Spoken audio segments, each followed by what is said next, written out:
Lui tau mo le aso. Lui tau wina e pua pua ngā. Challenged by suffering. Tusi mo mua Peteru, lona mata upu e whā, a olona foi upu e se furu maleono.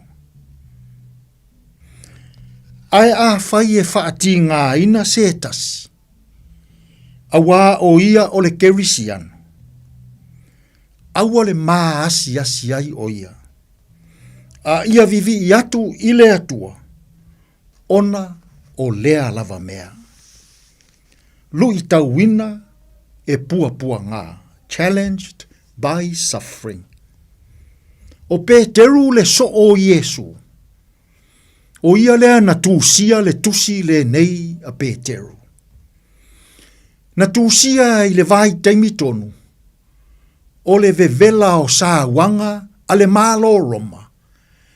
Ona o le whaatua tuanga i le atua. O se tusi sa tusia. Ina ia whaaloto tele. Ina ia whaala ei au. Ina ia whaamawhanawhana. Ma ia whaamalosi. I kerisiano ua sauaina. Ona o le suafa o le atua. Whai mai Peteru, i lana tusi. I tangata o loo sauaina. Ia vaai i pua pua ngā o Yesu. Ia vaai i a ao Yesu na tutui i whao. Ia vaai i le ao Yesu na whaapaleina i le pale tui tui. Ia vaai i le itu o Yesu na sunu ina i le tau ai tafe mai le toto. O pua pua ngā o Yesu ia whai ma whale aonga i le tangata ua sauaina. Samoa i o tātou waso o le sauanga onga onga. O le sauaina o tātou tangata i le mawhauwhau. O sauanga o upu matala. O sauanga o tuua inga. O sauanga i mui muinga ma le tau whaaleanga i le isi uso a tangata. Whai mai Peteru, i lana tusi. Ia avea sauanga. Malu i tau o le olanga. Ia avea le sawa aina o oe ona o lou whaatuatua. Ia avea le sawa aina o oe ona o le tala elelei. Ia avea le sawa aina o oe ona o le suafa o le atua. E whai malu i tau. I lau tau tua malau au nanga. I to tonu o le e kālesia. Ia avea lou sauaina. E whai ma wha mawhanawhana. E whai ma wha la ei au. E whai ma wha loto tele. E whai ma lu i tau. Mō mea sili sili ona o le atua. Whai mai Peteru. A sauaina. U mau i le suafa o le atua. Ona wha ea ina leo oe. I le ola e whaavavau. Tātou te tāro. Lea tuai. A saua ina i mātou ona o lou suafa. A oa o mai i mātou. O lu i tau mea uma. Mōlo mātou wola whaatuatua. Tātou ia malaua fio i lene yaso ia mātou fe au mangalueng. E manu ia ai mea uma. Lou lava suafa Yesu lo mātou walii ma lo mātou whaola. Ua mātou tatalo atua i nei. Āmene. Oh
nga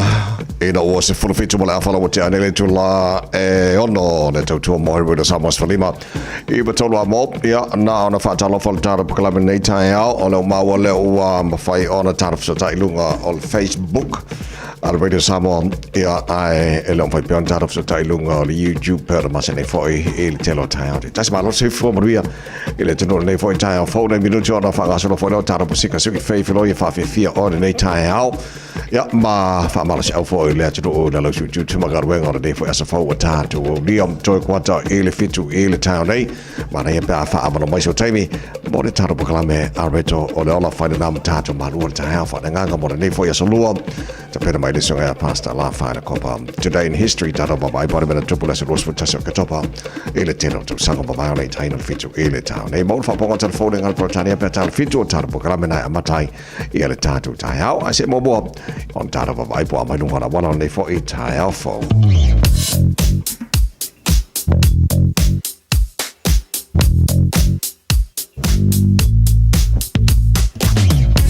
Mawai atu initially pojolo au tuina mai le waka kotahi le nei foi Taeao fou o lo solonga le leim saunga le mube o maso sabanga la wala yau kilani pina nei Taeao le se fala me lave inunga ole awala ya o nei vaenga fo o leo te mawai atu ua amato na pisi mai nei Taeao tulanga masani a Taeao umalava se sifo o kilani e le bao ku meo ma whenua pai pauna na vaenga le mumu mai nei foi vaenga na Taeao samsama le bao te kanini anga I Manurewa City bound all State Highway 1 tatolo malanga tu nei sauti anga I taulanga I Aukilani pauna vaenga lauti ti loto isi vaenga o malamalan me mata fasolo atoa winga lai ma nei lava le flow le traffic e ne foi Taeao ya o tulanga namba vavayatu I lunga o le awala e ne foi Taeao fo ma le flow le traffic o lo yai ya le tano fa fo mai ma fa fo lo sala nei Taeao ya alo fa le tua mai saunga ne mu langa ya tu makarwenga ne foi Taeao sfrui ba ma la fo tele tu lai ono Radio Samoa tasili mai betulu amo Radio Samoa tasili mai betulu amo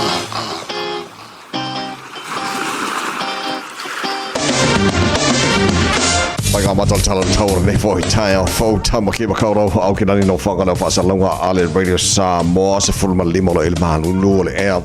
ile ne vanga le Taeao winga fa ma wino tau le so o la fasolo na awa e ale tau e fasolo nangi malo si marsabini me matu si fo ni so taimi e fo taimi langi le tau mo tato au kilani e le so lua se fulu ma le lua ma runga o e le mafana fana le e fa ma wino mo au kilani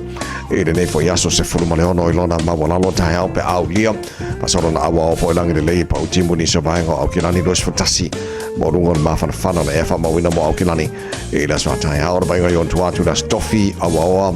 lang le pa o timu ni so vaenga au kilani fasolo fo I le asforele awa lang le pa o timu ni so taimi asto nai fasolo na awa lang le daily tau awa la sa pa o timu na so fua o le vayaso o le manai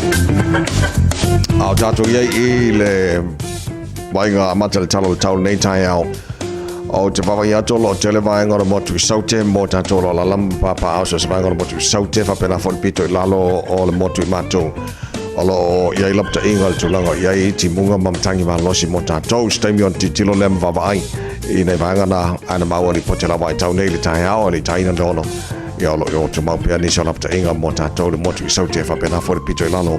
o le motu I mato al vaenga matana na il talo tau nei foi Taeao fo le tautua o rere Samoa Falima I batolu a mo I na ua lua se fulu ma le tasina o te ainei ia le tula ono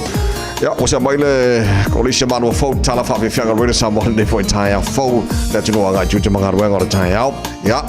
ia fai wa ni aso kal pesele mo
Radio Samoa se fali mai batolo mo ina wa lua se folo ma le fitula bota ne le tula e ono o le o ma o e tato engineer long ha lue fa le oni se vai ngo tan of so inga na le tanto up your folinga Facebook o long fan tan of so tai online ia maletato so tenga masani lungo le tasili me tolo moi o mawai au kilani manisio no tu oilo na malosi ia ai ele on faiona fa le el tulanga o le YouTube at really Samoa nei foi bang on the Taeao I've taken off le tour ia mawalo to se fo mara to manosi nei foi Taeao fo tanto se fa e fo nei Taeao ele lo fo mara le lei o taro mo tai langi so fe la boy my mom fa fo mai lungo on the Facebook at really Samoa nei tai mo le Taeao ma lo la bom ia le soi fu mo wio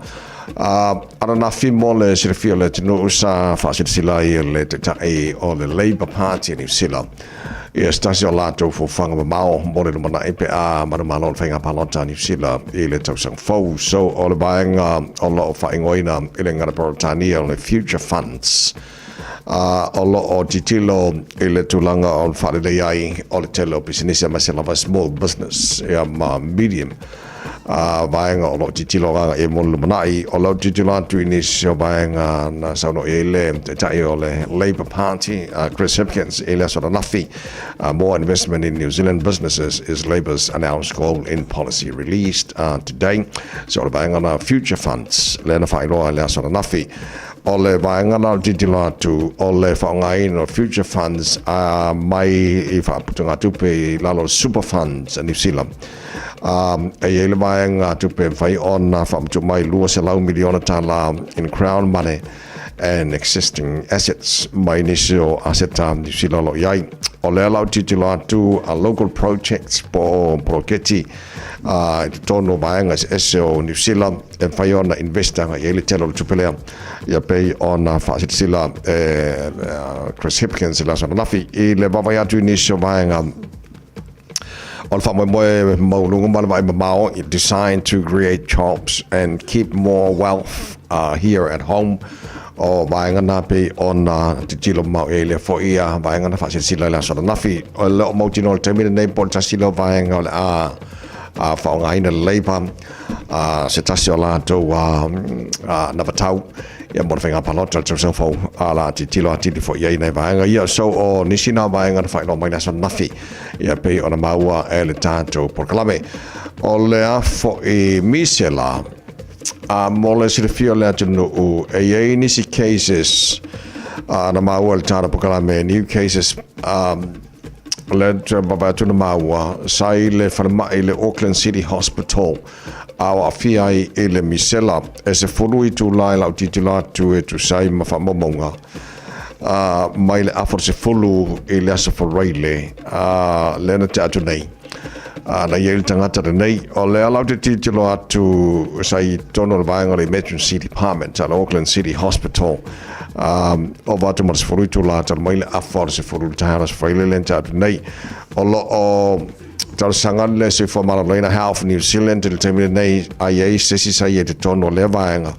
pe fa fo mai sai tono le vainga e mana bia le a foi ia le siaki pe fa pe any symptoms ia pone fa ilo foi e lo ai wa fia oi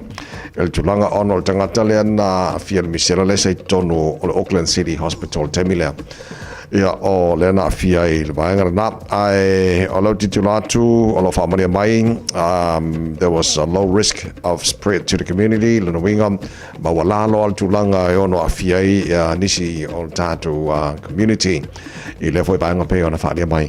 il Health New Zealand inizio di poti ma wal taro kalame il po so afa per fa fo mai sa ia na the Auckland City Hospital afa se fulu Taeao emergency department so all le vanga na ia ai ni afianga po ni symptoms e fa on e fa no ina mai na taimi o mai taimi no ringa tau ba fo mai ia ono tulanga na pe on fa dia mai ile nei fo Taeao fo Korisina Wesley College o leo fa mani mai la san nafio tele lope to tele nisio alo Samoa o ngai le foi kolisi o le le te fa o winale tu lango e la tu au no fo mau hostels foi le Ono tulanga yaile wa fapunga Fapeltania Wesley College to close hostels due to safety concerns for students. O vaenga nalo yai morsaunga le mu o tamaitia onga o lo no tu mautono le onga le o le o te papa ya tu le o te sema no winga in 3 months time. O le atapuni o mai male te whangaina i le tulanga o ia la tau fo le nofo tu mautono le onga i o no la tu saunga le mu pe o na whamonia mai.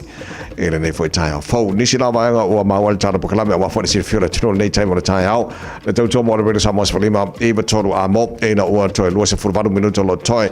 O na tale o le to la fitu fa au tato fa Fiafia waino fa Fiafia o Taeao. Na tino sanga Lour po na po na lama fai fo i tutem fai masa fe ngai mo to malo la fa malosi. After foi fa fo man to le Samoa ma Malu le Taeao. Mo le nei foi ya so lua. Mo lo sfutasi ya so to po zara fo lo lua pe lo se furma lima. Alo se fo, good morning.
Radio Samoa. Taslima iwatoru amo. E maua le malusi anga I mea ai tau mafa. Ioe, mo oe manau ainga. Au wai le fai tau wafea tangata anu au kilani. Wo lato ioe atu. I le whaonga ina o le tosu wafea utone o mea ai totoe. Mea ai e leto e whaonga ina. E maua ai sa malusi anga fau ma le mama. Maua ai le elitise I mauta malawa. Awala te toi la fo ia se me tasi. All together Auckland, Tamaki, Turuki. Talofa Samoa. O Atishna Ryan, o le Licensed Immigration Advisor mo le Auckland South Immigration Consultants. E visosoani mo so se tu ai ngā visa e malanga mai e New Zealand po Australia. Telefoni mai nei loa i le o valu o tasi o no valu fa fitulua. Po le olua tasi o no valu fitulua tolu o. Tolu se fulu male tolu minuto lo tolu tale o le tula e fitu o le whafonga le tautua Radio Samoa Sfalima Eva tolu a moile to mauna tuina tune o le tahara pakalame a reto o le ola whaina nam tato Malu Taeao whalenganga le foi Taeao nisi o paanga le tahara pakalame whatas mai i le tautua a Radio Samoa Malu pakalame Malu Taeao le foi teimo le Taeao fo Malu lava le soifua maruia a whai o e tele nei whafonga mai le tahara pakalame le Taeao ma le Taeao nei vai aso ma vai sa tele na tara no pakalame i le Fiafia e New Zealand i lalo lana matanga wenga o malanga inga Immigration New Zealand ona toe vai tama maia tamaiti mai Samoa ona onisho mena tupu i taimi utua nai na fia il tele o alo mawhana o na tino na vai tama mai e nisi e le a fia o mai lantou o e na vai tama ina mai ia nai whanau mai Samoa na maua le tāra bakalame le pōna pō i tustusinga ma whapamounga a le staff o lo ia i le urutala i lona ngana whaparotania he exploited them man accused of dealing in slaves and sexual abuse i lalo o le nā headlines i le poti le staff le asona nafi o lo o whanga solo le taimile nei e lima vai aso o lo whanga solo le whamsinonga o se tasi o tama e swafa ia moea ai at white o lo whamanino i li poti pe o na ta ua le tara pakalame nei Taeao o lo o tua ia inisio vaenga ia fiai ia pe o le whaparitania tuina to slaves and sexual abuse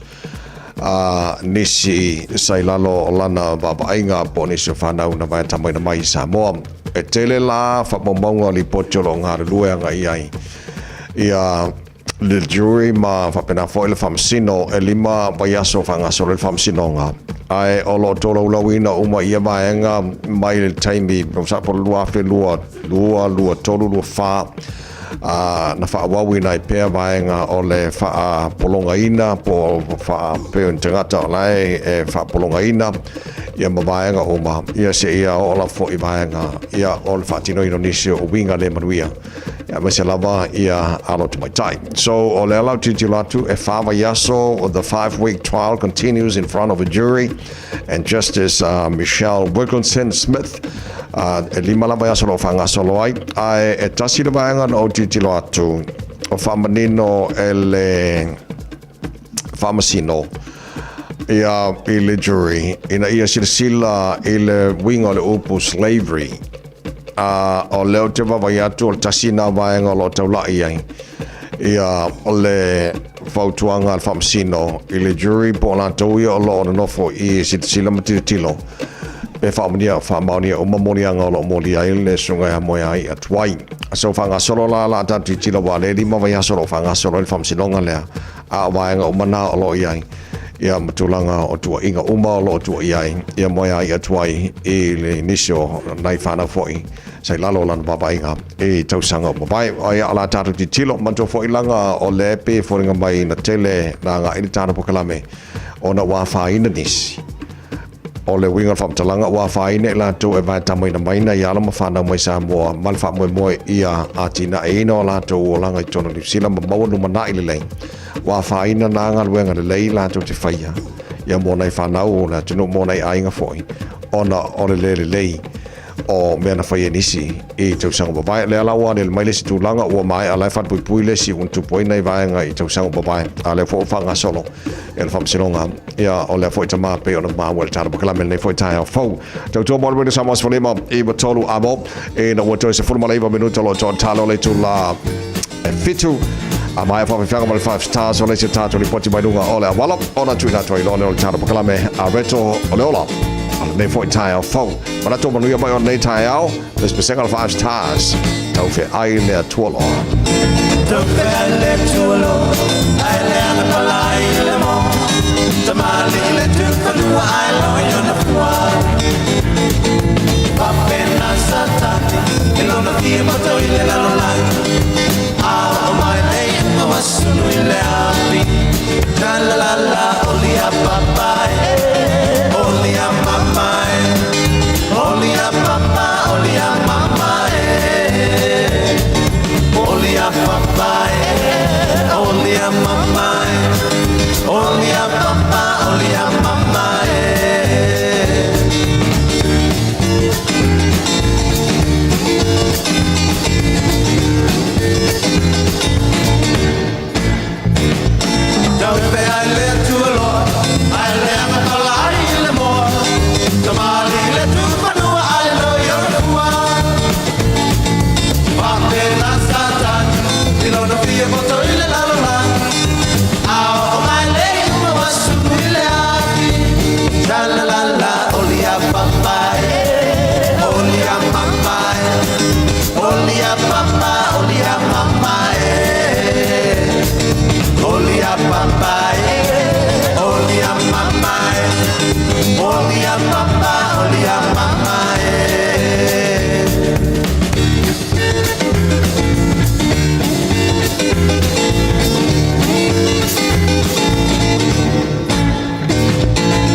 Se vai ka malunga la wala nei taimi o le Taeao fau o lo soronga le peme o malunga la wala nei taimi o le Taeao le se fala lava le te mai le olo tu mo mumu mai le ma ku me wa ngai fenua pai mo tato malanga mai sifo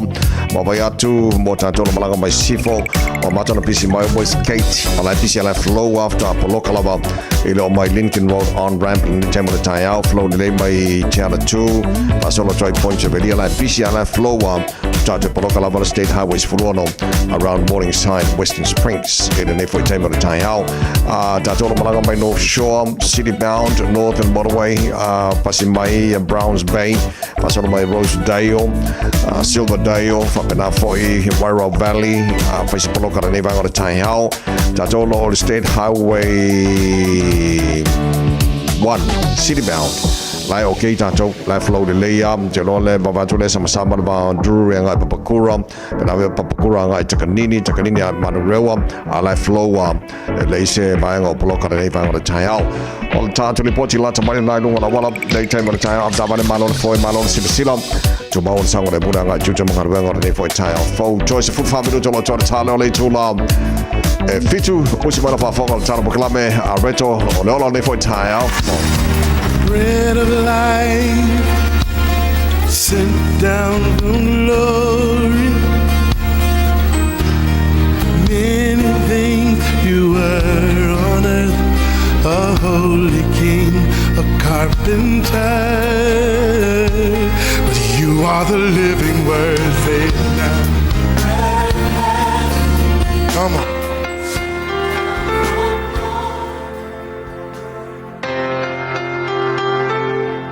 So I fua manuia le tatou tunu i le amatanga o le leva yaso te fifia foi Fiafia i te oe fai foi ona fesotai mai le tatou polkalame masali o le areto leola o le tuisi ke neses fulvalu fai upe lua e whapea ua tepa e foi a per amo ua iloa atu o lo tutu mai ia te ngate to tonu ona ia momo e atu ai lea i fai tuto o lona fale ie e whawhetai ia te ilatou ua I foto ele o ia te ilatou a le upu la sole nei whapea o le auna ma le loto Fiafia o a mai lau au nanga I le nei taimi e mai se lava il melea o lau au nanga e serve ia tangata ia so se mea lava e te iai o le mea sa ilonga ia tangata nei o aper amu se tangata ua matua o le mea sa ilonga ele ngata ilona o langa whatuatua I le tua soifua ai o le melea o le auna ma le loto Fiafia e matua ai o se auna e le lei te lelo na loto fo le serving o tangata e ngā lue ma le loto Fiafia ia e fai me Fiafia pe au kero le kelo tangata e fai me le lei al whawhika ui e le aise Fiafia le aise loto Fiafia e fai e ke vai kua o ngā whai a uma mea ai oki le mele o le loto Fiafia mata Fiafia e o apele amola le whapena fe mai tala tuspa ia ina ua iloa koe apele amo ia tangata le kuku mai lumolona fale fe mai o na halu la kole o apele amo ele ngata ngalaku a whawhiloa I tangata ua taua nau tangata o mai lona fale ma ai fe mai ua ifo o ia te ilatou o le tuainga attitude po le tuainga winga lea kei lo e makua mo mia lawa I te tonu le tatou atunu ui me fo I o au nanga I tangata whale tali malo ma tā ngā luenga ia o kampani o ofisa me fo le e ke whekaya ia I matangata o le mata alia mata Fiafia ia ma le winga whaaloalo e ona e makua mo mia tele I nei vai tau ia o le me fo le o whaingo kulisi fo ia o lo whai foi tau vanga atunu e tau va po ile atunu e le lei kele le lako melea o le au nanga fa le tangata mo mia tangata e lau mata Fiafia tangata e whaaloalo I tangata alu aku kangaka e whaaloalo longa tala noa mai o I kangaka e laku mal whaanoa noa e kalangoa mai ke vai aku ia o whaatupuina lo Fiafia e foi tangata e laku whale mai e laku male mai e kalangoa mai e kengi fo mai por kengi kausi mai ia kupule loko kele o le mai o le memo mia kele kako tato watunu e sente nei sa walu ile ya la kulo la ka sa ku pele me walu fale fai mata walu yuka siaki o makanga yela appointment o la kulo o ka se kum ya ngo fala ia ya wala au melongo lo wat o watu lo ngo fai kengele le fo mai fa mole au le kulia o makal me le pe kuru danga nge fuela o ai pe au triangle mudil fal ya la kulo fal ile fo mai ai le kenge nga sa ngo fo pe makai ka o le king fo mai ya fa solo ko iga ngalo la ko ngo fo le umalista ngata vai ya nga winga ele makaka ele servinga fa le tangata matutua ya la ko fo ma o ngo fo ya nga sawan maka inga kangol benga le ke lo pra menen kangol nga kangol fa ya ko fo mak o fakat dan menga mai le ko fo mak mo me so ele pressure pi ava vau me fo ya o mo sa ya la ya ko ko mak o walu le vai fo mai malo ma fo fa e mo mia so angi sia nede ya uma mai lo sia ki maka usau lo fai lo I vai e ke mo mia nga e ke kalia la ufa kuang mai ya pi malor ke ngi vai masinga fa kuanga ya ki ola fingi ola o nanga ele professional mako o nga fa pe professional ka ngaka e loa e le va matanga matutua o fa ko le melenga e ka mo fosi mai lo maka ke le lo polea o le me ka mo fa pe mai tama ya o le mele la fa ya ko le mesu ele pressure le maka awa o ule fefe por ale me ola e fanga mai lo mak o le la o ke fau kua ku ya ke oi wa le fengo va il faingo isi nei tangata matu ele ole au wala ngai fa ile au nanga fa bala malamba boa mai baka aka mo ku ka ka le o mai serve o to ya o mo le ke vai ko ke lo po fa li il fo ba le tene po fia la kala e wo sa o lo e mo kwa mo mi lava ia le feso soani i au nanga fa pene ia pela le mele sa fa longo le upo le tu ngai ya so fai mai o le au nanga i tangata fai mai kala ku spa ia a e au na i tangata ko lo se toru fa pelu fu toru fai mai o me uma tu te faia ia faia male loto pesia i o lo faia i le ali ai le o tangata we lo me ki fia i faia nga luenga o le ale preso le aso ai ke lo ala ku ka ka po ai tu inga tangata ki ka ngo serve ia lo pe lava o le ke serving a Yesu e ke faia male loto fia le tua ia so ani la fio e o ngalu o ame fia ngai mai la tu fa no ai ai maua le langona fia la tu te au nai tangata fa pe o Yesu na e au na fia i tangata fa fita Yesu amen.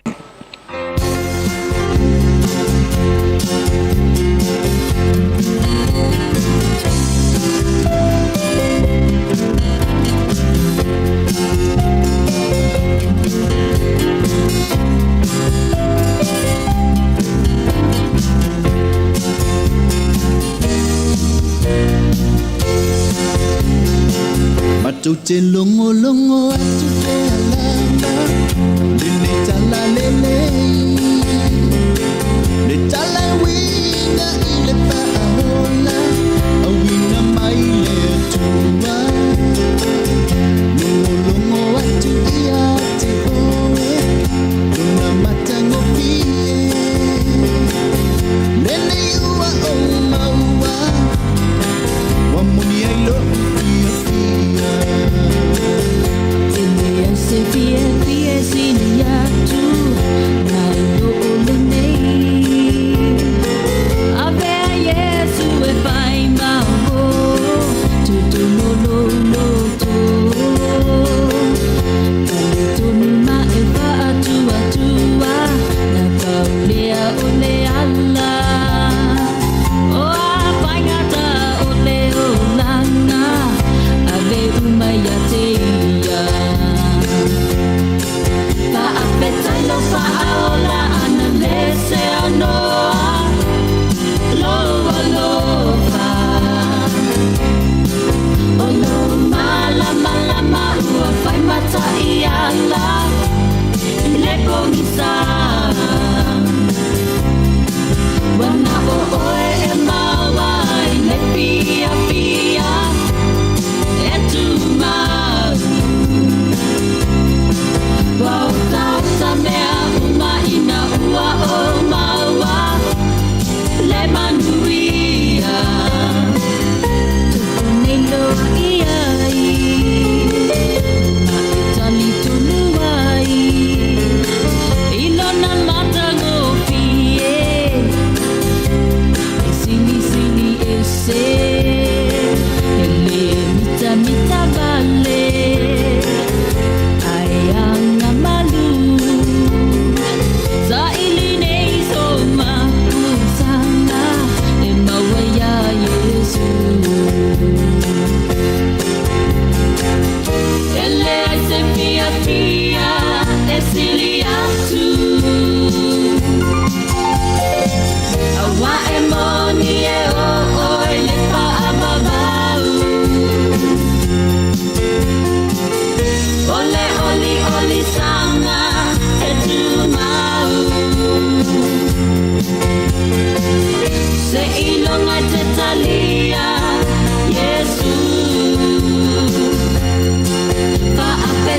Paola analese anoa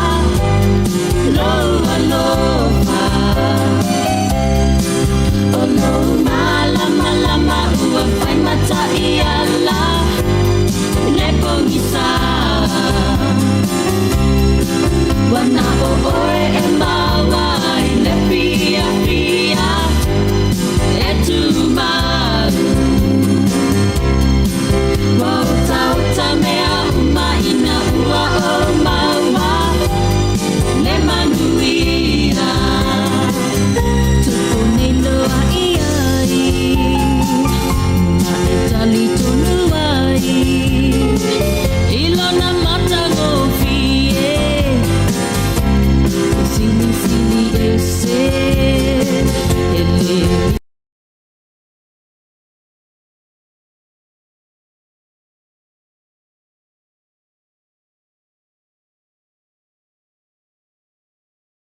na ua tolu minu tolo taloli tu la e fitu o le aso losi fultasi nei o ke topa po ani mea na tupure nei aso I tausanga o mawai.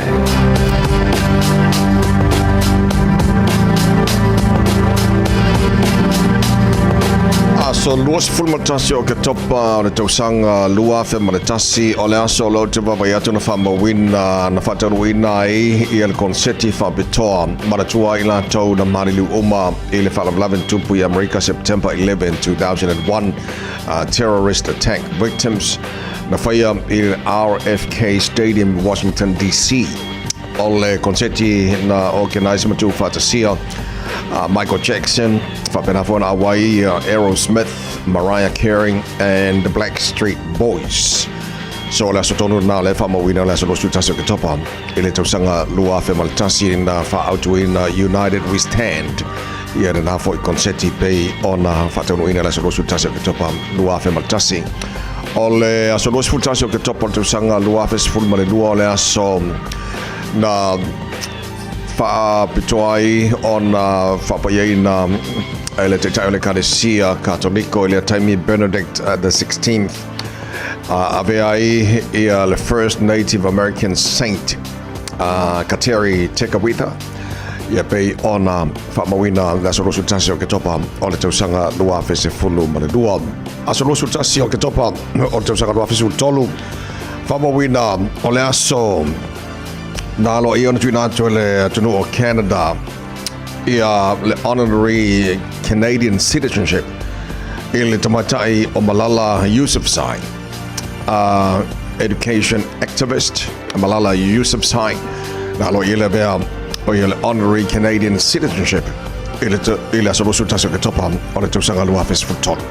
Nisi na mea whamawina na tupu la asolosu tasi o ke topa le tēra tausanga mawala tutua maru sa maswalima I vitonu a mo taru telefoni ngāra Britania pēr mai a taru whasalonga whapesi nisi nei. E maua le malu si angai mea ai tau mafa. I oe, mo oe malau ainga. A wai le whaitau wafea tangata anu au kilangi o lato I oe atu. I le whaungaina o le tosu wafea o tone o mea ai totoe. Mea ai e leto e whaungaina. E mawai se malu si anga fau ma le mama. Mawai le elitise I mauta malawa. Awala te toe la fo ia se mea tasi. All together Auckland, Tamaki, Turuki. O whaatonu lau whanau sia o ngā amata. A whaia te alalai mangeli sa sae po o no tūtua oi. Whaafafonga le mai. O lea wau whantua le whetūta I ala o ngā amata. Le tolu se fulu I tūla e a o ngā fuai whanau. Mai le tasi o I le 5 tausanga le mātutua I le vaiaso. I oe, maua fua I tau mawha. Walau lo le whetūta I ala o ngā amata. I le olua tasi tolu 5, fitu valu I fitu. Olua tasi tolu 5, fitu valu I fitu. Mo se avanoa o lo walo.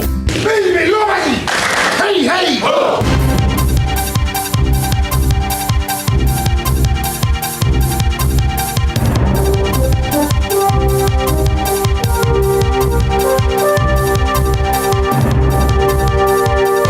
In this update, truckies are welcoming progression on the roads of national significance. NZTA's funding board has approved the investment case for all 17 of them. Transporting New Zealand says roads will improve safety, productivity and economic growth. Chief Executive Dom Khaleesi says both sides of the aisle need to get behind this so these projects can roll out. Because the last thing we need is starting off on this and then it gets cancelled. Otherwise, that's just a waste of money. Meanwhile, it's thought Labour is taking steps toward Kiwi businesses with their new Future Fund proposal. It'll invest solely in local projects, modelling its Future Fund off the existing super fund to be seeded with $200 million Crown money and existing assets. Prosper Managing Director Adrian Begbie says small businesses are the backbone of New Zealand, but fund eligibility is in question. I've cited those high-tech startups and community renewable energies. You wonder how many really small businesses that would be a focus. If you're talking about a hairdresser, they're not really focused on those areas. Does that actually already point to a larger size business? Inland Revenue's cashing in as it cracks down on unpaid taxes. The department clawed back $1.4 billion in overdue taxes last financial year, while exceeding last year's take and easily overreaching its target. Political reporter Ethan Griffiths has more. It returned nearly $12 for every one spent on compliance, up from $9.50 last year. The last budget allocated the department an extra $35 million for compliance, which meant it could increase audits by 50%. Inland Revenue says this means things are fairer for taxpayers and honest businesses are being protected. A view that the country's latest charter school means young athletes no longer have to choose between education and sport. A new charter school is set to open at the New Zealand campus of Innovation and Sport in Upper Hutt for years 11 to 13. It'll initially offer elite training in football under the guidance of the Wellington Phoenix Academy, as well as rugby. That's news. In sport, Team New Zealand boss Grant Dalton has likened the importance of developing young sailors in his crew to what he considers a problem at Premier League football side Manchester United. The America's Cup holders have made 4 additions to their crew. Dalton has pointed to the Red Devils' struggles in recent years as an area he'd like to avoid. They're all overpaid, they're all old, and you couldn't get rid of them. And the team just went, because you can't get rid of these players. It's a great analogy because unless we do exactly the same thing, there's just a bunch of old guys that are clinging on to their jobs. England have beaten New Zealand by 65 runs in the second T20 Cricket International in Christchurch to take an unassailable 1-0 lead in the 3-match series with a game to play in Auckland on Thursday. That's sport. I'm Jodie Gill. Ua na ole Radio Samoa se furulima iwa toru a mo e tautuaina o e ilangungana fitu aso le vai aso.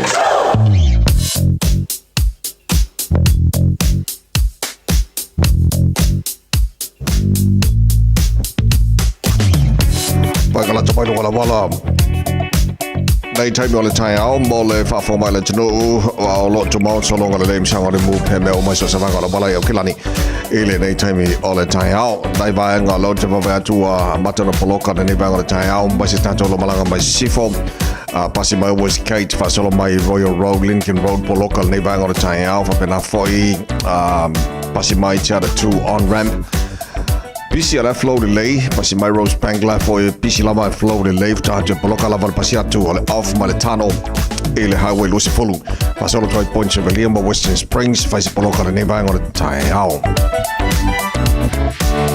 Tatolo Lunga State Highway 1 city bound in nevanga le Taeao pasi atu ia Manurewa on ramp fasi poloka le nevanga le Taeao flow delay Manukawa nga e te idirangi anga East Tamaki Road on ramp East Tamaki Road on ramp local nevanga le Taeao around Highbrook. Fasola Twai Tip Top Corner Mount Wellington face local nevanga le Taeao Pasiatu Green Lane Flow Lane. Tatolo Malanga to South State Highway 1 angal Taulanga e Aukilani. State Highway Lucy Fulu. Local GT Lava Pasimale Tano Mayoro Road on ramp. Angai Dominion Road on ramp. Pasimai Hills Barra Road Flow Lane Lava face Pisi like GT Malanga Balavale Lucy Fulu A. Pisi like GT Massey Road on ramp left low mai bloka il pasi mai Puni Road on ramp anga e Lampy Drive on ramp ai yo le link ole Lusfulu anga southbound State Highway 1 so tell na vanga lo bloka ne vanga Taeao tell Fiafia le se fala flavo tuna mai le nei time ole Taeao after vale malolo no sai malolo foi nei time ole Taeao ya tu mau saunga le mo pele nga I tu te manga venga nei Taeao le nga tele tatu sanga lu pona po saunga le mo foi ele tu te liu ya inga faise malo longa le le o ya le tu te liu foi nga venga o le Fiafia na nei le poti la tabanga na lunga la bola le foi Taeao fo Radio Samoa tasili mai batulu Radio Samoa tasili mai batulu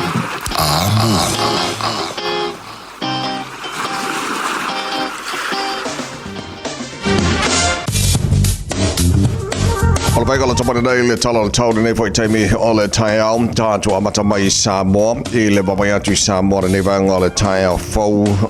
lua se fulu lo ile mawhanwhana le e Samoa I le nei vanga o le Taeao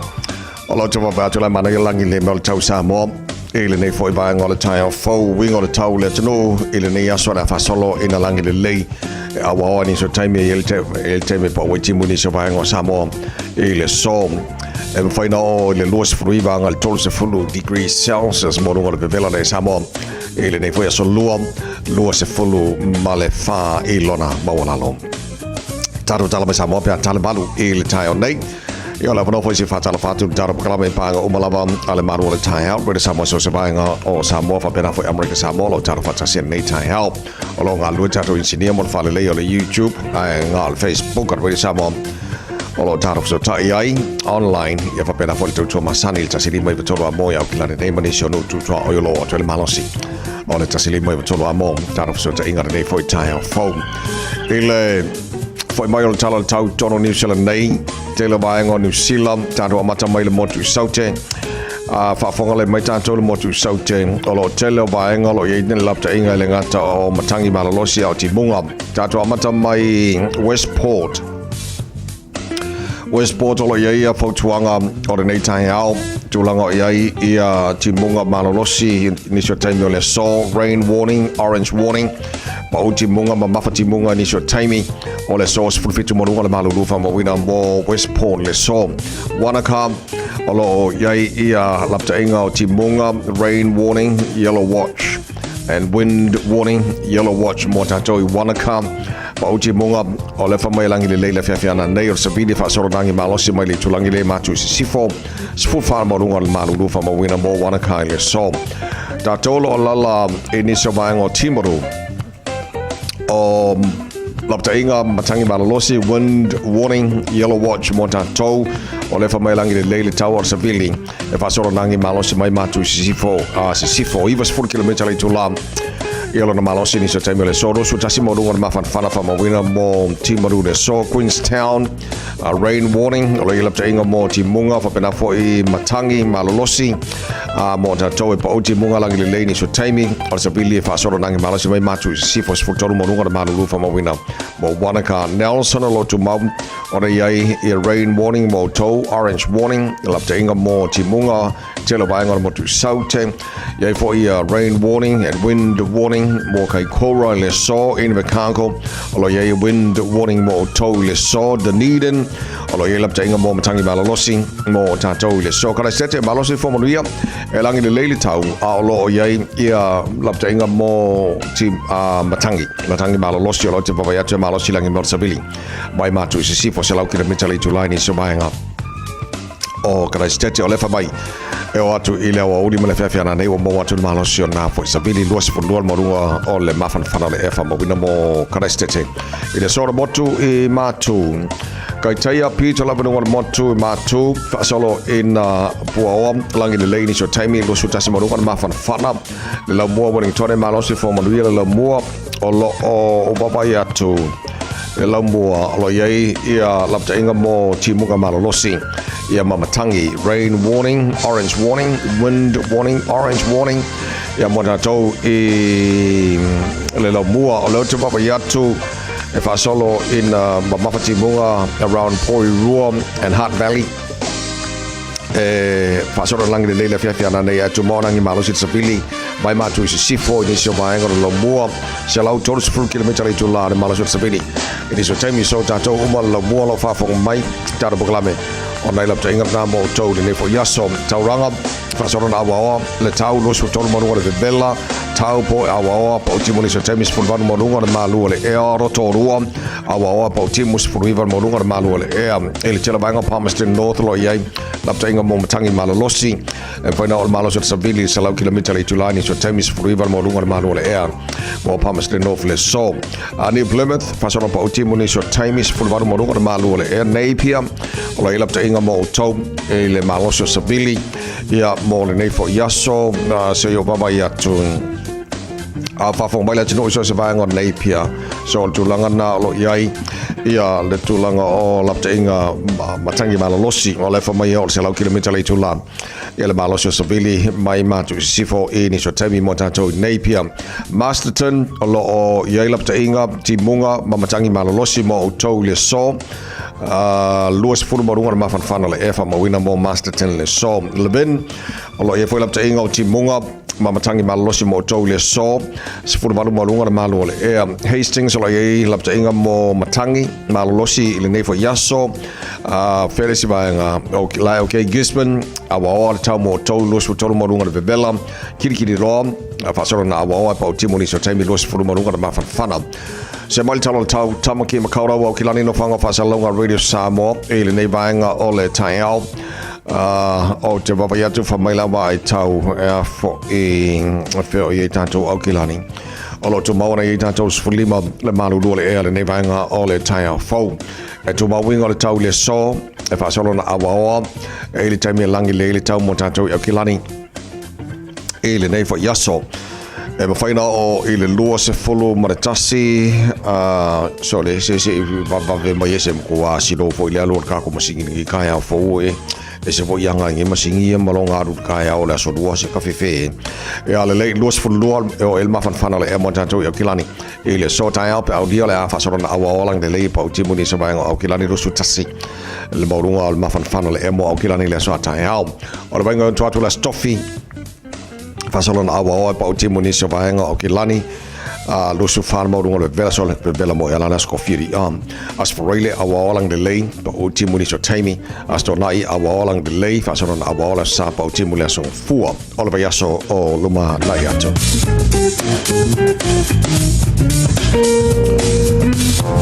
So ole vavai atu nā maltulanga o iei le tau whamawina ele ngata mō tātou i au kilani au si fo i vaenga o New Zealand ia ma le tulanga o iei ia le atunu pele i Samoa mo whafonga mai i le tele o vaenga lo i lapta inga mō tātou a mese lava motu i sau te ma le pito i lalo o le motu mātu New Zealand e le leileu tangia mai o na vaenga ia na paule vaenga lo te maua o lo i lapta inga mō le teimire nei a le whamai e o atu lau auli ma le Fiafia nā nei ua mau atu ia fōi timunga ma mtangi ma losi lo lapta ia i te hele vaenga o le pito i lalo ia po le South Island i whapena fōi the lower part of the North Island ia pia na whamawina ni fōi Taeao fō ia mō tātou au kilani lai se kia kako Sfut fau tele tu la fitu ma lo fau tele tino tele mai el tua e tono lo maota tono fal fainga ruenga tono tamale ia fa pena foi mai mai lungo al tanto Facebook o nei foi Taeao follow nga luen siniam mol fa le al tanto YouTube o nei foi Taeao o awala o mai amba baenga ma sa no tatu so tai le Taeao mo le Taeao ia ai ia o le foi polal mo fa le ko ngel baenga le ia la we tanto ia foi mas ka ko ki o kai au langa e sa foi so ingo le langa o ka ko yengi po fe lava o iai le luta o le tai isi o taimi ia malo losi fo sa vili matimonga e tu mawale lo fo le tua ia to o ma i lo su fo mo bola nei fo Taeao fo e sa o e ha malo fa tai le tino i la mai mo la fa fonga e le nei fo Taeao fo o ta o nei le Taeao fa msinonga li ma ya so lo fa ngaso lo se tansi o tamao le tino ona ole mo liama ia morianga ele tulanga ia le whapolonga ina ia malvainga nisi sa lalo lana babainga so olo whanga solo wai lima mai aso lo whanga solo ile fo i whamsinonga ai wale mai nei mea whapenei ma fiei tanto uma pe fo tala nor proklame telo taimi ele afaina o nisi o tātou le atunu e nau i le lofa moni a whaamatua e vai tama ina mai nei whanau mai Samoa e nei o mai nei e whaonga e wha mauanga luenga a tausiai ia le ngata o lona lumana i lei ia o mātua na whanauina ia le nei lalangi lo whaatari mai Samoa o le anganga moni le o tātou Samoa e tele na mai tama ina mai nei whanau but e ai nisi e toi titi ele maua la tolea nau ta inga ma le lofa moni e vai tama mai nei fa mai Samoa le ala wa matuna te ropo te sanga lencha tu nei len la wina el fasalang o stasi stasi vai on New Zealand o lo fa solo ya kilani le na uta wa nei le Taeao ia le fa msinonga mo lima via so stasi o tama na ia tau sian tamai ti nei lalo lana babainga ai uali patia le tele le bainga na ia foi fanau ia a masela fo ala taine sai lalo lan ainga ola ale to fio se tala le tulanga ono lo fanga solo fam sinonga taimine nei ai e mana il fangu pe mo tatou o tu nei New Zealand ole to italiana le vaenga ele fa pe ole to e fa wo wina stemi o luma ai mo taimine to New Zealand o lo to sila le mtanga venga immigration New Zealand po a vaenga e fai ona to te wina mo to fa le ya tili ai ia ana tula fono i lalo le vaita mai na mai o whanau mai Samoa i tono New Zealand nei which ia ta o se mele le tele ma o se fufuanga le tele fo i New Zealand ngā kosor ka whini mal taimile nei pe ona whangaina ni so tātou ni poti foi ai se toi ilo mo toi tilo po fia tonu vaenga tona whale le atili e lalo tu la fonole adoption amendment bill ia o lo whanga solo tono ni sela nei ai o tala na ma o tala po mel po a lima vai solo lo whanga solo ai ia le whamsilonga o tama ia mo ai a twai ia ono vaenga lo mo ia pena liputia lau tu stala al staff le na mau tara po mel po so ola tatu vai atili po lan tu lango iai walanga o te vai atolo o te enal tama ia moni angalo iai o mona whenga ilo ia mini matanga wenga lo leo ia malipoti umana liputia and I whanau ia sei lalo lana babainga tu lango iai o ngā luenga sa whenga iai awe kupe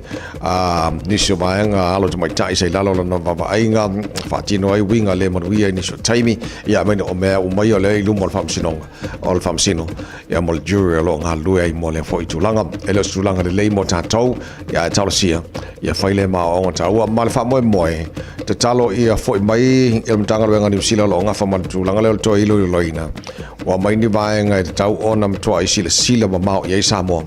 ele tulanga o ia ile vai tamaina whanau mai Samoa ele o se mele angala vai tamaina mai pe ona ta ua e vai tama mai matua e ile lofa moni ina ia manuia nai whanau ia i Samoa mo la tau ia whapena fo ina i o la tau matua na whanau ina i la tau ia ele kusau malanga e la tau e ile lofa moni e atina ina i whanau ia vai tamaina mai ia i foi la tau mai whapolonga pe o whamsinonga la lofa ngasolo ele foi tamao le tino tau tō maruera Samoa sfalima e tolo amo e no was frui vale watia nei le tu la fitu ia whamoe moe manguia lau e buki o ngi kai au se a ko le ale mo ke fa ko e se le fai me Fiafia ngi kai au fo pongo le Taeao le proclame gal poltania think a minute ya mai fa fianga mai fa na Jerome Gray good morning Siva uanga io no fa pe uolo suiti somali pe o se poi awe la taru pe awe tangi awe o tolea tawina fa pele minoi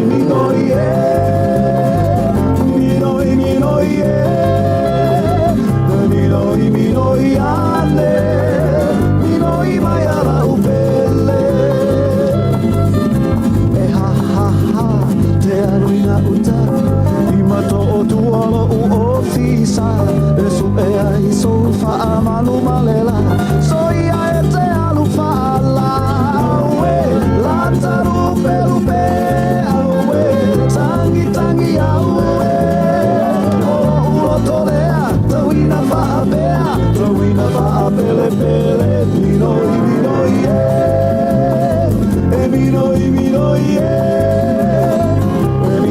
minoi ande minoi mai ala upele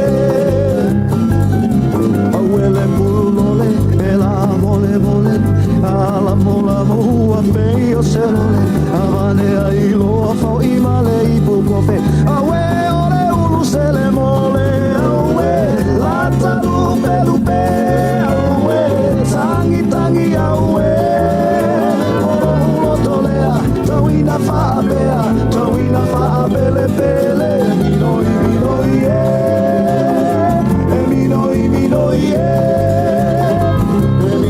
minoi ande minoi mai ala upele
Radio Samoa.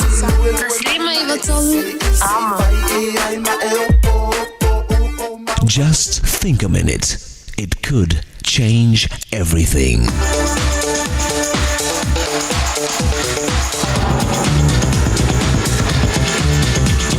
Think a minute. Henry Lour was the greatest detective in France during the 19th century. He was a mastermind at finding evidence and clues, then fitting them all together to find the criminal and bring him to justice. But mysteriously, this living legend's career suddenly ended.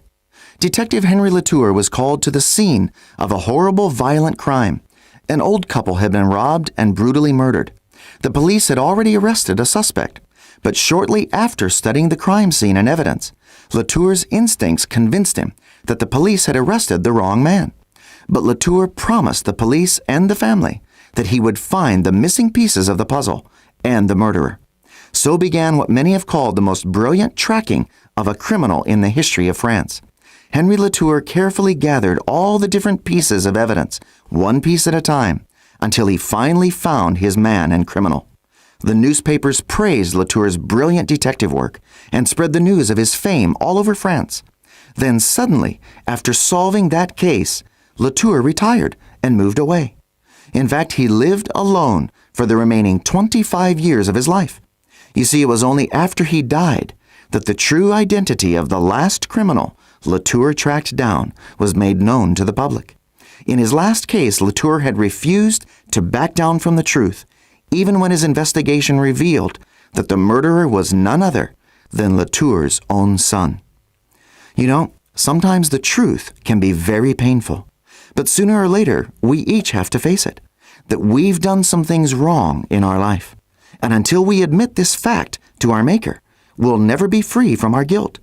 It's then we realize that the price we pay of hurting our pride is nothing compared to losing our relationship with our Maker. And the only thing we have to do is ask Jesus Christ for His forgiveness and new life. Then with Him in charge, we can start changing and living His way, which is the only way we'll ever have peace of mind and be free. Just think a minute. If you'd like a free CD of our top 40 programs, write to us on the internet at www.thinkaminute.com and catch us tomorrow at the same time when we stop and think a minute.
noivo tu, amo.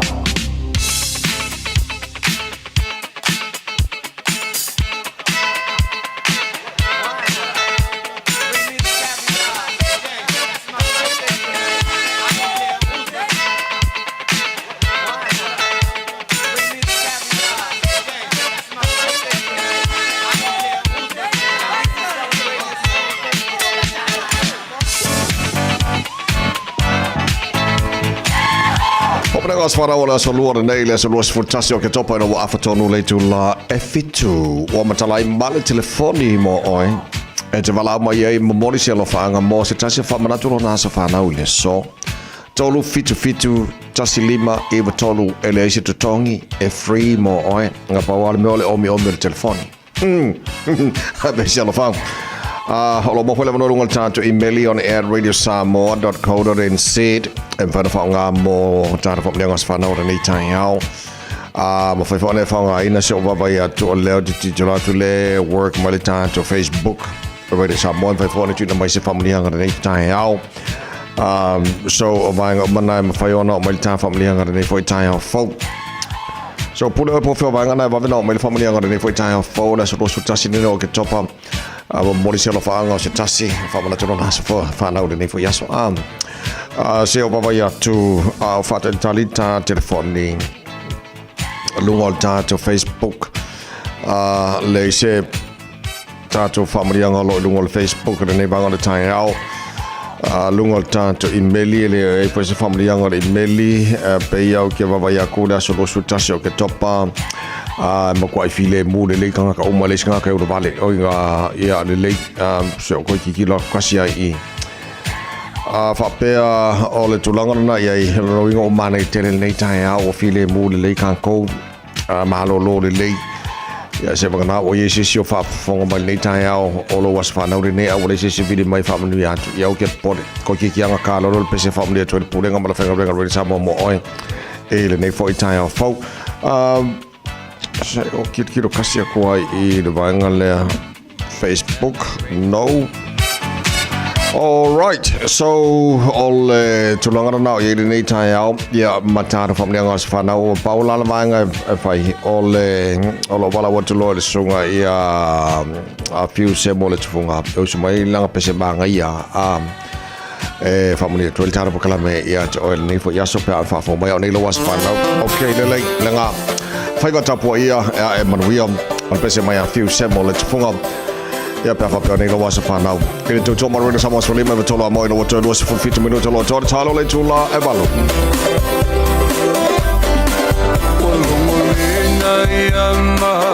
lo le na ia tea watala le matangi le ya ina le manongi o funga lao e o le whae ai Samoa o tama whanau e si o le toea ina ke poa patita oto I lo nanga sa tau sini o manu malo I le toa lona loto o le toa mangosi e pule alona loto o le toa lea daia ia le holo le semio alona loto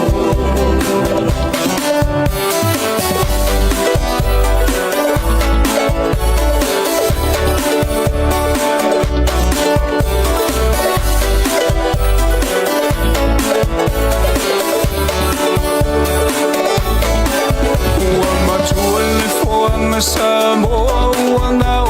elama ina lulangi tele o fanga tama tua fale le papa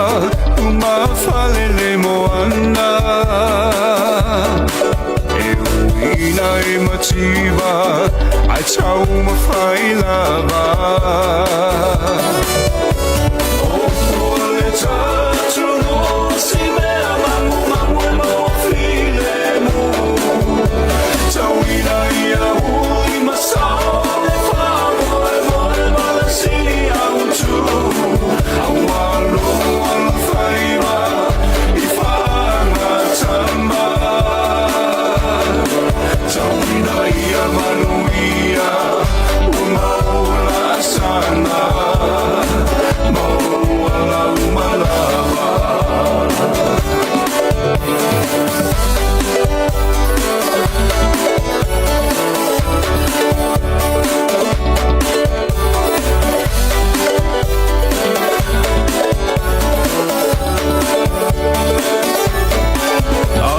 mateu ia mateu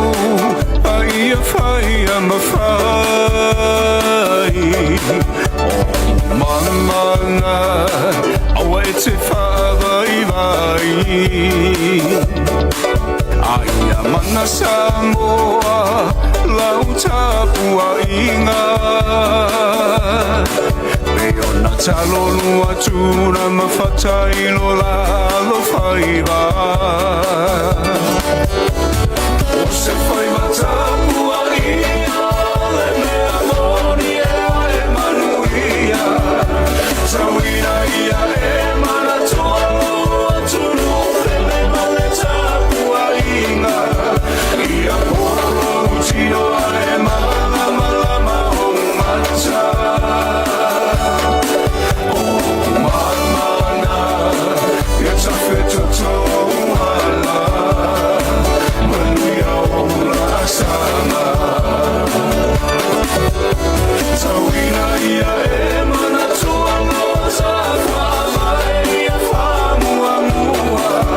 Samoa e ole tama sani o tama na o matoa tuile atua Awale I o tafa moe moe ile marosi Mana tua au aurale atua lo pulo mai Tatalo mo so tauni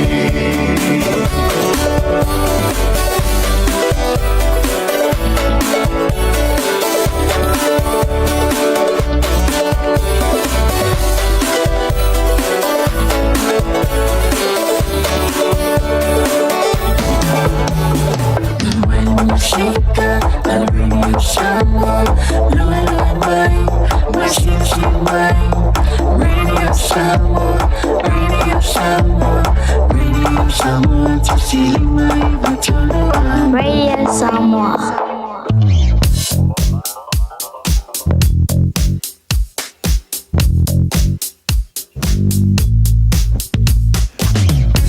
Ora sanga le mome o mai longa la wala nei te mo tai malole on sai malole fato to malole foi avata vale nei te mo tai fo vanga masani lavolo poloka nei vanga tai lungo taro highways mo tato lo malanga mai North Shore e lau tilo atu ile nei vanga tai au mata mai dai o Silverdale fa solo mai Glenfield Wairau Valley fa solo mai e Takapuna poloka nei vanga tai au Pasi mai au le yo lunga la wala papa la flow le leise pa il taulanga o kilani au e lunga o State Highway 1 city bound ta tolo malanga tu nei sautanga ngai le taulanga o kilani mana ia lai na o sama mai lo nuinga lai PC ala flow ia papakura ngai takanini Manurewa on ramp la foi mana ia lai PC ala flow mai ya fato amu mai ya poloka ele o atu Highbrook pasi atu East Tamaki Road on ramp fasolo try Highbrook Mount Wellington ne bang o Taeao pasi atu Green Lane flow de leisure pa il tauranga ya kilani e bang o Taeao lunga highway lo se fulla foi mana ya ne bang o Taeao ma foi okay li malanga bla balele mana ya nei Taeao fo e telonisio bang o wala masani Mount Wellington highway fai foi spoloka ne bang o Taeao ma malanga mai pam iwa fasolo mai Silver Park anga ya le yo le on ramp southbound on the State Highway 1 for Benafo City bound State Highway 1 on ramp face Poloka and Nevang on the Taeao but Benafo around Taeao 2 face Poloka for the Nevang on Taeao le yo le link le pole on ramp le State Highways Furono westbound for Benafo le city bound on the highways Furono ya maltelo isi bahanga ne foi bang on the Taeao after vale ba lola por sila ya to mopea ona fa foi male manino lo sara nei Taeao mai tu mau sanga le mo le ngai tu te manga wenga nei foi Taeao fo fa pena foi lo te mau na o te me mo le tu mai tiaonga tu mau sanga le mo lunga la wala mo tato o nei foi Taeao Radio Samoa Tasili mai vatolo amo Radio Samoa Tasili mai vatolo amo Papitau maua e le fruit shed. Pusa piso po Pacifica. Se lau lima fata la iva iva. Pusa tayo a palaiti. Fa iva ta la iva iva. Busa PP, Wano walu ta lai vaiva. Busa Eleni Ocean Best, Cholo wano ta lai vaiva. Susu mai i le Fruit Shed i te tonu o le shopping centre a Maangeli. Tele male ano ai o whapitoa mo le nei vaitau. Pa ai teibo misi la wavanoa. Ele umi le nei whapitoa. Asi mai loa i le shopping centre a Maangeli. I le Fruit Shed. Talofa Samoa, o Atishna Ryan, o le Licensed Immigration Advisor mo le Auckland South Immigration Consultants. E visosoani mo so se tu ai ngā visa e malanga mai e New Zealand po Australia. Telefoni mai nei loa i le o valu o tasi o no valu whawhitulua. Po le olua tasi o no valu fitulua tolu o. O e mo mia se whai mōli mo ngā ruenga o lau mauta pisi nisi po malu tāpua. Manatua lole matawanu electrical o te vanga Filipo a kau o silia ma le lus tausanga o tautua i ngā luenga wha e le tise i Samoa ma New Zealand ei. Walau lole matawanu electrical i le olua tasi lua tolu iwa wha. Olua tasi lua tolu iwa wha. Moni quotes pe whilo i fo i whatala no ngā luenga o loo fua mo le wha i unga o le ring tausanga ai mai se le tausanga fau. I ma whai foiona e emaili i le info@matawanuelectrical.co.nz moni si whamtalanga. Hey, Lomani! Hey! Oh!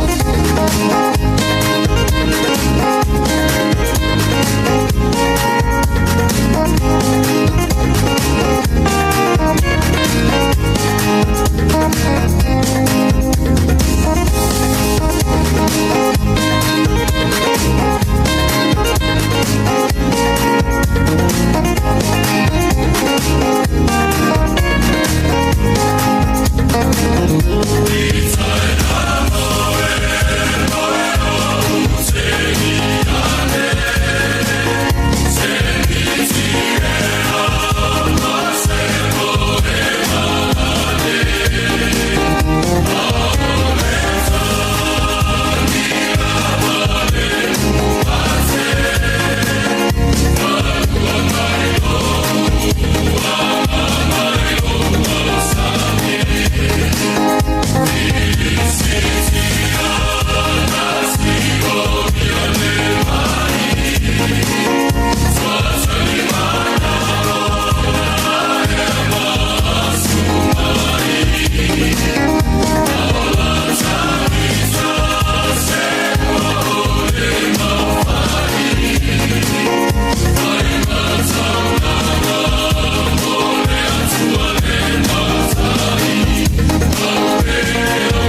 ele manga ye kelo Fiafia ngali loi mato apa ula. Ia le na o le malau sau se ta le anga fai o nga ele I kele malei fo mai nei Taeao ngai ki ko fa ia su mai ma malei fo mai ta to mafuta le nei Taeao fo to es futolo bido to talo le tula balu to tala mai Samoa pe tala balu le Taeao nei fa malo I nei matua nei Taeao malo le on sai ia wa fo te pena ino nei fa na le onga ele nei foi Taeao fo o le fa tu masani le malo le Taeao ia te oe o lo taimi o lo malo si o tupe mea umala bolo fa alu mo nei fa na nei taimi o lo fa putunga ora na mo Taeao wai orisa o ale ai ma se pesto o ia ele na fa talanga o inu I ele tele o matua ia fo I taimi sa fa pena o na tu ato to e lo la to sifua na tina ino nei fa nau te pena ino nei fa nau le Taeao ala o kele ka ko lo ia o kele ka ko fa msingo o kele ka ko fo mai o kele ka ko fa ya onga o kele ka ko fa fi au e o kele ka palama ma fa ile kise ma so se ko nga mata fa oi ma so se to nga ngaruenga o fa mri na ia lo ma fa nau le tino ia ona o le fatu na to e nei matua e le tera to sang babai o le mea foi langa e alenga le fiur kako por kala mele Taeao tu ia te oe whamana tu ia te oe on sai a te pena mai nei whanau le Taeao o te tilo atu nei e a foi o lo whaisu suenga a le a foi o lo wa refer ana il fo mai whapitoa por le corona e ale tangata whainga luenga whaapai taimi po seasonal workers a lena umalo na o la e se whale whamautu ai I le no whanga whainga luenga I le lo o le meta o I le tui mātua mo te weka na whamani a maila nasa na whioli poti a le Radio New Zealand na o whaitau mamawai o lo iei ia le headline RSE worker dies in house fire and a Riwaka orchard. O inala o le whatoanga na o lau te wapa iatu whamani mai na o mai leo la o stangata whainga luenga to tasi. O le whale nam toa I mū le anga le whale o lau te wapa iatu a single story dwelling around 10 meters by 10 meters in size was fully alight. Il te minto nua ia fui mū I le vaenga leang. A pe ona iai I motueka mapua tuso vaenga o mai na matuela fui mū. Motueka, Mapua, Nelson, Kai Terry and Tasman. Se tau sasani mūlea o lea la ua whamonia wa o leo ke wawa aku ina wa umona fuile mū. Ta mo leo tino mari o tangata whainga ruenga whapai te mile tono whale. Lea la o refer anga le corona po le fo mai whapitoa. Se susu e po o lea na o tau tilo atu mo toa vai. A po fea le atunu o sa o tangata whainga ruenga whapai te milea. Le mwhaina whamanina mai li poti na o maua nei le Taeao. Ai o lo whai, so the man's body o le vaenga mautinoa o le tama, po le tama. The man's body was found after the fire was put out. O le poti manana tu e mai lau whai mu pe o na maua le tātu po kalame nei Taeao. So refer langa I le corona le maliulia. Se whamonia, mamai nisa whamtalanga uli ili le fwoi tūlanga. Ia langa elela mo tino po fea po tangata po fea se atu moto Pasifika sa ule tangata whaingaruenga whapaitaimi. Ia pe ona umolona ola na Fiafia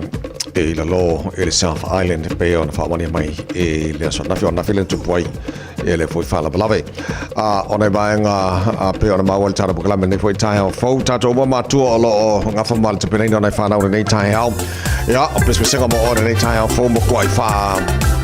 ilang ya I o lau ngā I oi ke fo e kua I kele kua I tamaiti la ora nei Taeao. O se mele fo le mo o le teimi whai whatasi to breakfast manai whanau. Ia o le tui nātu iau o ngā nei fo I Taeao fo. Tai longo pule, good morning.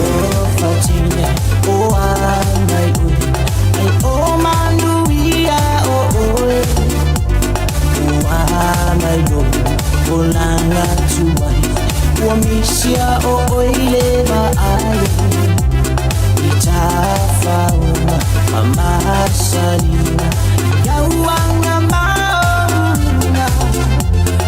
Nema faina ngalo O oe iyo umanatu Nema faina ngalo O oe iyo umanatu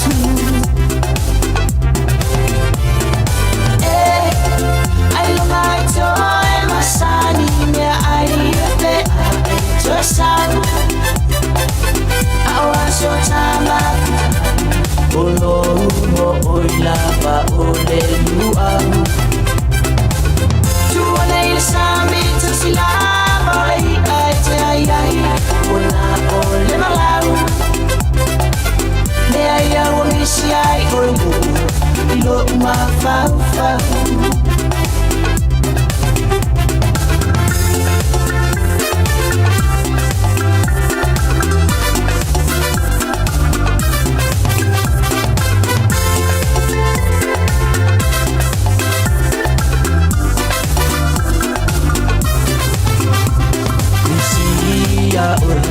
O se mo e mafuta ngaya setele aidonga o te fia fo i mai le la fanua na masani ai ya e manatu te fatali atu e sang e nganu mai ya te fatali o i se fai ai malua e male ulu mapau te fatali o i se fai ai malua e male ulu mapau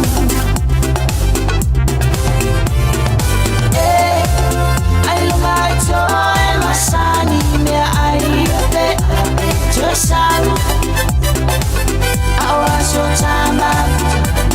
Olo mo oila ba ole luamu Tune sami tu silama ai ai te ai ai Una ole malau Ne ai au misi ai oigo Ilo ma fau fau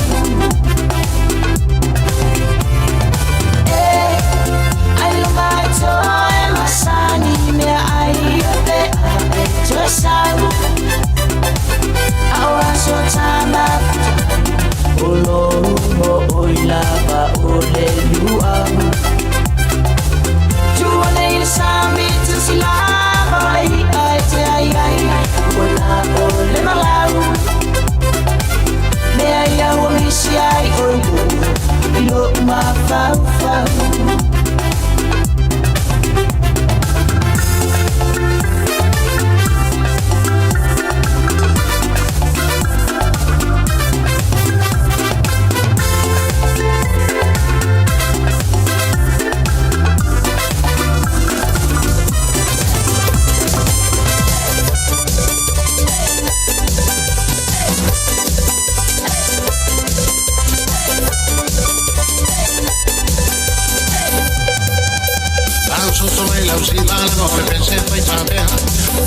Soy una alma con un orea,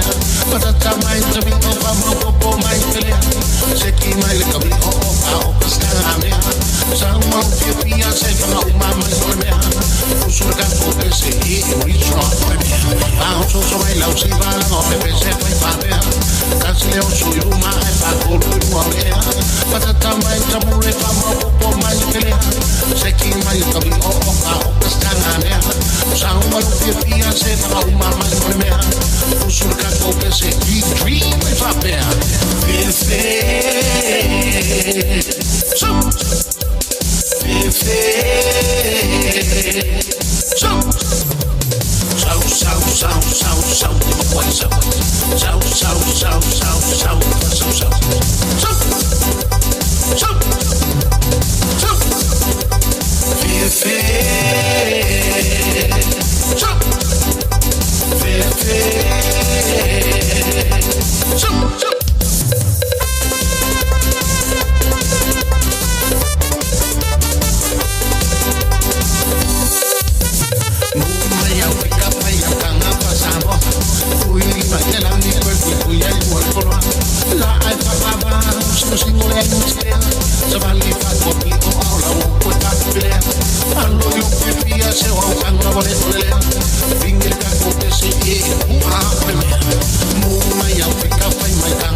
totolo paatapa, elio le tuela fia yo le tangata, ole lua po ye la fia yo te, maona betau telepele.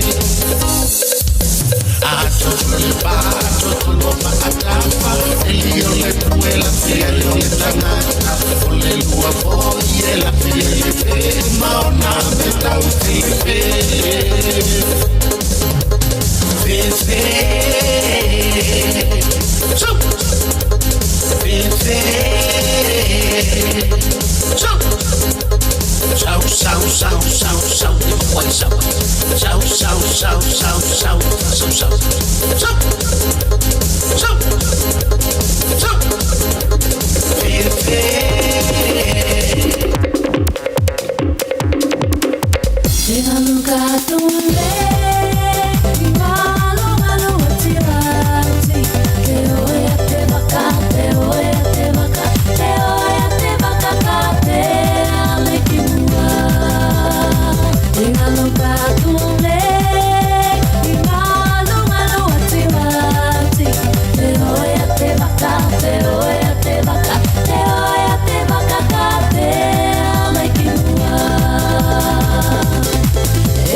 Radio Samoa. O mawhai ona awina atu telefon mai Samoa. Ona o le langolango mai ale ofisa malanga o le Ades Travel. Telefoni o iwa, tolu iwa, lua o, faselau. Tolu iwa, lua o, faselau. O te Fiafia fo e whatalofa ilo tātou mutunou. Rane o tātou wheroa i mafuta o si mai alau whaafonga. Tala masani tala tau longo mai Samoa. O le whaua wina na suesua e whaamasinonga o palota le tangi ni whauru atu. E le susunga papali i li o lo i pola te au masipau. O ia na se eide no fua mo le tofi whaipule. O whaasare le anga tolu le paia inga taluaia le pale mene. Ina ua ave i tua lea mata upu ina ua taunu i se marienga le na whauruina le tangi. Ma le na molia na manu malo i no fua le i tu malo. I le palo ta tele ia au kuso le tō whanā mula ulu. Papali i sambi leota. O le sui leo le vaenga e pui puia ia te tau o tangata. O le asonga fua nei vai aso na whaatulanga e sue ai mōri mau o lea tangi o le palota. Peta ina whaalia le sunga papali i o lo i pola te au masipau. O iairo na langona e tausi le fide mūma le nofo le leo le tu malo. Le mafua anga o le iai o sona fina ngalo. E whaawi i tua le na tangi whaasanga i le whaipule o whiriwhiria e le tu malo. O tolu ai tangi o morianga o whinga whaala tua e mafua le palota tele. O toe ave i tua. O lo whaaua o peona sue mori mau o le tangi tau palota. Mai le tu malo sa whatatasi. Le ana amate le sunga fua na wala au mori mau. E te te atua i morianga le tamai te i whaipule na manu malo i le palota tele. Le fionga ia seve te i fui mono. Whaasanga le suina ia whauru mua morianga ia teia. Le fionga lea ana Ronnie Bosini. O le tangi mai whale ali li tasi lea sa whaatulanga. E a mata wala au mori mau lea sunga fua lava. Mo tolo atu nei lea stofia le vaya su nei. O lea tangi alo mori ai le sui whaipule na manu malo. Ua avea nei ma sui pāle mia. Le fionga toi lupe mau i au tele pou muli nuku o ne semo. Ai o lo mori a foi e le whaipule le sui na whauruina le tangi. Le tō whātu i loma tusa lane se lota la meko. E ui lo to e se male atunu o le tai o le malo le na singa ngase. Talu na to na iai le palo te tele le fai unga le masino o kuso. O le iei pea I New Zealand le fionga I le pāne mia. Susunga la audio le mali atoa le ua tea polata I Valfosi Smith ona o whautuanga fo mai. Wa mauai masona avanoa e whero I atu I le minsta le va I fafo New Zealand. Le fionga va vasa manaia Winston Peters. E pena sa whaia lea whelo inga I le official consula le malo Samoa I le aio au kilani le asosana te nei. Wa whailoi o wala o whaasalalunga le malo Samoa. O lea whelo inga na talanoa I nai nisi o matau putaua. E pe o le vana no whai o malo e lua I so tanga whaapitoa Samoa ma New Zealand. Whapea fo I matau polo whaamua mua. I fuafuanga tau le wā I whafo le whainga malo fōua Samoa. Matau pule pui pui o tua oi o atunuu. Whaasino I lu I tau le whaave e ina soli tu la fono. O whala au whaasaina po o nā koti. Matau pule atina aina o pisi nisi tu mauti le tātu atunuu. E au fiai ma le vaenga o loa au inatu I whafo. Whapea tara noanga I le mata upu I awa noa ngā ruenga whaavai teimi I te tono New Zealand. Pea si le fia le fionga I le pāne mi o Samoa o ia fo I lo vai a mata upu tau le vā I whafo le tātu tino. E tasi le tau sanga ma masina e lua, wa whaasalai e le whaamasinonga māua lunga se ali I televou, lua sfuru lima tau sanga le matua, wa whaamaunia lo na uru whale whaamalosi se no fuanga, o se pisinisi ta'wa le taxi lau pasese I vawala. Ma ave whaanga o iei se JPL speaker, o lona tau e se lia le lua hawheta la Samoa. O le li o sapa Steven se lau o vawala malaulii, na ia I o ina mori anga leo leo, o le tale pe fale ma le lima tango e se. Sa nofo vavai a mua mo le iwa masina, I se isi sori tu la fono o le whao lima. Pe tai o lona le tausi sia o tuunga le nofo vavai ai, o le leto e sori leo se tu la fono, wa whaasalai le whare pui pui, ina ua toe mori atu e leo leo. O le sori tu la fono le tale pe fale ma le ngaoi wa whaatupula I e pea, tasi lea whaavai o le whaai unga, e nofo sala le whare pui pui le tau le leo sapa. O se tangata e leo whai ngā ruenga, ai o loo fisoa swani o na mātua I nisi o ati nae, ma ngā ruenga whai I te tonu o lona ainga. E tolu sfuru whahawhi iwa se lau lima sfuru tā la se tupe. Na ave sea mai se no fuanga I le nu o leo ne na whaatino ai se o so wha inga leo leo. I le masino me.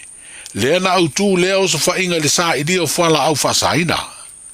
Se ngā ruenga na whaatino le malonsi o le tusi whaatanga, mai le whaamasino ngā pose search warrant. Pe tai o le mai a ilo ina le whaamasino ngā le whina ngā lo ia mo I la tau e totonu. O lo mo lia le mai au leo so wha inga tau fuala au whasaina. Wa manino ai o le ave se o lea tupe, e lei se mōni mau utu I nātu e leo e wha mauni ai, o lea se leni e eiso na so tanga, I fuala au whasaina. O whai loa lau tele eise whina ngalo le sui komisina, o le mtanga aluenga leo whale pui pui ma le toi fuata ina, le sunga le a taua afu masanga Samuelu, ma ia whai loa le newspaper le Samoa Observer, a whai o le whai unga lea le wha amsinonga, e au I leo o na usita ia. Talai o le nei aso, soifua.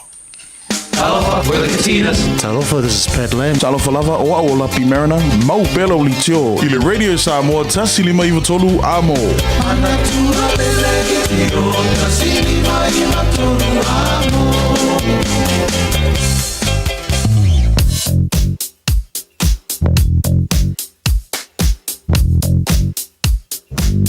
O li poti mai lunga o le alatele, ua awina atu on o le langolango mai le ofisa malanga ale A-Dash Travel. Telefoni o iwa, tolu iwa, lua o, whaselau. O iwa, tolu iwa, lua o, whaselau. Taimi pisi lava le nei lunga la wala le babai atu I le tele o Tato Highways wa whaisipolo ka tele nei vanga o le Taeao.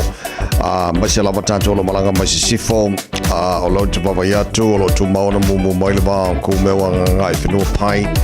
Whaasolo mai I lunga o le State Highways e Furuvalu, whaisipoloka pasi mai a Green Heights. Aile o mai he lingo se Furuvalu anga se Furuono, la foi poloka, whaasolo mai lava Hobsonville, whaasolo mai Westgate, Royal Road, Lincoln Road, Te Ara Tū, poloka, ia rene vanga le Taeao, whelolova, Te Ara Tū anga Rose Bank, Point Chevelia anga Western Springs, poloka, whaasolo atoa se pai lava le taulanga kilani mo tātoro malanga mai sifo, ele nei teimi o le Taeao. Highway Lua se fulu fai poloka al pasi le tano, Point Chevelia. Fasolo mai Mayoral Road on-ramp poloka i ne vanga le Taeao. Fasolo mai Dominion Road on-ramp. Hillsborough Road on-ramp poloka fo i ne vanga le Taeao lunga la wala papa. O ne hanga mangele, la pisi la flow de lei ya, la foi flow de lei, la foi pisi malanga la vale la okay. Massey Road on-ramp, southbound, la pisi la flow for ne temo le Taeao. O mai lo Puini Road on-ramp poloka ia. Ne temo le Taeao fa bena foi le Lambi Drive on-ramp around Rainbow's end. Ai le yo le Lincoln Los Fulua nga southbound State Highway 1 baanga poloka la bana ne foi banga le Taeao. La pisi la vai le lei. Le flow le traffic mai o Drury anga Papakura bena foi Papakura nga Takanini Manu Rewa on ramp faisi poloka lai titi la ne banga le Taeao fe lolo ba Manu Kawa nga i te Irirangi pasi atu is Tamaki Road on ramp anga i o Tahuhu High Brook Oka poloka ia ne banga le Taeao start flow le al pasi atu New Market pasolo Troy Gillis mal taulanga yo Kilani pai foi pisi tele ola malanga mai no shore so banga umala wala ne banga le Taeao am tabale poloka tele ne banga le Taeao wai tamai ti twaila onga ya le tala na mal tulanga o e ngola wala ne foi Taeao fo am tabale se o tingia nei fa mo mole awor so na fa so ina lo sa e banga lo kolosia nei fa na onga sa ne mo nei fa ma onga ne foi yaso a whaio fuafua saumalanga mo Samoa ma le Pasifika a fio ane loe le la lao le R-Dash Travel i le tasi Malu lima Great South Road i Manirua po o le fitulua o Shaughnessy Street i Papakura ma ua pase se pau wala au loa le R-Dash Travel i le o lua whamalu o po o le o iwa tolu iwa lua o wha o le R-Dash Travel Radio Samoa. Taslima iwatolu amo.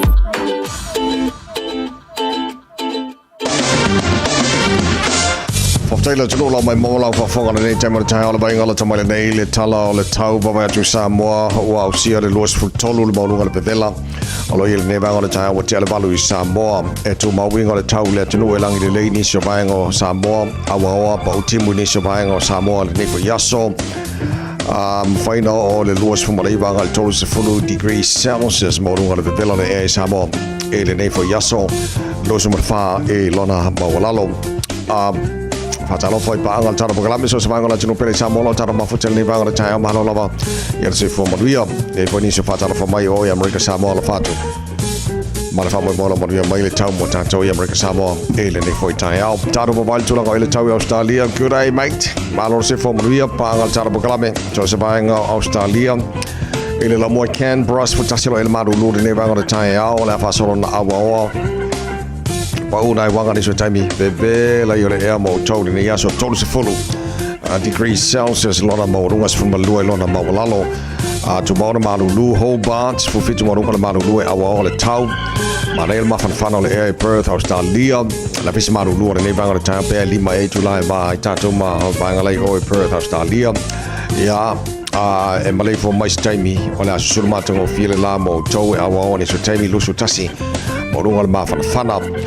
Melbourne malo se fo mo fesi Malu ne vanga le Taeao I bolo yai ala fa solo ina pa utimu inisio taimi ole Fiafia na nei dos fulu morunga le mafana fana le fa mawina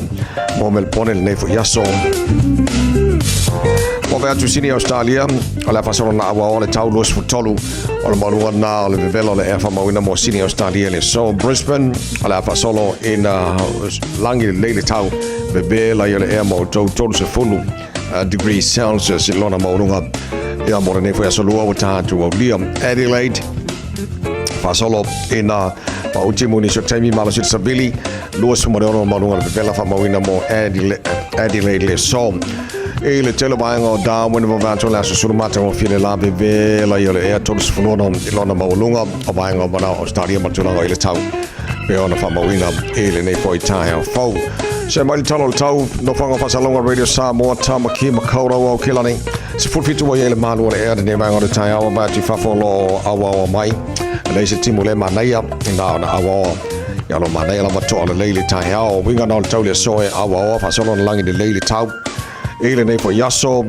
lo se fulu ma le lo ma lunga ma fa le fa mo wina mo Kilani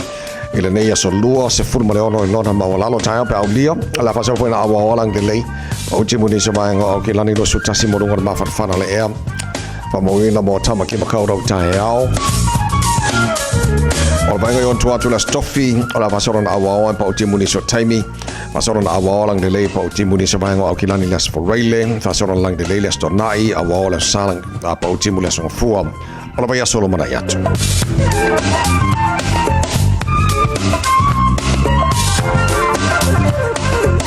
fa mamongo mana o tuna mai la mai tau I le nei vai ngol Taeao le tunu o alalam papa o ni se vai ngol nei fo I la langi te tunu o mo mai tau mo tom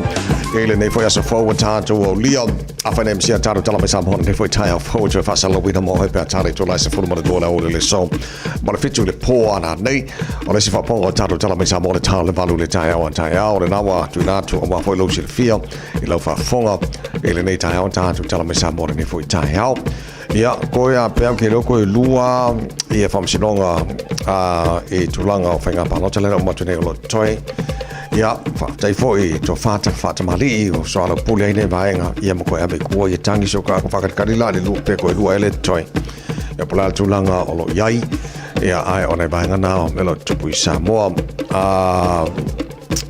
ke le lo pula le winga o vaenga lo tupu le na mo we o ele fa ma dingo tupu ia na mo mai fala fasaina ia ai masalo pe nga se pisingi se kele ko pe mo nga ba nga ko pe kele ia ga ilo e foi pe a kilo ia fa pe se pisingi se le o nga ba nga mo ko ia no winga la ele ko ulu mai le langi nga ke lo ko pe nga mo nga pa wa nga le al me masalo salo ia tau nei fa mo tu le e na fo tulanga pe na mai Samoa ne foi Taeao fo fu fa ma la fo te ne le tu la valu o se mai lo fa fonga o le fa ponga o tanto ma fa Samoa o le nei foi Taeao fo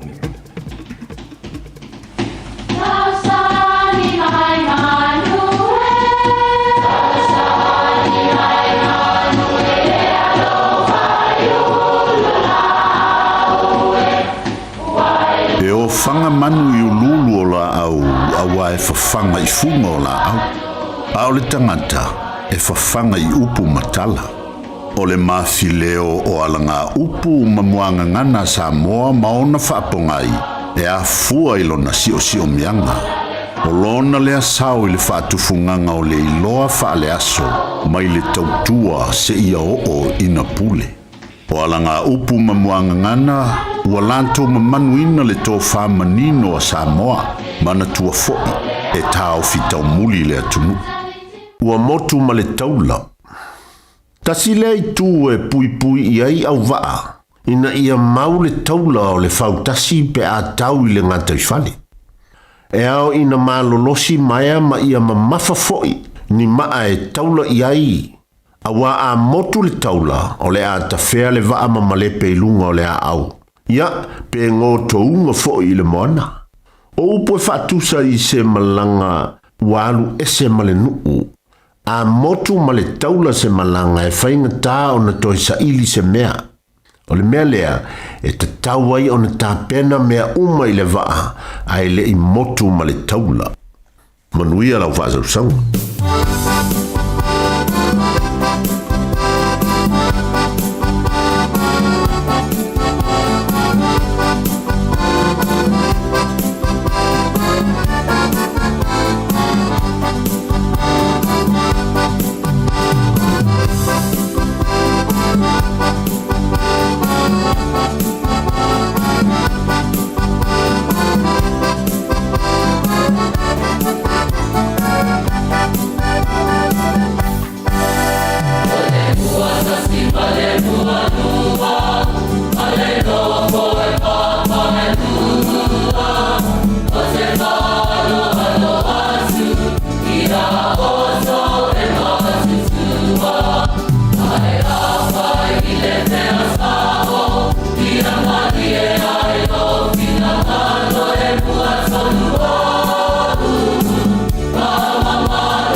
Oiva tu, amo. O e Fiafia e iwa te si ma le tolu wha miliona tala le se leni a le UTOS ua toe whaasafua atu i ona sui whai unite i le lua o lua wha. Whai sau teo ngā tupe e teo wha whainga luenga ai lau se leni ina ia wawe whautau nuu se wha moe moe tā ua a lau a inga wha pe e ka le sia. Wha o ngā au nanga le ANZ po le talofa voucher, le M tala, ma le My Cash e ala i le Click X. Wha afso tai mai le ono valulima lua ono iwa wha iwa le www.utos.ws po le emaili o le info@utos.ws po le Facebook. Le UTOS, le whaaputu ngā tupe teo whaawhainga luenga o le mawaenga tausia Samoa, teo whaawhainga luenga e mātou lau seleni, ai sele e oe le manuia. O fia maua sau ta avale po sau piki apu, ai tongi ta iwa yaso, lua wa yaso, pe ta imasina, o le sleek cars o le a maua ai le fisosoani. Ua ta pena le au whainga luenga a le sleek cars, mo oe malo a inga. Aua e te popole i se mea e tasi, te tala fitu aso, mai le sifulu i le Taeao, angai le afo le ono le a Fiafia. Tele la lai au kilani i saute, mili mai loa i le o lua tasi wha, fitu lua selau, po le o lua o, wha lima, tasi lima tasi. O i loa e mawhai o na whaunga lau kiwisewa e whai ma te pause moro whale mōmua. A whai fwoi o Yeso mō kesi e mawhai o na tato suisuina o nisi a wala i whale tupe sese a tonu i whetau i matulanga o loo langa timine. O na mata o nanga i Supreme Mortgages, mato tifisoswani e sue se tali mo first home buyers and refinances. Walau mai au Sam i le orua tasi o valutasi toluiva, valutasi pe emaili mai i a sam@suprememortgages.co.nz. Talofa o waleni o se electrical inspector Samoa, tolsu lima tausaga o tautua ma o restaurant fo'i mo le waina o lo mota, falsam fatfainga luenga, fa'apeli pe ina o vaivela ma o ngaumu. Falau mai lo waleni o le amos electrical i le olua fitu, lua no tolu ono fitu ono lua, olua fitu, lua no tolu ono fitu ono lua. Kore Samoa lima i tolo mo no lo se full one fala what ya le tula evalu mana to marile Taeao le lofa malanga le leo tara matai le langi ta to molina to machi lau le Taeao fa fianga mo mai le RSA Malu tara Kore Samoa lima i tolo mo ne so lo su fa ya so o lo su kasi le kai ro fa ro kasi aso ke topo tara fo lo mi to sanga good morning.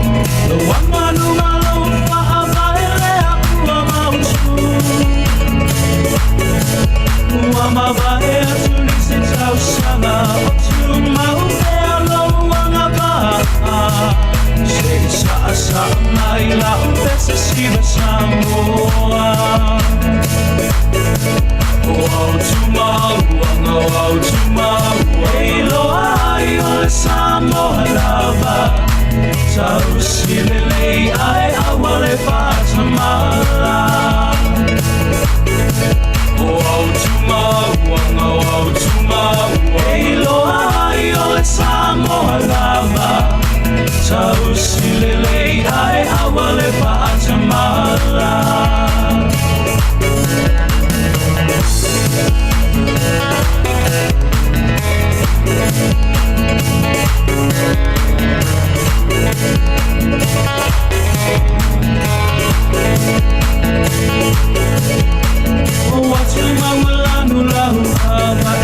si o mi ai lo samlanga una la agua mano esa sala va a pena ga taulangi va a mua i fio ana lo what you do is Samoa peli leanga oh tuma elo ai o Samoa lava tausile ai awale fatamala oh tuma elo ai o Samoa lava tausile ai awale fatamala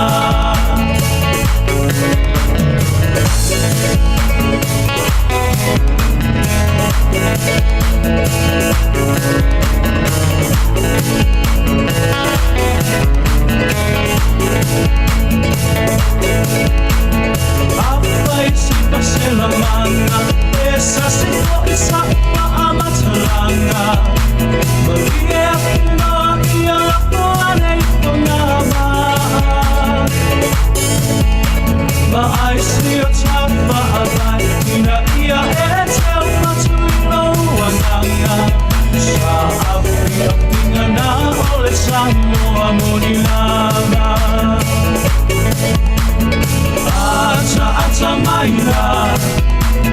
Lue maila O soi luna matuli Susumalu a poi longu wa Acha maila Siva maila O soi luna matuli Susumalu a poi longu wa O tumau Ei loa i ole Samoa lava Tau sile nei ae awale paata mala O tumau Ei loa i ole Samoa lava Tau sile nei ae awale paata mala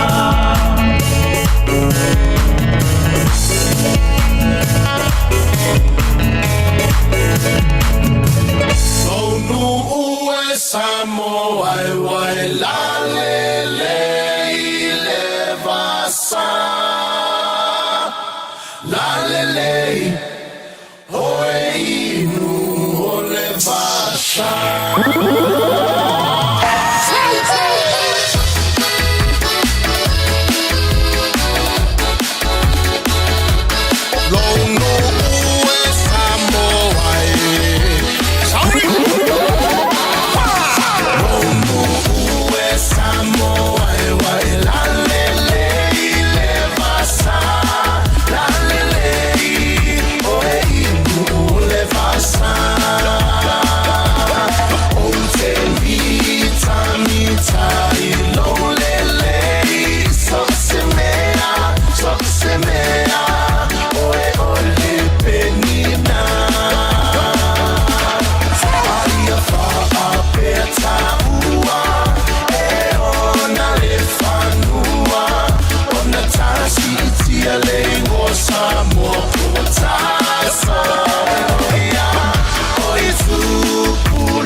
Samoa ya mala maleta no le sua le palua vama le sula tonga ya manatua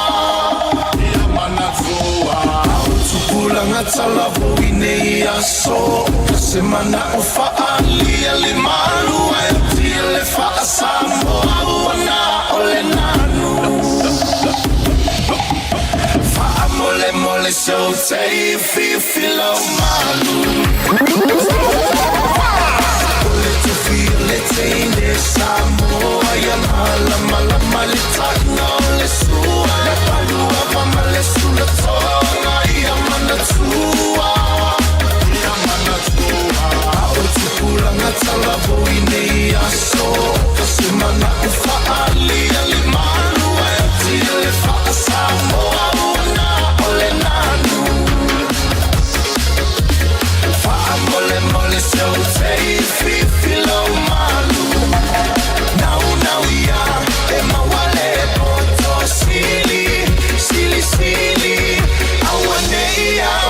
ona olo lua ia sili lo loto sila matana ile fela nuai Tamale CBLA ole apa Fiafia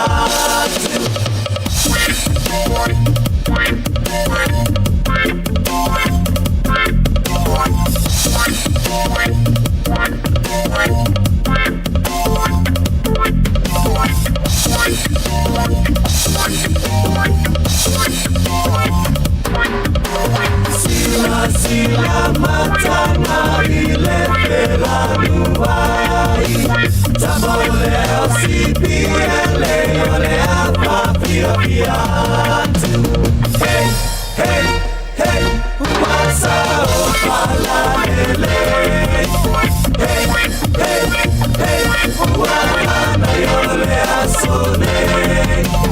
Maria Papa se maina Hey,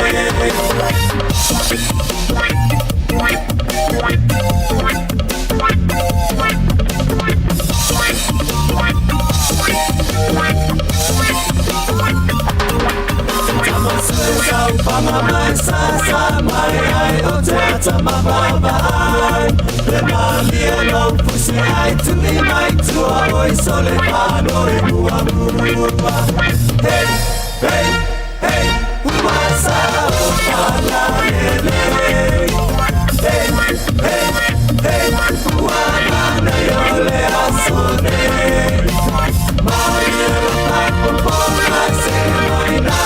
la lotune.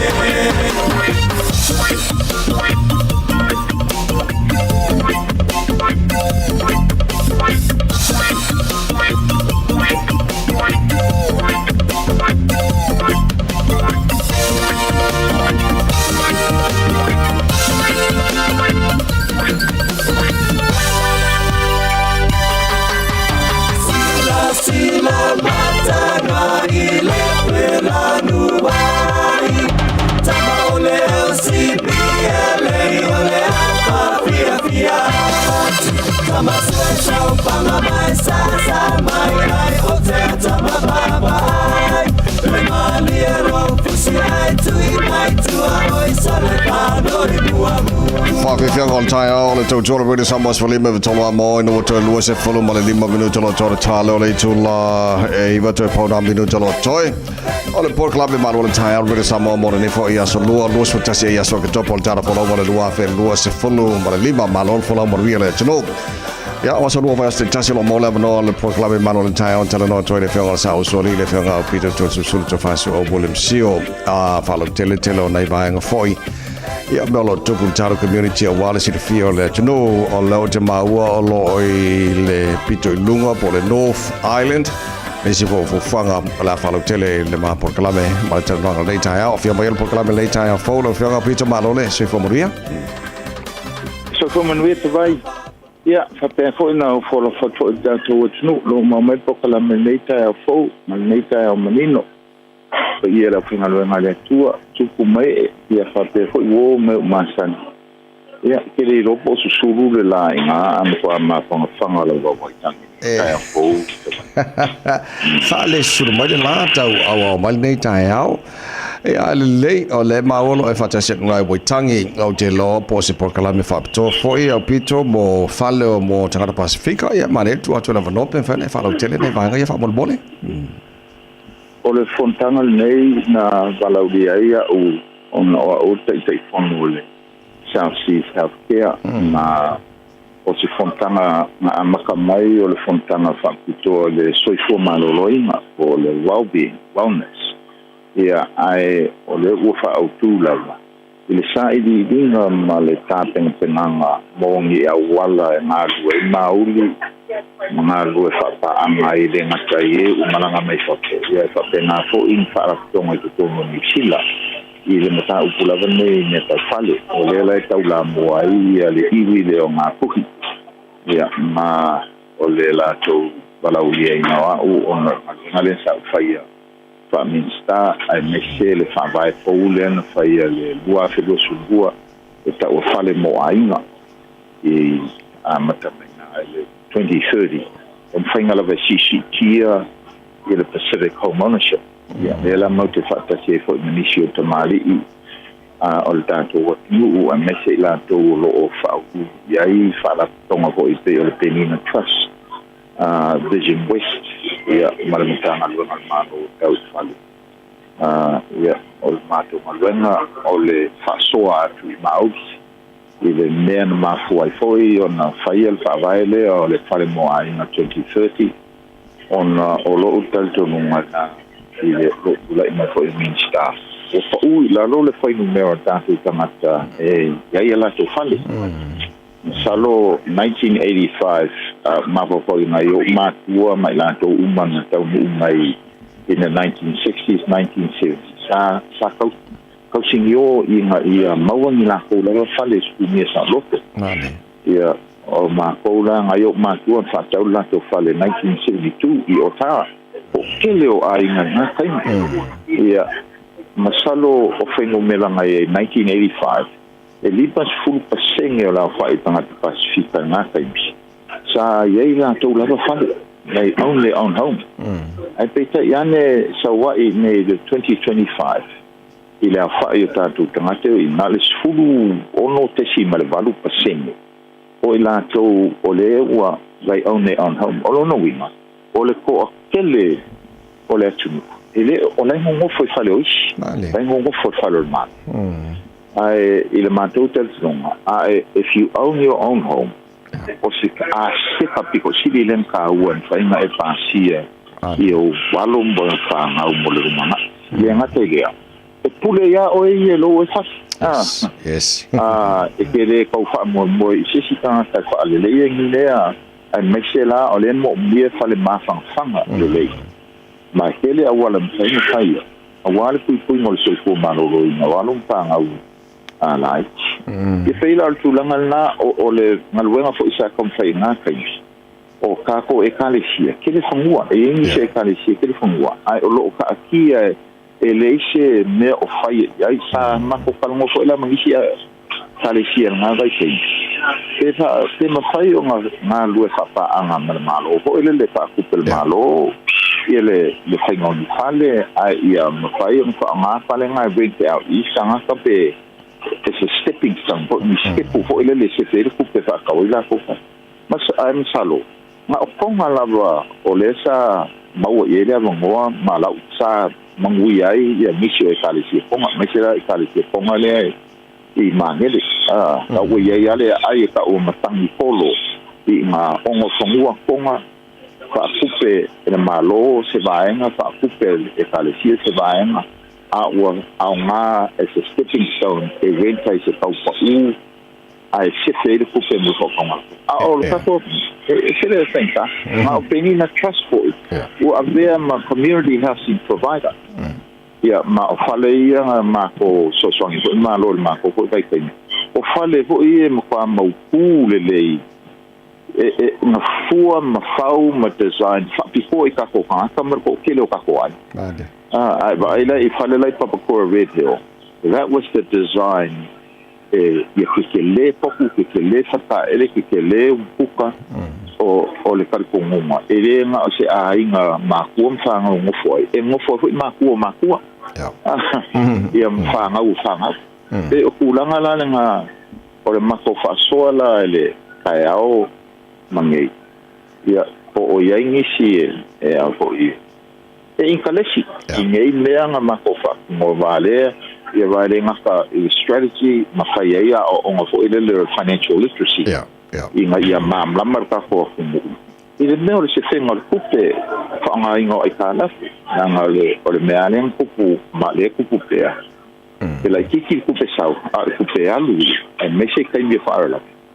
ia masalo a se lau kala le kupe sau e pe a se kupe le yes. You know, ia ma kupu ai si fa le fong wa sola ai le ko ngia ai kala ia Malu ia le ngata le polonga le kuskuli credit di pangata le ma mo mai ngi kupe ia maleanga ai le credit wale mfaya fai ngisi ai kala fu mo le fa ka wingo ni a se ka ka o ya yo lo la fa pero le langa okay a pito se e so le mai o tasi ba nga lo te ma o le fai ia momori o tatu tangata a fa pe o le tangata fa le au kilani ai tango fie fa le isi ia fa te tengala up north le e la o fionga le vai ngal Taeao o le ase au ale ma fai on fa malia i nai tangata Samoa o la mana ia fo 11 no la mo i ngai up north e fa tawo se fa le motu fo le ngai lo le ngo fo au kilangi ka waka ai le fena da fo se fa le motu wa fa mo wo va ia o le ia la to fo wa ngai mai kere la i ponga ia o le mauku ia la ko ko mea wo fai manga ma waku lau kalo fa kau i au kina mangkua le kolu i kula i o kilo ka o bi au ka o ele ki le kolu i kula a le mele se wa i kanga ka nei ma ka ko ma hamut a te al me ko ma le au wala o ke le lo la i lau fesidi pa o le me ia o le nganga o sa i di malo a o fa le kongu le mela ia sa i di te sili o wa maka e ampu pua e ia le fa i ka ko i a kumu Pasifika i ngai o le sasinga ma fo anga le ngala o dia i ma ko o le fi ma mlama mau te fa te fe so soangi ia i la ko o le Pasifika le we ngai i up north i fangadei o i ngai i sevo i waitangi taia ko kele halka ko mo ia mangkua ngalang o so la vo ko kele au kilangi mai le amakanga ia so la wele ko ka steke ki morufa mai wa kele fala la ve sai au kilang ia ai wa kala ku no ka milo ye pala fu fai fala la ve la ko yo paula mea ole ka wala mu mai ele vinga ko alo ese ai o le pemirangi sai di malo peila ingu ukua mo sa idinga manguia i se soifuanga ka mo fie fale le leia onga ma se fe fo ile ya le saunga le mume ala ile mo se fe kupe ma ka ko wa ale se fe kupe e mau lo fa la le lo pe fa fenga alo ali ai si solo mai ai ia wa ingosia ako ko la inga ma wo mai o masang sa le ya ma lo fa tai le ma o te malanga sa mo ba so fo ma salo pol talaino no fa fo le to se nei o tanto matua mapu ipulotu mo tere sala fai ia se i mai so fo galo ta wo le fo ino fa o le valaulianga mai sia mo se ma le fiamo ko ia pa il paulo le sai kala skeke la vi Samoa ia o le in kalesila ma oia i Southeast on e mga ko le lava ku pua ele fa yo ta ko ti o ma tua na o taia ia o le la no ke o ma ko i fanga le i vai le u fa lo i ma le ma ko le polo so pa mai a khamia mai ai wa alu i dunga le need a inga o lo i tanga tamak wa me se tanga tamak wa e mo mia ia le kausima 24/7 mate o kako e sai ele kan po mo fo ele e mo mia ni fale mai fa pe mo ra wa kausi la vai e fa ma ka kala vai e ngafa male kaukua mar kausi ngom wa se longa la vo o mal se fua kausi la ka yang ke le swinga le ai ia ia ora ka kausi al makua o le mfai ngal male ia o le la o kakau o tako kilo va ia whaiwhaia. E ko kele ngisi e fia di kaya i Samoa. Ai a o i Samoa. Wane mawhainga ngā wakumba makufanga o la ko e whainga luenga whanga o ia i la kou whanga o mana kou ai. O le la se ngā kou makamakai ko i rea singa te mafua i sea. Ia makau whainga e sosoangi mai ko i ka penanga mo le rumanga e le ngata i nei a o Samoa fo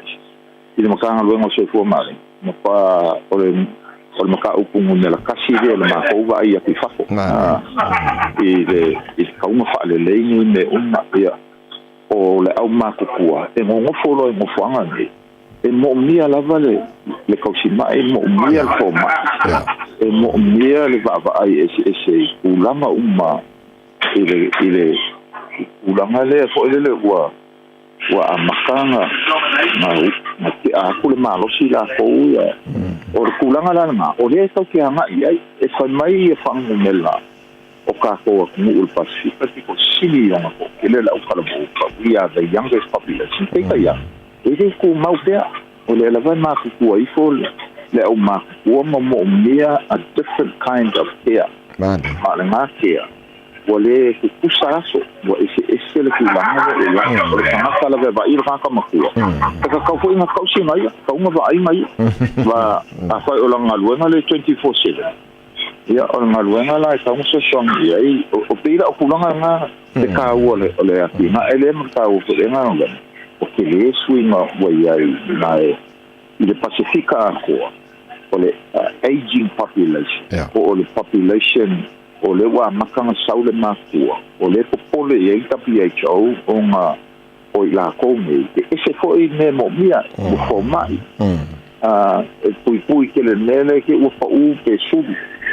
wa sa mai la ko ia e mafua mai ngani si mai ma o la makia ke se ko na so e ka pe o ka uana ia mo fa ro longo o la ko e ka su e la vanga i ku pe mo se sen pa ke paulo e fa tingo ai ma fa mai ai le ngalo alo fa tai o la ta fai o nei Taeao se mai so Fiafia o na filen fai lo il Taeao Labour Party se tasi o la to fa matati o lo ti tila lumanai pe amalo fenga pala to sang fo of future funds o fa no ngoni se ripoti good news more small and medium businesses in New Zealand o la so Fiafia le tulanga a bit o le wa mai lava ma le karikonga o se o le wa makanga ko babaia ku policy le u fa la lo mai e le leipa ma le mele sa fa tio kwa ia o ia au kustalmans o wa luale ngai lo ka sanga le fa lo ko o ingi fa vai fo bo ngi nga va ka fa i ia le rang fa i lo me ngafi ai fo linga mai o le nga va ka le wa mai o le vangau fa ka u ulanga ka u siding o le mahuia mo le angai it's a WAFS feature ia mai ai o le e faikio mai fo ia ile ko ngai faikio mai Winston ia fa pea kai ku pusa malanga ia announcement ia e te kai ang policy ngai mo ka pena nga mo le fainga ta local 2026 o le o fa mai a mai le kupelea my dividends or crown assets mo ko mai la ia nga ba ku ia on kal sanga ku ia pisinisi inga ia fa mau ku ai masisi ia la ko pisinisi ma mawai ni sina luenga that's the theory of it ia a kongo ke le lava me ka ke le I mawa ia kongo ko fa mamla mai ao anga ia ko mo pa local ko sang ko but falling on my I think it's a good start wa kangia mai fo I ele ngau ai o le leipa ma le fa mangi o mai leipa o le la ko fenga malo ma la ko fa vai mau lava e lau ke le fa kauinga ese a seka ale malo and now ya ka ia o le ai loa o ai le malo o le ku bang fa e pui a seka ngi a o ai le malo a ordinary mau il fakawis mangkua lang alenga ia fa sala lau ma foi I le vaenga la ia o le au farmers le fa kaua le susu ma le ka angaifa o le ua makang whakau e se isi branding on New Zealand e fia pidionga o le la vevesia ia Winston ia makamale o David Seymour e ngau David Seymour whakau e se ase a ika ia Winston pe la whakau ala mea pakingo ia New Zealand a avakula pule sisia longo winga nga la whakau pea la ko paka e whaforinga o paka New Zealand ba lai le brand mali mo New Zealand ai e mo inga e le ko sai New Zealand pela o le au ku saoanga o i o le a vai e seilo ba inga fa fai e lango i le puipoinga a seka ka o le mau me ku pel malo male va inga o lo ngau fa e se ase e mongi a fa e se ase ko mau ku ala o pule i sikangaka and it could be my foi o ye fo inisi vale e ka waka ka mia mai va ngal malo o la ila po share si ko so it's a good start. Yes, ma no pa te telo fianga sa o le ile fa so malo finanga ne foi time for time por kalam ia. Vai. Ia. Wa ngalo e ka tava. Ka kala mo le vai aso le nga sini. Yes. O kambale o la wono ken lai pen o se tanga ka mo le. Wa mo fai mai yang ka ma ku le ia sa o le au ko fa manga ku mai. Ma ko fo ingai ko inga Samoa o se uni se very good. Yes, yeah. Yeah, male kamba Samoa le makai le pale o ka wa ko le bra. Ia va ma fai le sa fai ko inga ngenga. E ala pa para ni ala nga ka ko ka ngoi ko inga ko inga Samoa. O makai Samoa. Ke na o Fiafia mai ko inga. Wala ko vai nga mai wini kong ila ka ko finga pia baka o ai kongun pasika nga mo ia or ka ko mau nga yo kina ma te tele lo fa pito nei ya mo le fontangal nei so le le fianga sa so le o pito to sul to fa su o volum sio mal taru tara nga ne foi fo le to tour with some for him hi but to hamo ta to Spotify mo wala ne foi Taeao. Oli poti mai lunga o le ala tele, ua awina atu on o le langolango mai le ofisa malanga ale Ades Travel. Telefoni o iwa, tolu iwa, lua o, faselau. O iwa, tolu iwa, lua o, faselau. Mawai atu, tu se mali poti la tamai le waka kotahi o lo tu maona polo katatu o lo malanga mai sifo, lau whiolo lo mai le pasi mai o Rosebank Road on-ramp. Tātou poloka lava i le ausia o Ponche Belima, Western Springs. Ia mo tātou lo malanga i le city-bound o le State Highways Fumaleono. O te mawai atolo tu mauna poloka lava le North Shore, mase lava around Rose Hill, Silverdale, Wairau Valley, whapena fo i Takapuna, North Coast. Tu mauna poloka na nevanga o Taeao, tu mauna poloka pasi atu East Tamaki Road on-ramp, city-bound State Highway 1, se ia pa ia Green Lane, tu mauna poloka State Highway Losefulu, pasi mai i Puinu Road on-ramp, fasona koe Lemby Drive on-ramp, Maralingo le Losefulu anga le southbound State Highway 1 o vaenga poloka o manara nevanga o Taeao. Au tavale, whamnatu masari o reida Samoa, saunga ne mua oil o whafoina le tavale, saunga ne mua pasese o lo intono le tavale lo e whafoina ma saunga ne mua sos tavale. I so se vaenga na o inofe malanga inga ne aso o lo i o ao. A whaio fuafua saunga langa mo Samoa ma le Pasifika, a fio ane loe le la lao le Ardas Traveler, i le tasi Malulima Great South Road i Manirua, po o le fitu lua o Shaughnessy Street i Papakura, mo wa pasese pa u, wala au loa le Ardas Traveler, i le o lua whāmalu o, po o le o iwa, tolu iwa, lua o, wha o, le Ardas Traveler. Te whamiro tolo tō talo le tola iwa te tō mōre samas whanima he iwa tōru a mōwha whianga mai a puni o ne foi Taeao moi i le pō masina tana whōpia tala iwa i le Taeao nei.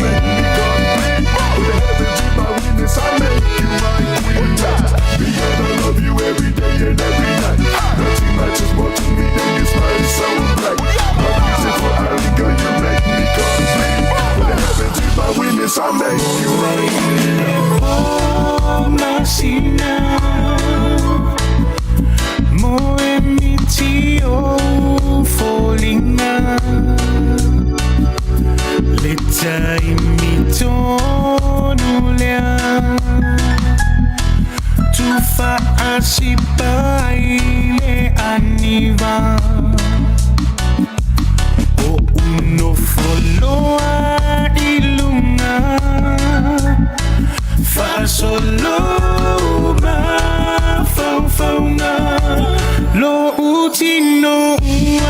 amaniti lo imata malini. I love you every day and every night. Nothing matters more to me than your smile so bright. My reason for Alika, you make me complete. What happened to my weakness, I make you my queen. Baby, I love you to the day I die. You know I'll always be by your side, girl. You know it's true. Oh, you know I do love you. Angin maya said my tiny. Se momoliatu se tali ya te ia o io Fiafia si per me io uniana Fia maua per se ma futanga Anale ailo alofa Semanu hotele ola Ilo umeana Firma wape sema futana Anale ailo alofa Semanu hotele ola Baby, I love you to the day I die. You know I'll always be by your side, girl. You know it's true. Oh, you know I do love you. Baby, I love you to the day I die. You know I'll always be by your side, girl. You know it's true. Love you. Radio Samoa Tasilima Ivatolu Amo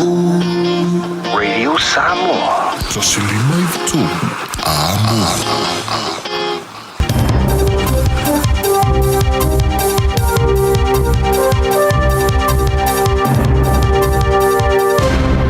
Tarflava talani mai out here ni sila moleso Taeao manuia. O se tamalo o kilani na te whaatontonu ina tupula televo e tolu o pela voniana me to tino. Ave whawhainga luenga mata fiala tupe. E pia na longo ina i whaatonu o le whamasinonga. O moe ai a tuai o lon su toto sanga o le matua o tula i lumo o le whamasinonga i murianga lua i whainga whapolonga. O lo tua ia fo i whainga whaunungari i whai whamalo se lua. Valu morianga i whaorima i amionga mātanga po indecent assault. Ono morianga ile ai ina ia mionga whaunungari so te inga whaso tula fono, ma ne whaolima e whaongai se whatusa, ma salu. Salu wai ele roi ale malo Chris Howard te le whamisinonga maurunga e o kilani, o morianga i whainga whapolonga o aso ne tu wau, ele o whatusa di aina i ele ata. O whainga whapolonga e eise mawhau, ai po le polo ma se fili, ma se ise uina le sasa e sasai. O lo tua ia ia leo, ia se matua i whaafitia e tuai, o le sao lo tonga o nei tūpulanga, whaatipula i la tō mari sao loto wheo inga, te pula ale whai o ni ala tō whisota inga,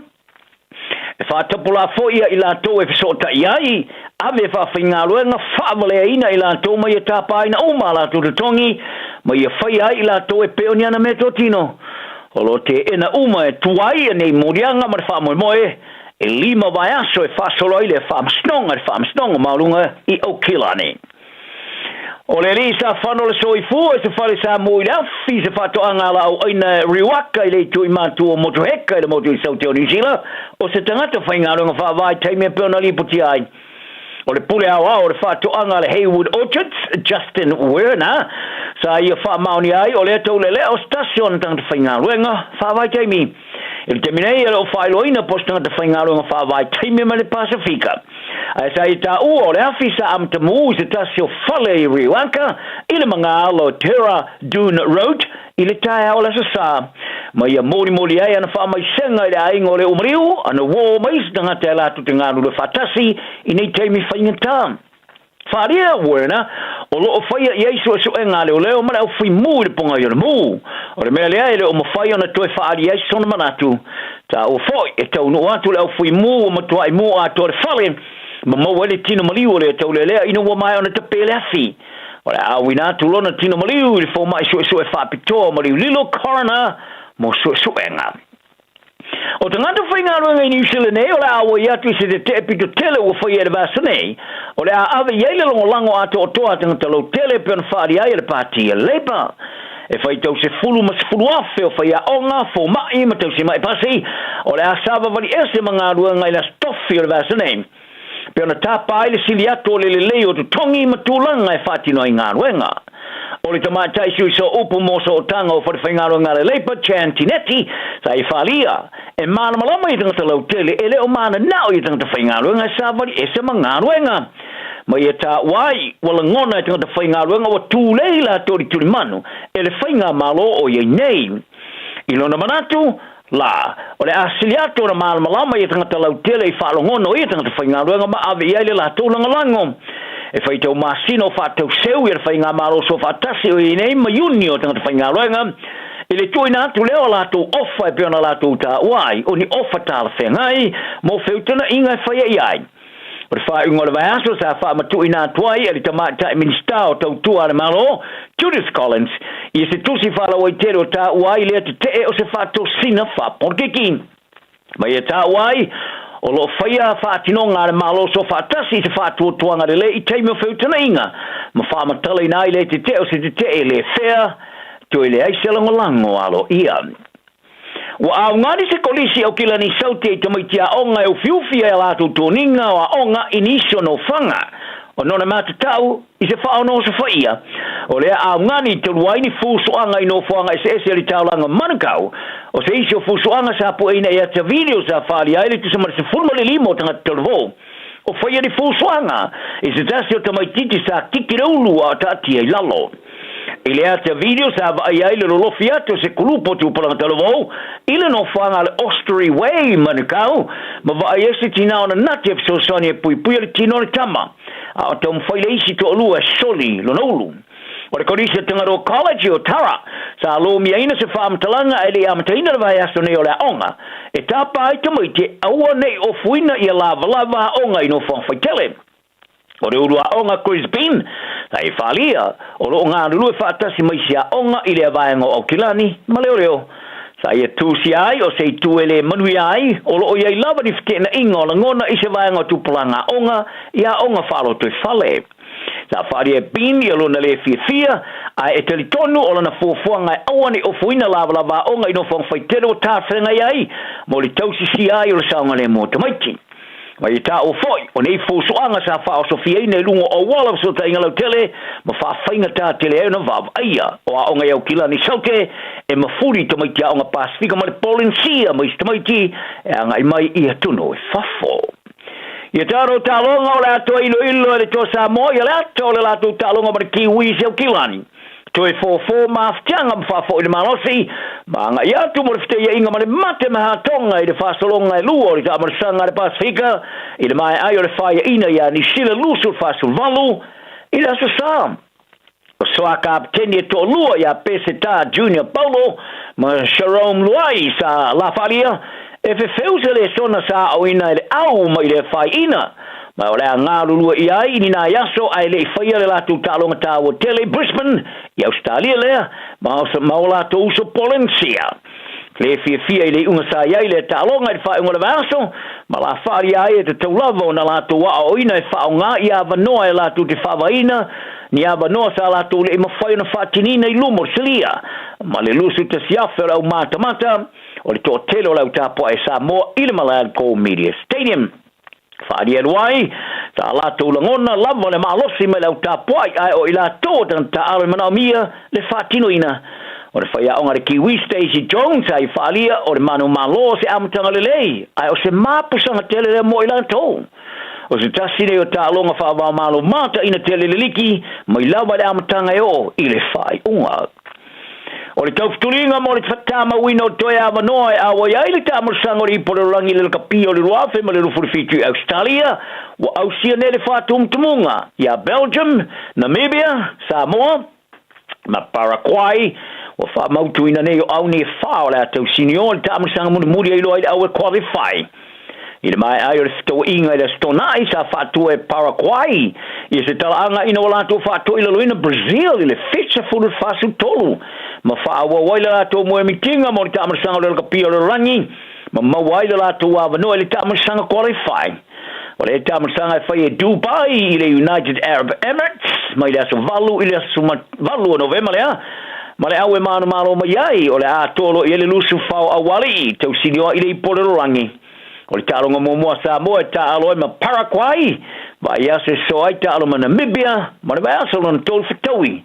ma Belgium. O se aonga fōu mo Taeao po le Sports Academy a Bahat i Wellington, o whoroflaina o se vai ngala te mai nei lea e whaavaina e aonga tōngi pau le charter school, o whata o toina te tala le tausanga fōu.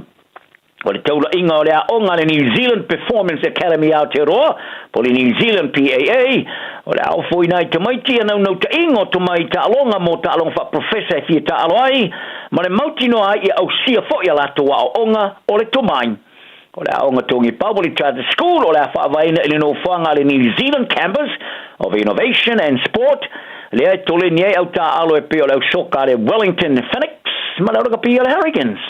O le amata whata mo ele a onga le vai tuanga mo mua o le tusanga rua whemare le furuono. O lo avea foi mano whanga i alo ia na mo toleninga mo au laka pia le Black Ferns, le All Blacks, ma laka pia New Zealand lalo luas futusanga.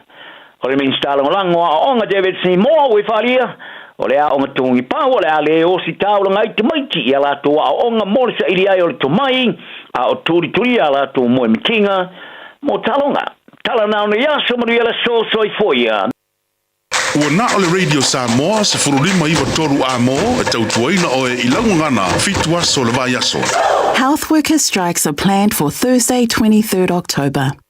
Hospital emergency departments will be open for emergencies only.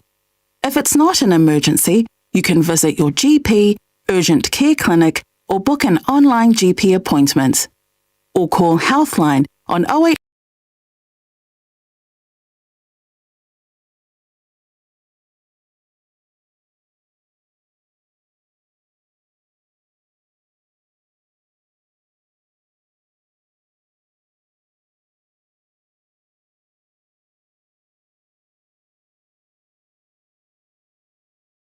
Ngai lau se leni ina ia vave whaatau nuu se wha moe tā ua a lau ainga wha pe ka le sia. Wha ngā au nanga le ANZ po le talofa voucher, le M tala, ma le My Cash e ala i le Click X. Wha afsota i mai le ono valulima lua ono iwa whaiva, le www.utos.ws,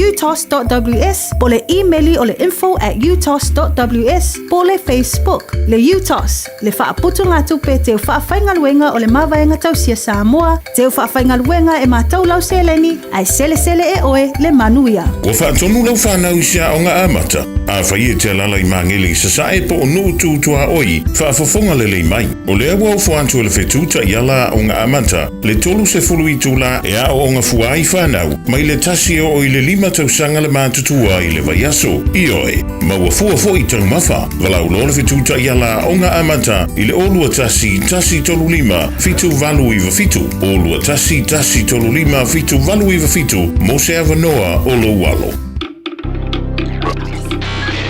Tasi 5 iwa tolu amo. Radio Samoa.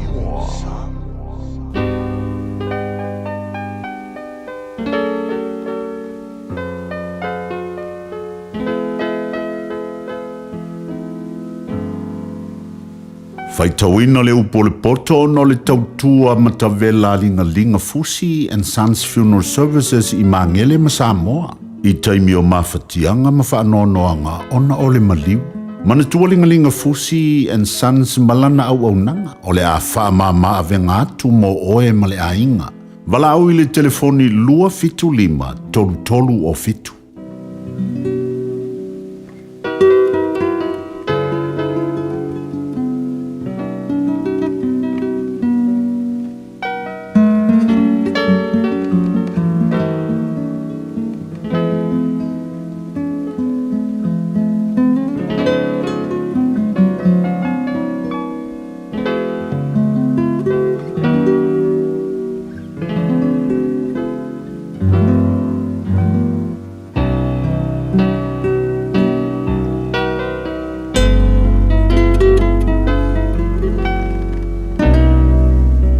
tau pe luas mo tasio tusio fata oto faita wina ile upol poto ole nei fo Taeao phone ole finagalo le tupu o vaita ia ile a ao ole li i na te li wina i mea uma wa ia finagalo ia o ala umol tangate tonu ia i lona lava manatu a ole li i na te fuatia loto ia whaiale a mea tonu ma le whamasinonga e sili ona le lei o lea i le taulanga. O mata whasia ma le loto fefete o le la mepa fo ia ea mi o leanga o leanga sala lea. O mawhauwhaunga o e whiringa i ngā ruenga na o le maumea i uiai. A mawhauwhaunga o e whata alise o malava e uai na o le matipa. O le whaupenga o loa ua maua i le laulau whaiva pipelo. O le mea whatau wa ale ua whata a pia peina i lato o sa ili le oti.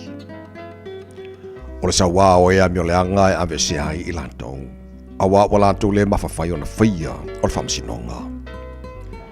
E whapio pi o mau i e se le ala o le tangata. A o le wale lei e tonu lana ngā ruenga. E le lei o na nofo i le tumutumu i lunga o le whale. A le anga o na nofo ma le whawhine whaamisa le whale tele. O le loto, o lea mi o leanga, wa mana o lea i le leanga.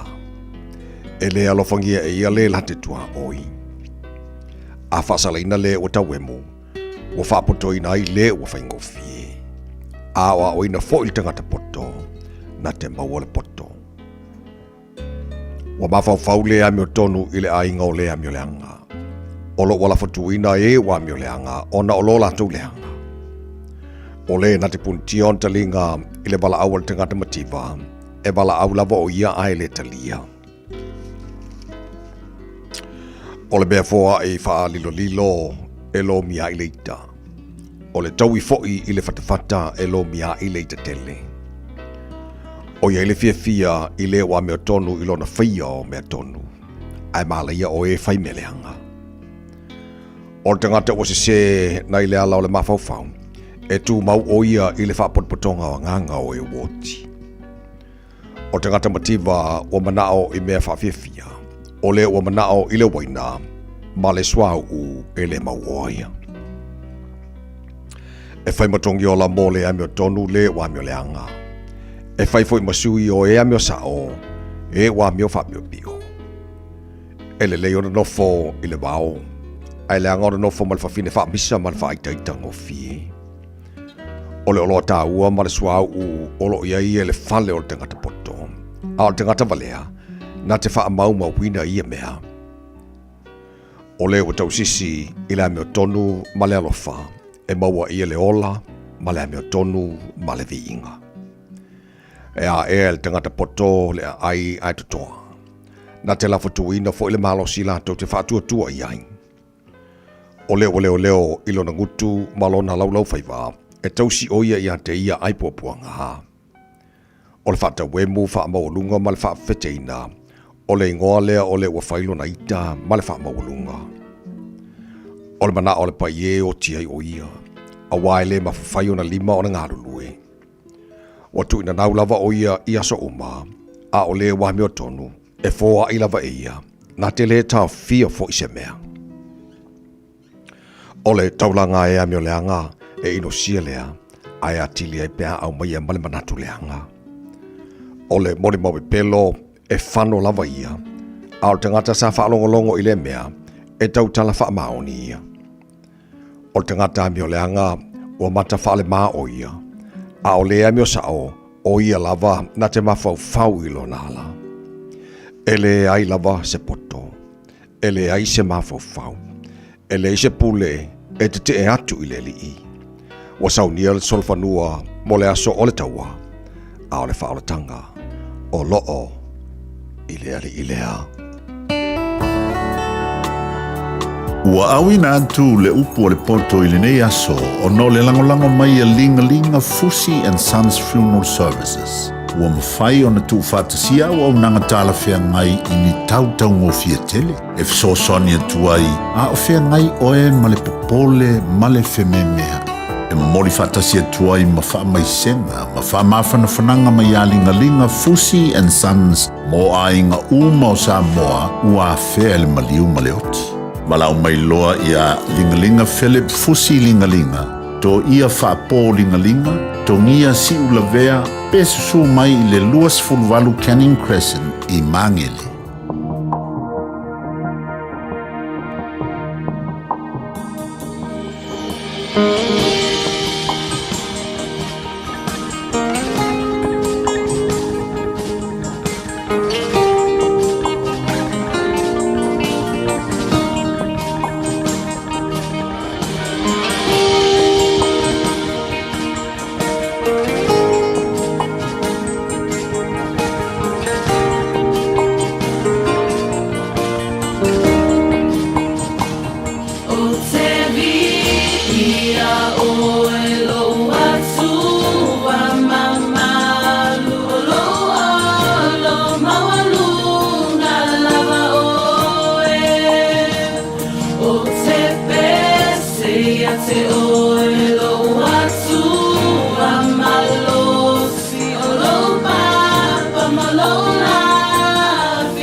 Malu soifua o le siafufonga Samoa, Radio Samoa, tasilima iwa tolu a mo. Se kia Radio Samoa.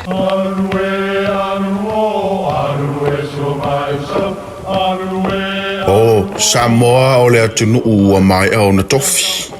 O le la au ua mai au ngā tātulanga e le to e tau au whangaina. O le vai fo i ua malili ua mai au na saiki. A o lau polo kalame o le vau filifili. Ua na o se toi wha manatu. Ua na o se toi whangu ia ua nganuu Samoa. Mau upu ta oto, mau upu tu. E ala lea e ala ngā upu ma muanga ngana, ma le vau ngana. A wane i emisia le tātou polo kalame. Ia Fiafia o aso lua taitasi le itu la e valu i lunga o le Radio Samoa. Ia manu ia tele, lau mai moanga ma lau whaasaunga Samoa. Oh my, fata mo and follow chicken and things. My popcorn chicken, crumb burgers, my marinated wings. Le Chicken and Things, numera ono di Melvin Road, Onehanga. Te tala mai i le iwa le Taeao anga i le lima i le afiafi, a songa fua i le asu tofi, ma le iwa le Taeao anga i le tolo le afiafi, i le asu wharaile. Telefoni o iwa, whātasi ono, limatasi o ono. O le aiai si whaapitoa matau tia mo le tatala aloa ia o le Chicken and Things i le aso ono o ke topa.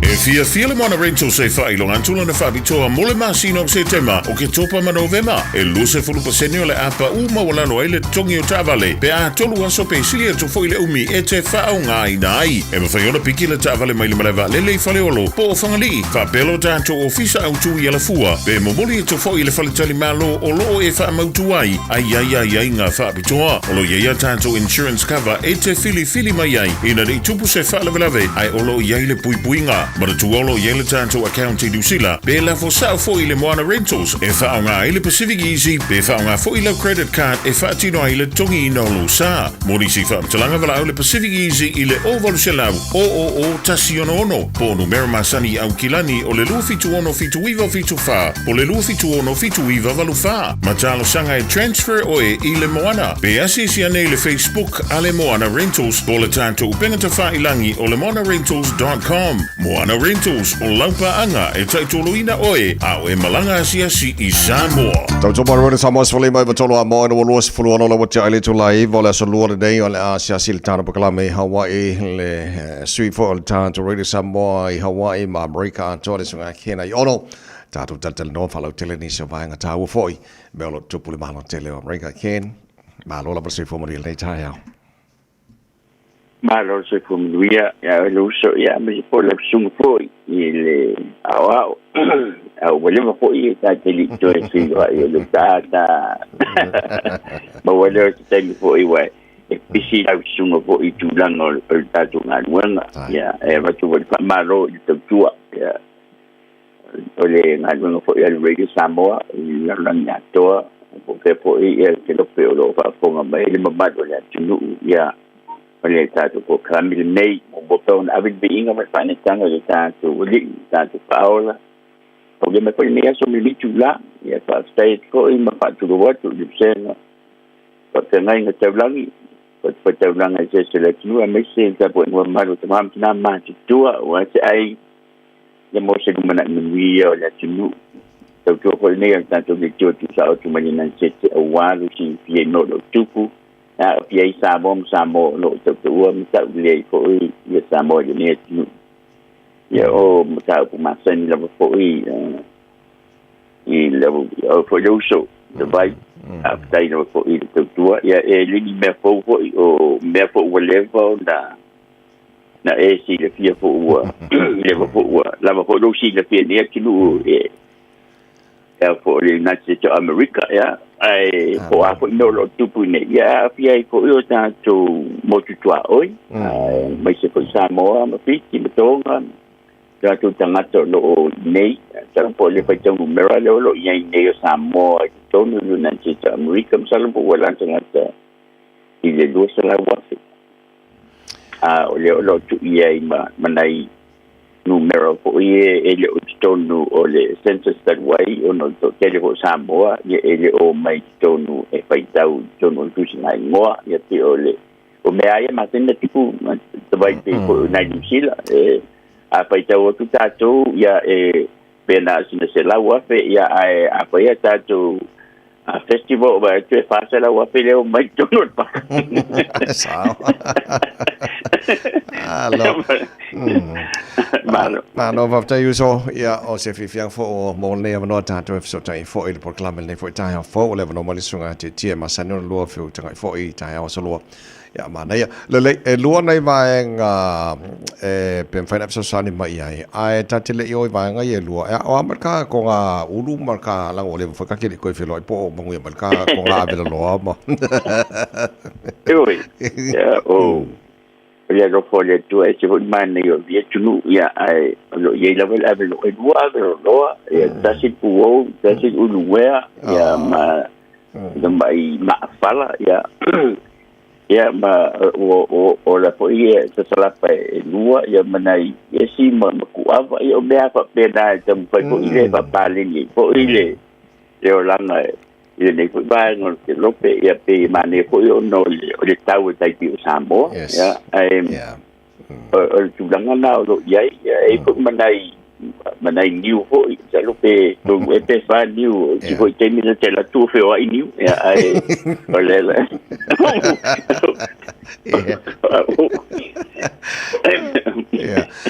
Okay, le kena yono malo faftai chef so de mai luana va ngai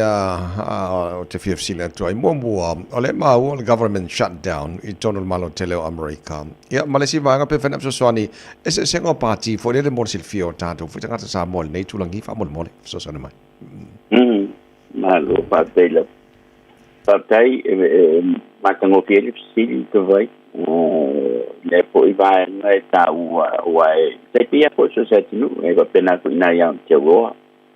ta wo po i ya parti mana tu po i filosofia po manifesto ya po platform ya po na tu man ti po i e so sa tinu lava ya va pena ku le ne tinu e le se sen o parti de le nei na chito America le Republican va pena ku le Democrat ese ia me fa ta wala to o te yo la vai lo ngana lo nai manatu lai e mana o mapati na ia le ya tinu ina ia le ai pe la po yo so sende tai pe ko pa ta si po ia ta tu ai porto tatu te mana umai le sebe ai ese tatu manatu ya tatu el mera na ko ile amanto ko ila ese tatu manatu mai ile socialization ma environment bo si manga tatu te mai sa uli fai te au ese po yo na manatu matau sa po tanga te na fai pato anga ese ro manatu i matau ko pena ko ile tanga na onga ile high school mantanga tra onga il college ya mantanga ta bo i oro insinia po palama ese umala tu manatu i matau ala no pa matala le tele tu pe ona e manatu po ile te i u pa matala tu se me ona pa pele a mela po te au se tu le o le mele te pa matala ina tu o le tu langa e a pia yo ta tu tanga no inga elise me ala yo no pa matala ina tu le langa ila mas malvanga le Warren Buffett le a foi ta isa la opinion o la tu tong ai o ta tana ese mele o soi wa no ina ta wa ko ila ta tu ngai bona pa tu stala pa sala la ile te fa pe le o ino ta tana ta alfa mama na ina ko ndolo tupu wa ile se e foto a do le so ti ta si ye se they lo po se si le pia ai o le tulanga ile mero ne ya government shutdown e a fia ita tu tangata o le memorial melna e a fia ita tangata o le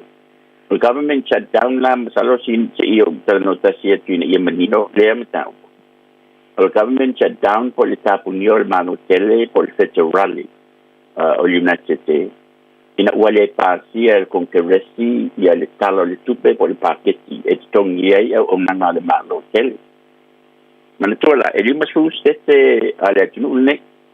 mai pule lava il stete el fa ngaina ala tu paketi e pasia po i estetas pero se de Hawaii, California, Utah, Washington e fa malu dua tu malu le tunu pa fai o fa fai ngofia tu kam talanga wa te ban malamba le audience tanto e te mai tanto mo la vola tu o ine ne ta o tala noa tua i tu langa i le bana laiti nei mamla mai fo minisi fo e le o tonu ne tu e fa lango la ia le pasia o le paketi nei i tonu le congress vai na pasia la le motor suyo fai pure por House of Representatives le paketi ia tu se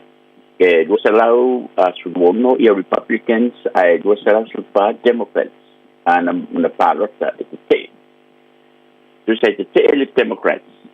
ai palota uma le Republican ina ia pasia ia le pili le lo ia nei pon paket ia na ia pa manatu ia menino mai po le pa fonga le tu ina wo o tu le pili le paket i le senate e tau ono sulu ia senator e palo tamol paketi mantuala o le senate a po le senate e United States of America e se lau ia senator la ton e ta ilua mai ia senator i state no wingo California dua la tu senator fa pena ko ia Hawaii fa pena ko iso se state ta ilua so dua fa te le lima so o se la ai ina ia pasia ia le paketi tau no sulu senator wala na tu fa pe ele la to ko tu la fono fa senate ona ina ia fa pinga tai fo on Rams group or what you are or let le party sa an fai ma what you ya ai ela le ina ia ni ta le filipasta ona le thank you for the ifam tala tu ai o filipasta la na o le ala o wala ona yelu di numero le ona sport mai na le lima senator na palo tamol paket ai lima sepuluh dua ia Republican ai to dua Democrats mal independent itu atasi na palo tamol paket ai fast from lima senator ale Democrats na palo ta uma Democrats te paket mai o ba mel tu ngala lo ini itu sama le tesi mal family ona tana ta tenga do ngal federal ro ngalu e au no ma to ni se ia pasi le paket ia ta un solo ya fia ko ila ia meio lo mawa to te ta ma tua al pacifica ia po se sta tua la pon pala ni pon policia social security Medicare ya mawa ma ta ko ila na pakitia ia au nan o mela ma dia o le o ta o fi to ngi tana ta fainga do na au le la volo bawa ia the tong ale congress o sidi la ai sa na palo te ai uma Democrats mon package o le sile nevo ile ta o ile si fia do te o le bangali e man na o mal party the Democrats in the EAA the total package ile fa o winner o le insiua ta o le Affordable Care Act it's the one is the provisions in the year fa o le Affordable Care Act o le insiua Affordable Care Act e mo tangata matitiva po tangata ile lava tama o ainga ai mai se lava ainga to tele tama o le insiua le o le Affordable Care Act o le fo yo o mana na o ia le Republican ne fa mu tele le lato pigile na ta u ne le pasi ta o le big beautiful bill o le pigile le Republican e TPA tax credits o la fonga e so sani mo tanga tele lava te mo ainga ile pigile o te ne big beautiful act bill rono winga o le na talo te ia Democrats ina ia tau fi mai ia ke tulanga le ola tipi tulanga le lo po ke act fo ila le so kuai ia tangata o le tonu o America Samoa mal to tele tangata ma tu o le Pacifica o le tonu o le tumbune ona wo pulea po wa ave majority le Republican la uma o le malo e le president senate mal motor su House of Representatives ena o le paulo le pitanga o le womanatu Democrats masina fasi pau e tau fi mai tipi na o soani e mo tanga te e mana o mia i le anu fo mai mal falmai a tipi loia so san o to tele tangata o le asi i mawalunga le tau insiwa ma o le to tele po i le ngā patia le tau e whaita wafe mafe o si tanga ia o na mawalo le o to tele tangata i le mai a ele mawhai o na anu le falmai o na ele mawhai o na tongi pili al fo mai mal falmai o no inga o le mea le na le na te e i le Democrats i le pili le nei o le totele tangata Amerika mo fa tele ina nga so me le sile me fa ta paune le tunu the biggest economy le ati le lang ato ele se me ta national health care no o le totele la tangata wa ita te uia tu ato tele ta te lo po tangata mo i me fa bene le singa tai o ita vai as a question o tangata Cristiano le tupu ni me ni ko tunu o le totele tangata Amerika o fa tele ina ngase ai le pa no le palma no fa mo ro le ile tupu ma fa bla fa vo se o no le potu o ile fa bla ve ta o le emergency room o le vala au le ta vale o le fa bla ve por ambulance e avela to palma ona na le paulo le tai me fa ai ona tong pitia e tangata pangatia awa e fatura kono ina e te tau o na tono tong tangata e ui atu i le emergency room tangata o tupo e whaala ka kose me pēr na tau ele o le veilungo la i lungo la wala aba pe o se tūbisi a le veilungo la wala nui taun abe o le matapi aso sa tinu o le atinu lani ua matua silifili ma le bautino tu nang le mele na le te ele democratic ia fa bautino e maua tangata o pangati ma o fa ngolango i le Affordable Care Act ina ia fa o wina pe ia to manga ma le malo o le pili fo ile a le Republican le lo fa matu o tu nei ele malo o le lo ia te tonu le Beautiful Bill Act o le e fa matu o to ele malo ile fa te si le lima tiliona tala from 4.5 trillions. Ele se miliona, ele se biliona, o le tiliona. O tupe mo tangata bilione, tangata mo me. E uia tu lea ia tu la fonga meta tax credits. O le vanga tele leo tupe ave mo tangata i lunga tu la tu tong. Tangata i tele na mawalunga tu la tong i fasela won suwa pe ili sa sang. Ya, no pale mo mapopo. Ito hiya tangata Samoa. I leto ngato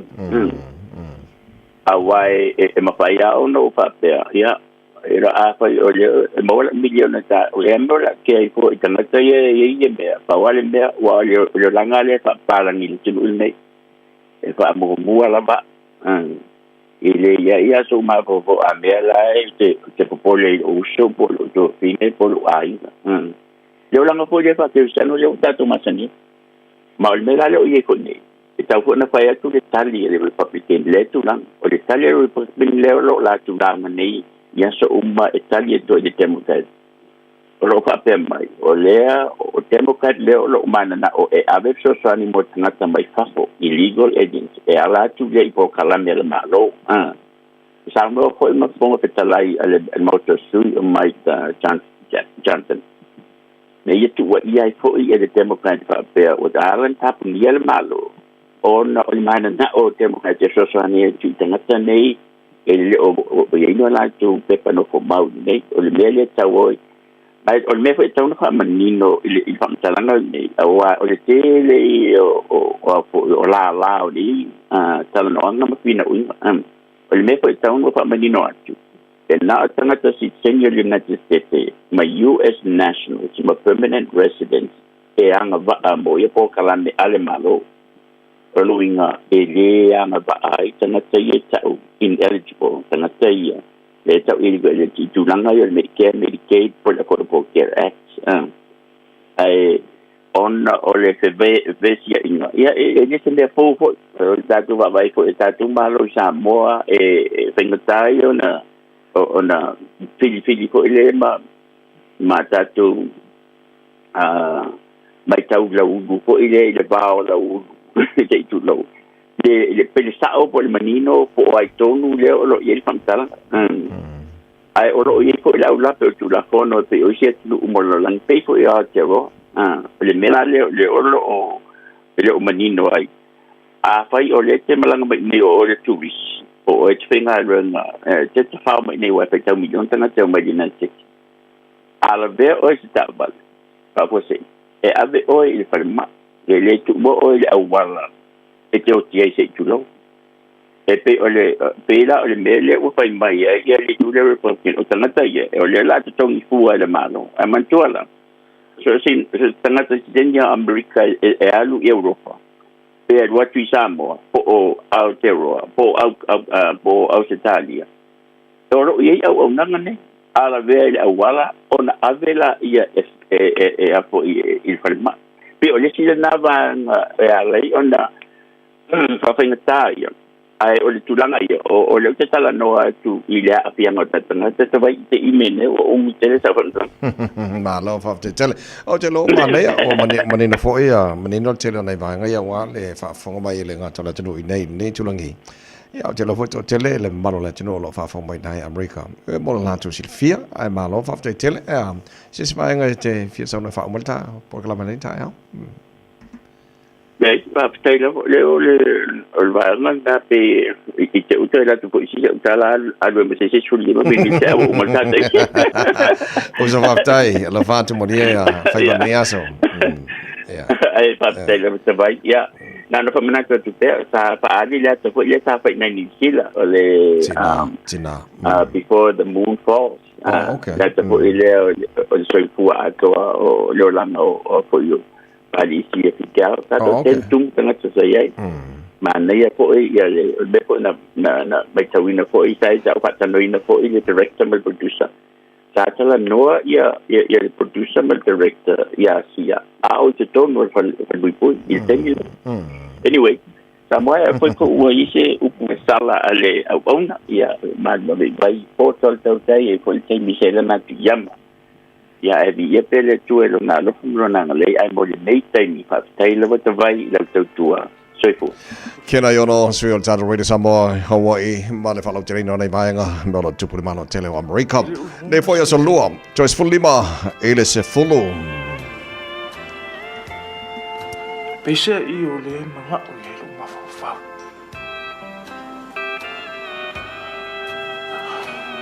aulo loko I'ma put it down, you gon' fall in love. I'ma put it down, you gon' fall in love. I'ma put it down, you gon' fall in love. I'ma put it down, you gon' fall in love. I'ma put it down. I'ma put it down. How low can you go? How low can you go? How low can you go? How low can you go?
se fulu mino tolo tala le tula se fulu te fasala wino taru tala fou.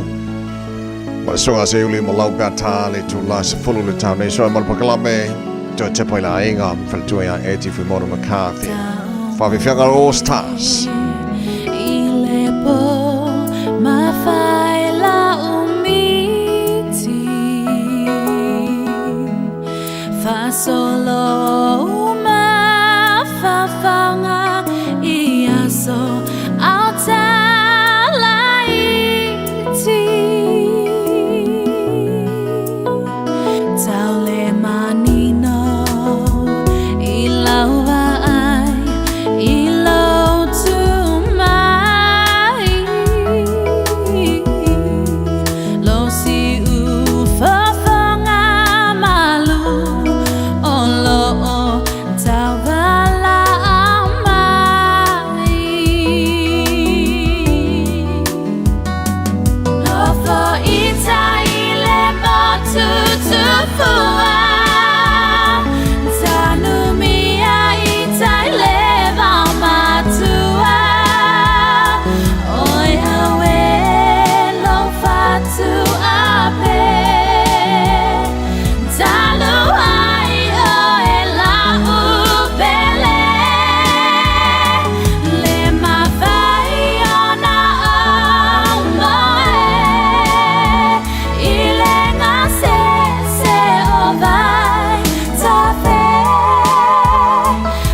over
tasilima iwa tolu amo.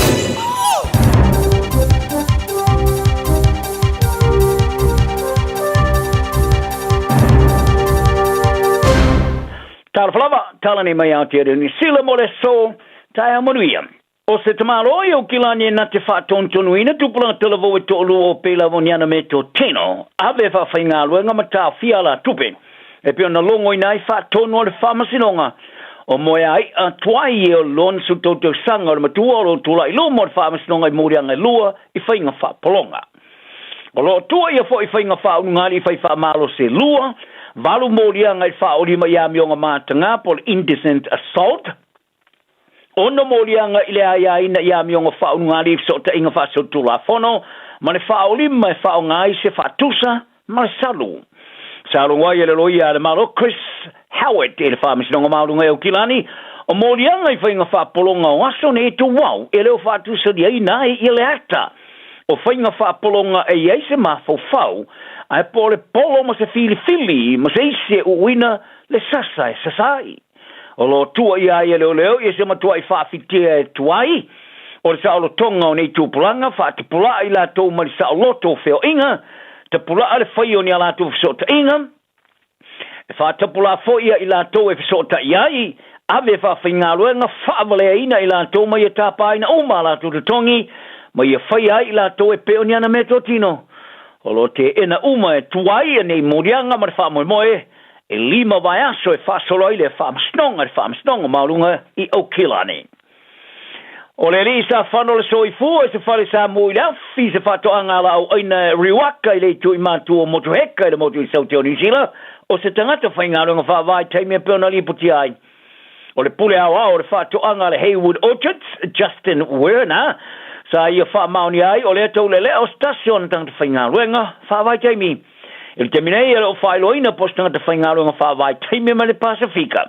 Ai sa i ta o le afisa am te mu se ta se fale i riwanka i le mga alo Terra Dune Road i le Taeao la sa ma ia mori ai ana wha mai senga i le aingo le umriu ana wō mais nanga te alatu te ngānu le whatasi i nei teimi whaingata.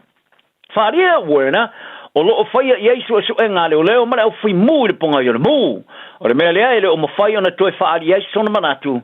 Ta o foi e tau nu atu le au whi mu o matua i mu a tore whale ma mawele tino maliu le tau lea ina wa mai ona te pele afi.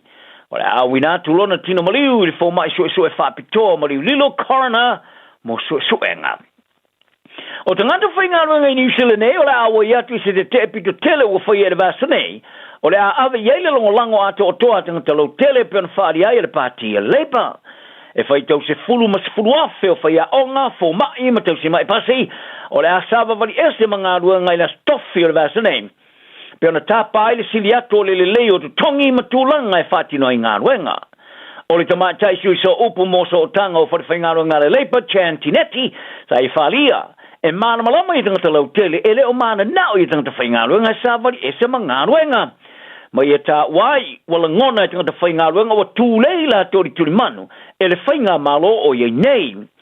I lona manatu la, o le asiliato na malama i tangata lau tele i whaalongono i tangata whaingaruenga ma ave i aile la tūlanga lango. E whaitau masino whaatau seu i le whainga malo so whaatasi o i nei mayuni o tangata whaingaruenga. I le tui nātu leo lātou ofa e peona lātou tā wai, o ni ofa tāla whengai, mo whiutana inga e whaia i ai. O le whainga le vaiaso sa whaamatu i nātu ai, e le tamatai minista o tau tua le malo, Judith Collins, i se tusi whala wai tere o tā wai lea te te o se whātou sina whaporkeki. Mai e tā wai, o lo whaia whātinonga le malo so whātasi se whātua tuanga le le i teimio whiutana inga, ma whaamatala i nai le te te o se te te e le whea, to le ai selango lango alo ia. Wa au ngani se kolisi au kila ni sauti e tamaitia onga e Fiafia e latu toninga o onga iniso no fanga. O nona matu tau i se whao no se whaia. O lea au ngani te luaini fusuanga i no fuanga ese li taulanga manukau. O se isi o fusuanga sa pu eina e ata video sa whaali aile tu samar se fulma le limo tanga telvo. O whaia ni fusuanga. I se tasi o tamaititi sa kikireulu a tati e lalo. Ile ata video sa va ai le lofiato se kulupo tu pala televo ile no fanga le Ostery Way manukau ma va ai se tina ona native so sonia pui le tino le tama a tom failesi to lua soli lo nolu o le korisi tangaro college o tara sa lo mia ina se fam talanga ele am taina vai aso ne o le onga e tapa ai te te aua nei o fuina ia lava onga ino fon faitele o le urua onga Chris Bean ai falia o lo ngā lulu fatasi mai sia onga i le vaenga o kilani ma leo sa ia tusi ai o sei tuele manui ai o lo ia lava ni fitena inga o la ngona i se vaenga tupulanga onga ia onga falo tu fale sa faria Bean ia lo na le Fiafia ai e tali tonu o lana fuafuanga awani o fuina lava onga ino fong faitele o tāwhenga ai mo li tausi si ai o le saunga le mo tamaiti mai ta o foi o nei fusuanga sa fa o Sofia ine lungo o wala so ta ingalo tele ma fa fainga ta tele e na vav aia o a onga iau kila ni sauke e ma furi tamaiti a onga Pasifika ma le Polinsia ma tamaiti e anga i mai i atunu e fafo ia taro talonga o le ato ilo le to Samoa ia le ato le lato talonga ma le kiwi se au kilani to e fo maftianga ma fafo i le malosi ma nga ia tu mo fte ia inga ma le mate ma tonga i le fasolonga e luo i ta marsanga le Pasifika i le mai ai o le faia ina ia ni sila lusu fasul valu i le aso sa o soa kapteni e to lua ia peseta Junior Paulo ma Sharon Luai sa la falia e feuze le sona sa o ina i le au ma i le fai ina ma o le ngā lulua i ai ni na yaso ai le faia le latu talonga ta o tele Brisbane i Australia lea ma o sa maola to uso Polinsia le Fiafia i le unga sa iai le talonga i wha unga le vaso ma la whaari ai e te taulavo na latu wa o ina e wha o ngā i a vanoa e latu te whawaina ni a vanoa sa latu le ima whai na whatinina i lumor silia ma le lusu te siafe lau mata o le to telo lau tapo e Samoa i le Malu Media Stadium whaari aluai sa latu langona lava le maalosi me lau tapo ai o i la tō ta alo mana mia le whatino ina o le whaia onga le Kiwi Stacey Jones ai whaalia o le manu malo se amatanga le lei ai o se mapusanga tele le mo i la tō o se tasine o ta alonga whaava malo mata ina tele le liki mai lawa le amatanga e o i le whai unga o le taufutulinga mo le whatama wino toe a manoa e awa iai le tamarasanga o le ipolerangi le kapia o le ruafe ma le rufurifitu i Australia wa ausia ne le whatumtumunga ia Belgium, Namibia, Samoa ma Paraguay wa wha mautuina nei o au ni e whao le atau sinio le tamarasanga muri ai loa i au e qualify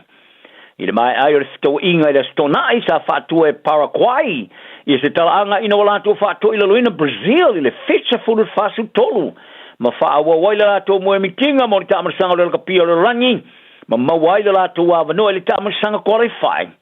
o le tamarasanga e whai e Dubai i le United Arab Emirates ma i le aso valu i le aso valu o novema lea ma le aue manu malo ma iai o le a tolo i le lusu whao awali i tau sinioa i le ipolero rangi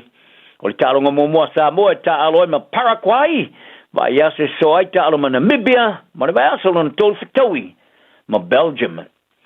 o se a onga fōu mo ta alonga por Sports Academy a Bahat i Wellington o forflaina se vai ngala te mai nei lea e whawaina e anga tongi Public Charter School o whata o toina te tala le tausanga fōu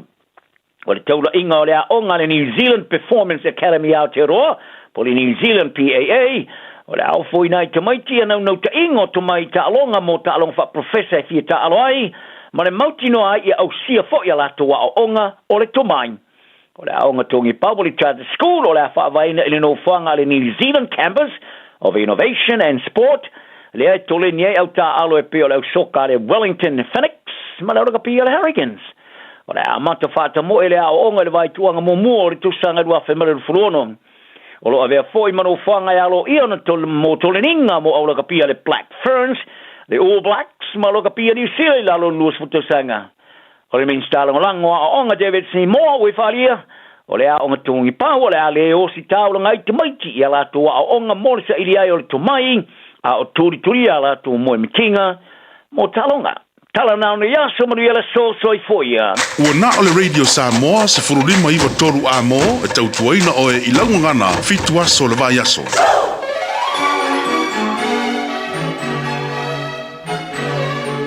Talo falava o eti fui mona McCarthy, o solua vai asta itasi mai sfulu li Taeao, o lo o wina atuai le por kalame to te pai le ainga. O se por kalame tātou te fitu wha iai li telo mta upu o ngā, a wale ati na e o tātou ainga. O lo finangalo e tāua whaatasi ma so mātou manatu. E whasoasoani lea awa se lumanai manuia o tātou ainga maloto I whale. Manatua le por kalame to tepa le ainga whaatasi mau e te fuimona makathi. Ia so lua vai asta I tasi nei le sifulu le Taeao. I lunga le Radio Samoa, sifuli mai vatolu a mo. Taia lava le roko le atua. O whanau nau ta inga I o le loto pe o to mua nei por kalame. O le manuia mo tātou ainga. Le nganga whaalo tele lava I le swafa manu malo I le sukariso. O tātou whao lalo. Ia, e toe whaafelo e toe fwoi ma le fiafia tele lava I le nei Taeao fou. Ngā lava le o le ali. Mo I tātou I au kilani nei. Ia atono tātou te fiafia o na ua. Sulu mātango fia mai fwoi le lai le nei aso fou. Tele fwoi swing o le tau. Tātou te manatuai. O tātou soa tangata, nai tu o le motu I saute, o lo whapena na whia ngai fo I lātou, matangi o timunga mtulanga whapena,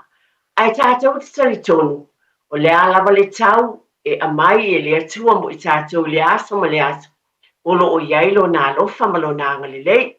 I le nganga whaalo le tele lava I o folo whatua I le nei fo I Taeao fo, le lava e mafuta mai ai, e le ngata I tono o New Zealand nei, Samoa le atunu pele, so se tafo ke lope, le nganga Fiafia man whaftai tele lava, ia e o fua lofa mwhawhelo e tuai. O le lofa le atua na ia tausia lau tau soifua, le pa ia mawalunga o le tātou atunu I tūlanga whaalope, mai lawa I maunga te tele se I o maunga iti, na I o tātou tua asina sina mātua, whawhitai lau tau te talo ma tāpua inga, e manuia ai o tātou ainga ia, Moro tātou soifuanga lo iei nei, ma ie mātutua se I o lava I se o pito I titi o tātou ainga. Tā lofa lava māloa soifua manuia. Nei fo I taimi le nganga whaalo le tele lava I whaafeloa I le au whainga luenga pa ia le atua. E na titofi le atua po o tofia le atua taitai au auna I le li I malona finangalo. Lo whaapena na whaawa wina pere ngā luenga I tonu whatawhai tau langa. Ia vi ia le atua. Ale whanau a le atua au kerisiano. Whawhelo e fwoi ma whaatai le atua le soifua manuia. Sunga tue ina pensione e o malo lo mai ma whalitua. Ia lo tau tua pea whaatai wha malo. Le au kerisiano uma ma I tātou uma le whanau a le atua ma o tau uma lava. Whaatai le tau tua le ngā luenga pa ia le atua. Whawhelo a I o tātou ainga ta māma tina. Alo ma whanau whelavo e mafuta ma iei. Ona e tasi ale Taeao le nei tina, I nei porkalami, le tau whai e pēr o whalofa whaafelo I atu, ma o whaafetai I le atua. Ona nei awa noa tāua, ma whai o tātou whelo ai, I Taeao whaapēnei, ai vi ia lava le li, whaafetai le tau wiwi, whaafetai le whaamalosi o tātou ainga sa ili manuia, tātou ainga pisinisi, tono New Zealand nei, whaafetai whaamalo, oisi fo I atunu I whafo. Sa ili malo iai, manuia o tau pisinisi whaafetai tele lava, o le whaeaina fo ina I tātou uma lava, te lava o whapenana e au nai o I tātou uma lava le nā, o tau le leia Samoa, o la o tau whai mea mawhai, o le fina finau, ia whapenana whaeaina o tātou ainga e awala, I pisinisi ese tangata anu Samoa, di ia lava le ali, whia lava e mafuta mai ele nei Taeao, o te whaafelo I ati oe po tono lo sa, a vina ta vale e ngalue, ia po whapena fo na ki mai lau la au, a o alu se whainga malanga, ia o tono fo nai ave pasi. Whaftai tele lava ia I fo nai ave pasi whai mai ia, e a o fo lisi teimi ia o ki male le tio mwhalongolongo, I teimi whapene ia tātou wala leo, ia na whaasala lau o tuai ia o se pā anga foi, ia te I lātou, ia vi ia le ali, whamanuia le atua ia le saunga le mua le matai. Ia o tau whai ngā malanga, ia ma ngā luenga le lei uma lava. Po o lungo le ea, so se ngā luenga. Whaafetai o lau te talo e manuiai ngā luenga. Lungo le ea o le sami le loto, o ala te tele, o lau ele o whea lava. Whaafetai tele lava I lau te talo. Le teimi, pe lava o tūlanga māsani, po kalame tau te pai le ainga. Nai whai tawina le whiompa ia le atua tātou. Ala leo nei, whapena fo na mamoli atu ia whionga, lo la ngaina ma. Whapena na sosa ni atu I pele o whainga luenga le atua. o fo inisi o pespesenga o vi inga o lo vatue lava le alofo o le li. O te mana o lava, iei fo isi sao o le tau te pai le ainga, I vai e sa te tasi. A whetai, o le upu masani o le ha o whapena o na o avatu, o te tonu wha tātou tau tala whatasi ai. A wā, tasi nei a whiongpa ia le atua, ia o inai tātou mo se whiongpa ia, e ta ia lailo tau soi fua malo wola, mai lava le lau tuse salamo lusu ma le tolu. O le alii o lo leo leo mamoe o ia. E le ai se mea o te mati vai. Na te awea o le mea o iai le vaumua. O te ta oto ai. Na te ta ia tia ui tawhatafa o vai e tafe le mu. Na te whaafo I sia mailo uanganga. Na te ta ita ia tia iala o le ami o tonu. Ona o lona swafa. E wila vai na o savali I le vanu o le atau le oti. O te le fefe lava I se mea leanga. A wā o oe tā te whaatasi mā. O lau la au, ma louta o to'o I wha mawhana whanaina ia. E te lau mai, mea I le la o ai mā o I luma o e ta mai ia tea. Wa e wha uina lo ulu le swau. O tau masua sua la wipu. E moni, e muli mai ia tea. Le anga le lei, ma le alofa ia so umo lo ula. O te nofo foi le fale o Iova, Iaso e tele lava. Whawhitai ma I whamanuia le atua, I lau whaafonga, ia nā whionga ia ma lo foi whaalongo, I upu moni o le tuspa ia. Wa tātou māsani ai, wa e whaitau ai, wa tau lotoina I whanau, e fiafia I tātou e pepese ai, wa le te otelo I tātou wa iei fati, wa whaaleoina ai ma usa whapese, nei lau tusu salamo le whaafitai. A le whai upu mua lava whai mai o le alii o lo leo mamoe o ia. E le ai se mea o te mati vai. O le mea moni lea o lo ainga ma lo ainga. A whai tātou te tui upu o le atu e moni wha maon. E le ai se mea tātou te mati vai. O taimine e masani na tātou whapea. Taunga tāle soifuanga. O whainga tāle savalinga. Ai tali tonu mai tātou te leo mātitiva. Ai sea, whamanatu lo ai ngā tātou whawhetai, be grateful. E ese, e te ala mai le Taeao. Ai ale nāwa e soi fua mai, o le ola mai le atua ma o wolai. Whawhetai tele I le alofa o le atua, le ese mea tātou te mātitiva. O sila fia ma o iloa ma lo whaalolo tele lava. O manatu le lei. O le finangalo alofa o le atua, o le whaalo tele mai, e te le mativa. Lai musu lava le anganga I ate oe maa o le tamama tina. O alu I tau, tātou te le o mātitiva, so soani mai lava le anganga, e whaalo tele a mai le file mu, a mai le manuia. E le se me tātou te mātitiva ai, o le anga le lei o le atua, o lo o iai o tātou ainga. Vi ia le li, o le sao leo le tau te pai le ainga, Ilo ainga ele nei fo I vai asa. Tātou te le mātitiva, tātou te le popole vale. Ioe, a moni a wha maoni po alu I tau, le popole vale mo a Taeao, o Taeao o ye fo le ipuai, Yo o Taeao o ye fo le falawa, Yo o Taeao o ye fo le tupe mo le pensini. E whaalo tu tele mai o ia mai le mawhau tonu, ia vi ia le li o ia lava o le leo ma moe le lei. O lo o taitai, ia te oe ma o ia sa umalama. O le upu lea, e le o se upu e fou lau whaafonga, ai lo loto mataua o onga. O lo a maia mō tātou ainga, e ngata ina tau loto, ai mawhau ia I le manuia o le alofo o le atua mō tātou ainga. Ia, whaftai ta mamtina, whaftai lava ainga, e le fou lau whaafonga, whaftai te lava le sunga le au. E sunga a tabai meni, ua mamafuta le ne Taeao, Ia e whaatai le tautua mai lava le Taeao pō, pe lava no tau silafia, ia wauna e lea ve ia tabaisa vi inga, e whaatai le alofo le atua maualan soi fua manuia, a wā e ala pō mai ai, ma uso mai ai I tātou ofisa, le wala awina le atua whaatai te lau sunga tabai, le la wha awawina pele por kalame atu e te panei ainga, ia vi ia le ali. O le Taeao, pe lava o na ofa I atu te leo Taeao whapenei, E le mawhana tu uina le whaafetai tele I o tātou ainga. Mai se lava ina I mātua. Taeao uma, toi te tia o taeao uma. La lava le topic kia I le tātou pulkalame. Ai pe I whaapitoa le avato la whaafetai I mātua o no whanau le aveina I a onga. E masa I fo ina avato la utala, whaile lotu ta vale. Ai, o te whaamana, te whaafetai tele mātua. E leo uma tamaiti ta vale I le a onga. O le mea moni lea. O le mea moni lava leo to tele I tātou local primary schools I te tonu lava lo ainga e te savali whaafetai tina, whaafetai tama, o nisi o ainga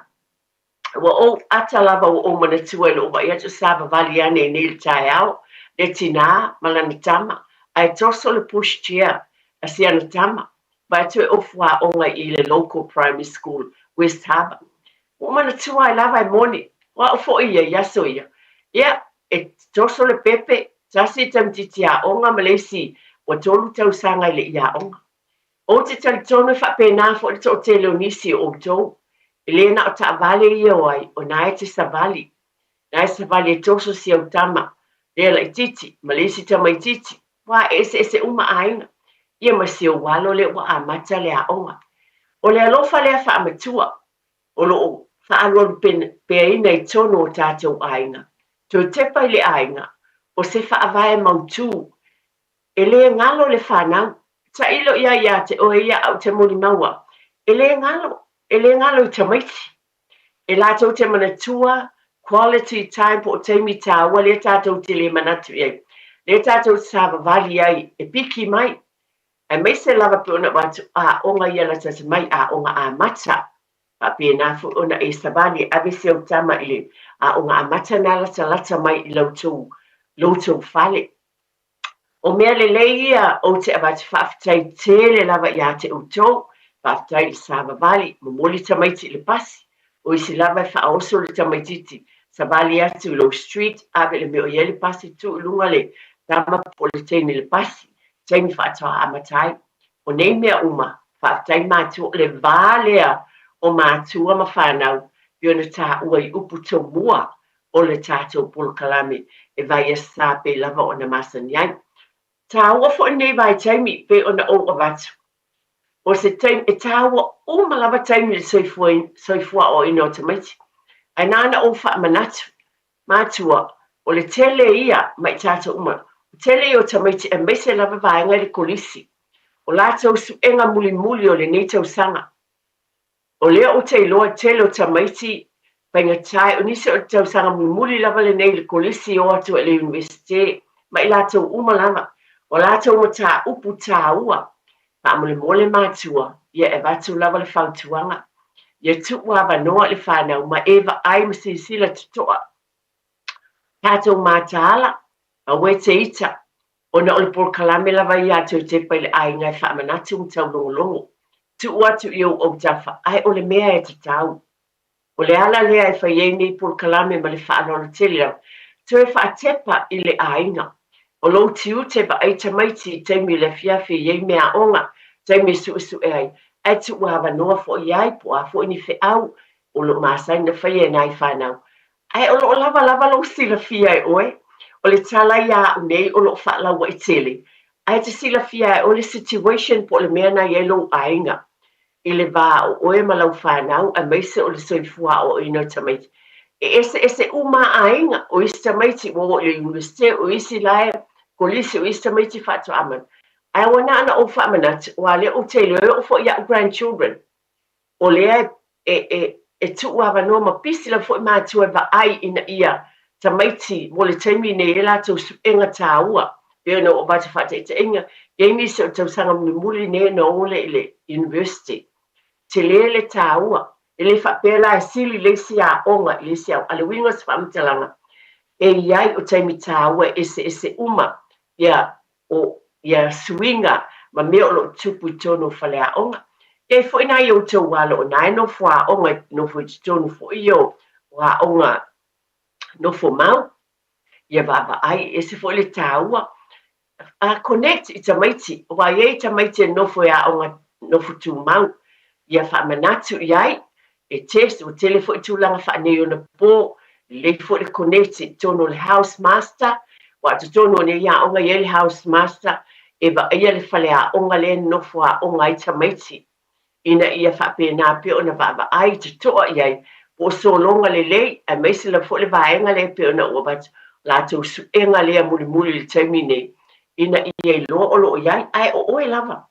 leila va se siliona pa longo ia se o tama pe o e ile awala te abatu ai ma e te talo fa just ma e tasi le vaenga te bili ia ile ngata ilo fa ita mai tia o no fo ya I fale fo io o a for boarding school wa le o te mo tino lava e ia o te walo ma la fo I fa na o tonu o ngane e tato e o fo grandparents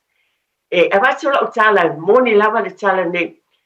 we impact our grandchildren it's a layer o le ayaina o tamaiti malatua o onga I lau te talo matua e ese le tele o le impact po le tatou ayaina ma le mawhai e sau whamatalanga ma sau fisosoani I nai whanau au whanau e tele o tamaiti e latou te fiafia latou te aveina se fautuanga whaftai matua vinga leo sautala mo oe foi e fai foi na connect au tamalai o le boarding school pa manatu iai fai foi na lua te talo kasi le vaenga fa malu si au wai tamaiti fai sa lua te talo ma tau iai le au ngā pa manatu awana I fiulo fa alongo malo fa alolo tele lava au foi te ita iatea awa o te tau fai pēr lava o no le teimi tā ua foi le nei pēr na obat a mata ona fai su enga muli fa pena fo o tamaiti I le primary school o le foi o le teimi muli ne I ona olole I le high school o le kolisi ia la tamaiti le primary school o la tu sanga muli ne e te le ia o lo vaenga taua e ia le tatou so nyati ia matua ono sai ia ma fa pale foi awa e swing a fo mo le tau sanga fo o ia la le vaenga le na o te fa manatu foi fa ai mamao loa fa ai mamao fa ai po fele a onga le na la filifili awa ani se o tamaiti pe ona va e mana na foi ave ia onga foi ia out of zones pe le winga ia ele onisi o tamaiti fa te inga I o tamaiti ai I West Auckland I pitanu le matou I tau no I Massey Waitakere Rutherford Ani se tem ia fia ave tai Mount Albert Grammar o le onga le Auckland Girls Grammar ia e te le swinga ma feu ia inga atonu e ala na o famanat o na ta wa ia vaenga uma ia ai mai se la foi paketi le na o fai so ai ma ai po fele a onga ta pena mamao ioi se ele le lava e o le tina ata mai tu lo lava e ta pena mamao e va ai mamao e moni le fa pesis ia le o ke topa ani o fa mele nei lo matua e ta pena nei mea ai o te fai atu e te lele au ngā ni whata e ta inga lele a routine wa e masan iai ia o le mea te tau lava lea e te tau o na tātou whaia ia e mawhai o na tātou waba ai o ma e nā vaenga pe o na au avatu le nei Taeao Sasa whamanatu tātou por kalame I le nei Taeao o le asa malolo o le asa fu le asa malolo pe la na au avatu e ia tātou ainga tā pena po fea meo ia sa malolo o nisi e o ese atu mo tātou fale pitonu o mo tau maota malawa tu ua ia man tau fo le whamanatu masani le tau te paile ainga e tau longo lava wa o mele e pe ngalo I nisi taimi mana ia ma tua pe ona mana ia o le taimi le lei a mo wai fo le ava no e te le taimi le ngata le malolo le whanau o le taimi mo le study pe ona o batu me o batu su e ngata maiti ai o tā pena fo la se o tau ainga tau tau e tā whawhau sisi mea pe tā sisi aso wai e ainga wha pena e o lava la tau away for mo ni aso se lua ni aso e vava ai wha lelei ma tāla vai wha lelei po e se va ai alo tau ainga tau sila fia ne tau whamtari mwalu luma ia winga ma tangata ia vava ai lelei va ai se va ai alo tau maota po le lawa pa pena na ba ai le na isawa le mu ia fo I mai o manuia ele ngata le tapena le pa fai tu te malanga lo tu ta vale ia o fa manatu ai tu te pele ainga tau longo pa ai po saunga le mu o yesu spare tire is to low lava mea uma fa pena o le vai tu le tavan ia e fa manatu o tatou o le langona le nei por kalame o le saunga le mu o no ainga awa a fai malanga oi malau whanau ma siu te o lua po oi fo malau tane ma siu whanau ia o le nā iau tau amo tātou lima saunga le mu manuia e le tāpena pena mamau for the long weekend o le mamau e le afta aso lua le nei a le winga si whamitalanga e le mātala ma ai mamau ia lau sunga tawai ba o le lope esta whasa lau wha businessi pele ai ale ai o le awha awo peta por kalame. Health worker strikes are planned for Thursday, 23rd October. Hospital emergency departments will be open for emergencies only. If it's not an emergency, you can visit your GP, urgent care clinic, or book an online GP appointment. Or call Healthline on 0800 611 116. For after-hours care in rural areas, call Ka Ora. Find out more at info.health.nz. O e si la fia me e whaatino e mawhaiona e umi ai so fale motu le lumanai. A whai fo i so fale motu, o e si la fia me whaiona whaatino ni si o fuafuanga e whaonga aire e kuti o lo fale. A wane e misiere por kalame o le malu I fale. Ia Fiafia o sururu taitasi le se fulu e te aile whaa. O le a e si la fia ai au wala e mawhaiona e umia se fale motu le lumanai, ma au wala e whaonga aile e kuti o lo fale motu e whaata wai se isi o fale. Le por kalame o le malu I fale. Ia Fiafia o sururu wa yaso taitasi se fulu e te aile whaa. Beta Drive Doctors I le taulanga whaatau I mangele whaapea manrua. O le vainga o so ngase pe amana o mia. E whaatino e fo I matuipui o le whana witi. O tuipui la COVID is fluiva mo I latou is fuluan tausanga malunga atu. Whaapea matuipui o le flu. Wala au telefoni, lua lima fitu, walu lima, iwa walu. Mo so wanoe whaatino ai nei au nanga. O fisa whama I mangele I taftafane o le McDonald. A manrewa I taftafane o le whaletusi po le Public Library. Beta Drive Doctors Clinics. Papito maua e le Fruit Shed. Pusa piso po Pacifica. Se lau lima fata la iwa. Pusa Taeao a Palaiti. Five ta la iwa. Pusa PP. Wano walu ta la iwa. Pusa Eleni Ocean Best. Cholo wano ta la iwa. Susu mai I le Fruit Shed I tutonu o le shopping centre a Mangele. Tele male ano anua I whapitoa mo le nei vai tau. Pa ai te wo misi la wavanoa. Ele umi le nei whapitoa. Asi mai loa I le shopping centre a Mangele. I le Fruit Shed.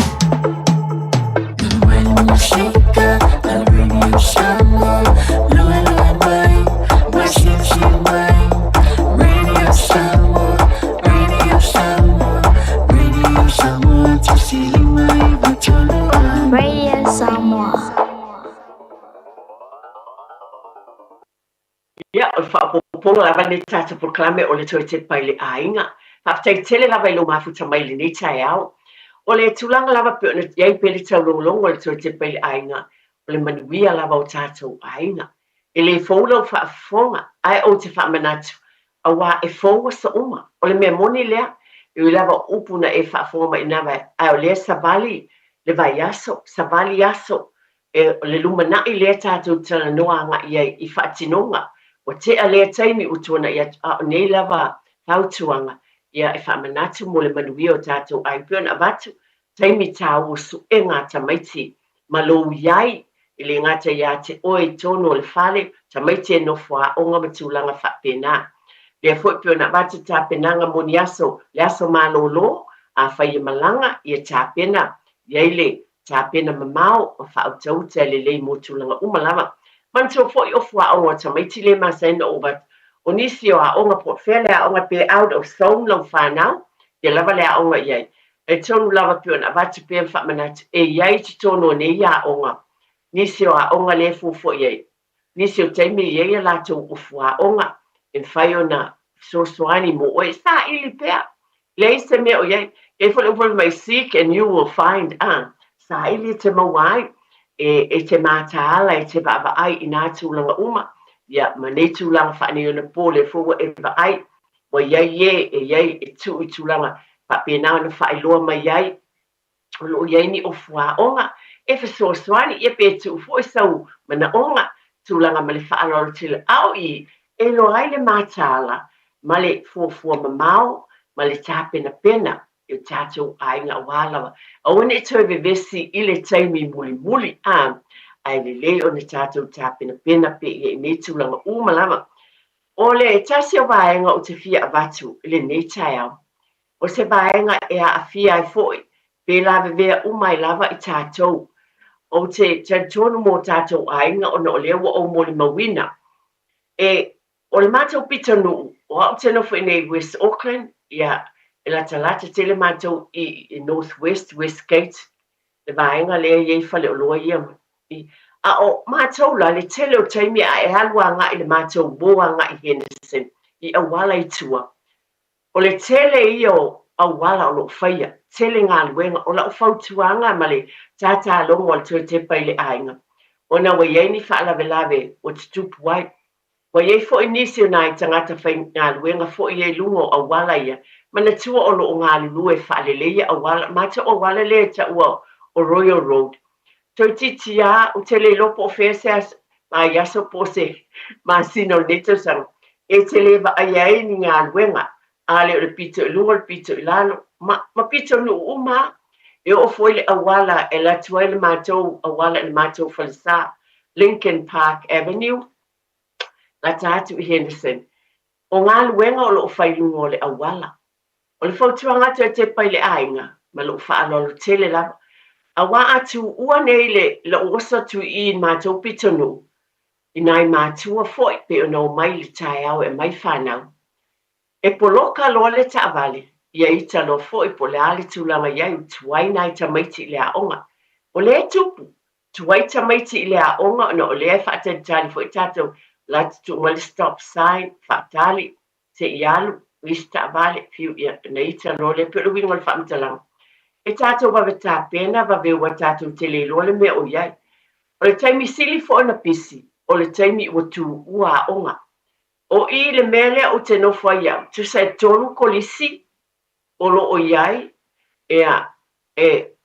tolu primary school e ese le tele o a'oga iai fetaua'iga o auala uma nei a lē fai ai galuega o le mea fo'i ua tupu ua ou maua tala mai i televisi o fa'alogologo ati ai ia ua fa'apena fo'i ona ua o'o ai fa'ao'olima ai nisi o e fo'i malaga i ta'avale'i e o lo'o galulue ma faia latou galuega o le fautuaga la ma le tapolokalame o le toetepa i le aiga auā e o fo'i a te a'u ia ua fa'alua ona mao atu fo'i mateo ma'ua i o'isi o matou falesā i taimi o a'oga a tamaiti mo lota mai poloka mai auala ia o ta'amilo ua umi a te fa'afetai e tate fa'afetai nai matua le ono sa'i ua e o atu ua sui le auala e o iai ua umi le faigā malaga uiga o la'u tala o tatou lava ia iai le fa'autau telelei ma le alofa ona i tagata ia fo'i ua aiaina ua afāina ua fa'apena ona laulau vavale iai nisi o nisi fo'i ua oso i fafo ma tulei ese mo cones ia mai le auala ma fa'aleaga cones o le lapata'iga fo'i ma se fautuaga o le upule fautuaga ma le fa'alolo tele lava i o tatou aiga uma lava e tatou te lo fo'i nei tagata o lo'o galulue e lea fo'i a tu'i ai ia oe i le galuega le a tagata o la e fai lava lou tiute o la e te tū e pa'asino le auala ia o nisi lea ua fa'apena ua fa'apena ona taua i fusu ai fo'i ai ua latu leisi tagata lea pao'olona ita ia ae fa'apena fo'i ona tali mai ai le fiafia o le tama lea e tu le auala o nei mea uma ua ou avatu ina ia tatou mātāla ia i o tatou aiga ai sea leanga le fe malanga i tatou ta ilo e tau pitonu a leo talanoa atu au i o luma tono atu ai i lea o onga lea tatou tupulanga lea onga a mata sau lea onga lea West Harbour Primary School e tumu i cones so i titi lava o aso uma po vai aso uma o ngā luenga o loo whai ai o sa whataita inga leo te batu lava i mea o loo ba iai ma le alu le mātou falesā e whaingata. O lea e awatua se whautuanga ma le whaaloalo tele lava ia i tātou uma o i whemalanga i. I le ngata ina ia tuu wawe a patelea le taimi. Tā pena a whai te whete malang wa tā tele i loa. Wa o ipe a hold up o le te la tia malai wa lele. A e la tu e tu i le si vaenga le I e tu e tu i lunga i Oiro Road e tu le watuanga i Henderson. I e te ua misil va lele pe o ni whata i ta inga. O le ala fo i le whita i tangata wa atuai whanau. O leo le whawhangu. Ia ala popo tātou. A tono whapena u malama te leo pitonu. E tu mui Combs a tono nato te va ai o ngā luenga i te tauna whai. Ma ua fo i le onu sai ma le whapale a wai tātou te whita. I nai tangata lai ngā lulue o lai whai lava o lātou tiute. Ma ua le onu sai. Ia atu uawa noa fo i tātou. Wana la bea ai fo ia ui le umi o whaatali. Ia o na tue ta amilo le mea mau e maua le onu sai ma le whapale. O nei mea umaua o avatu. O na o te loa. E iai o tātou ai ngai a whai nai. O lea vavena tā pena i le Taeao. Pamole mole lava mātua, vave tā pena. E le ngata fo i le abenga o tamaiti i le aonga. A o tātou fo i whai ngā luenga. Oe e usu le nei taimi. Ia tau ne le lei fo i le ono sai ma le whapale pale. Ia fo i le uwhapetania fo i lea slow and sure. E le lei lava le tuai a lai mautinoa. Ia whai mai fo i le si uwhapetania better late than never.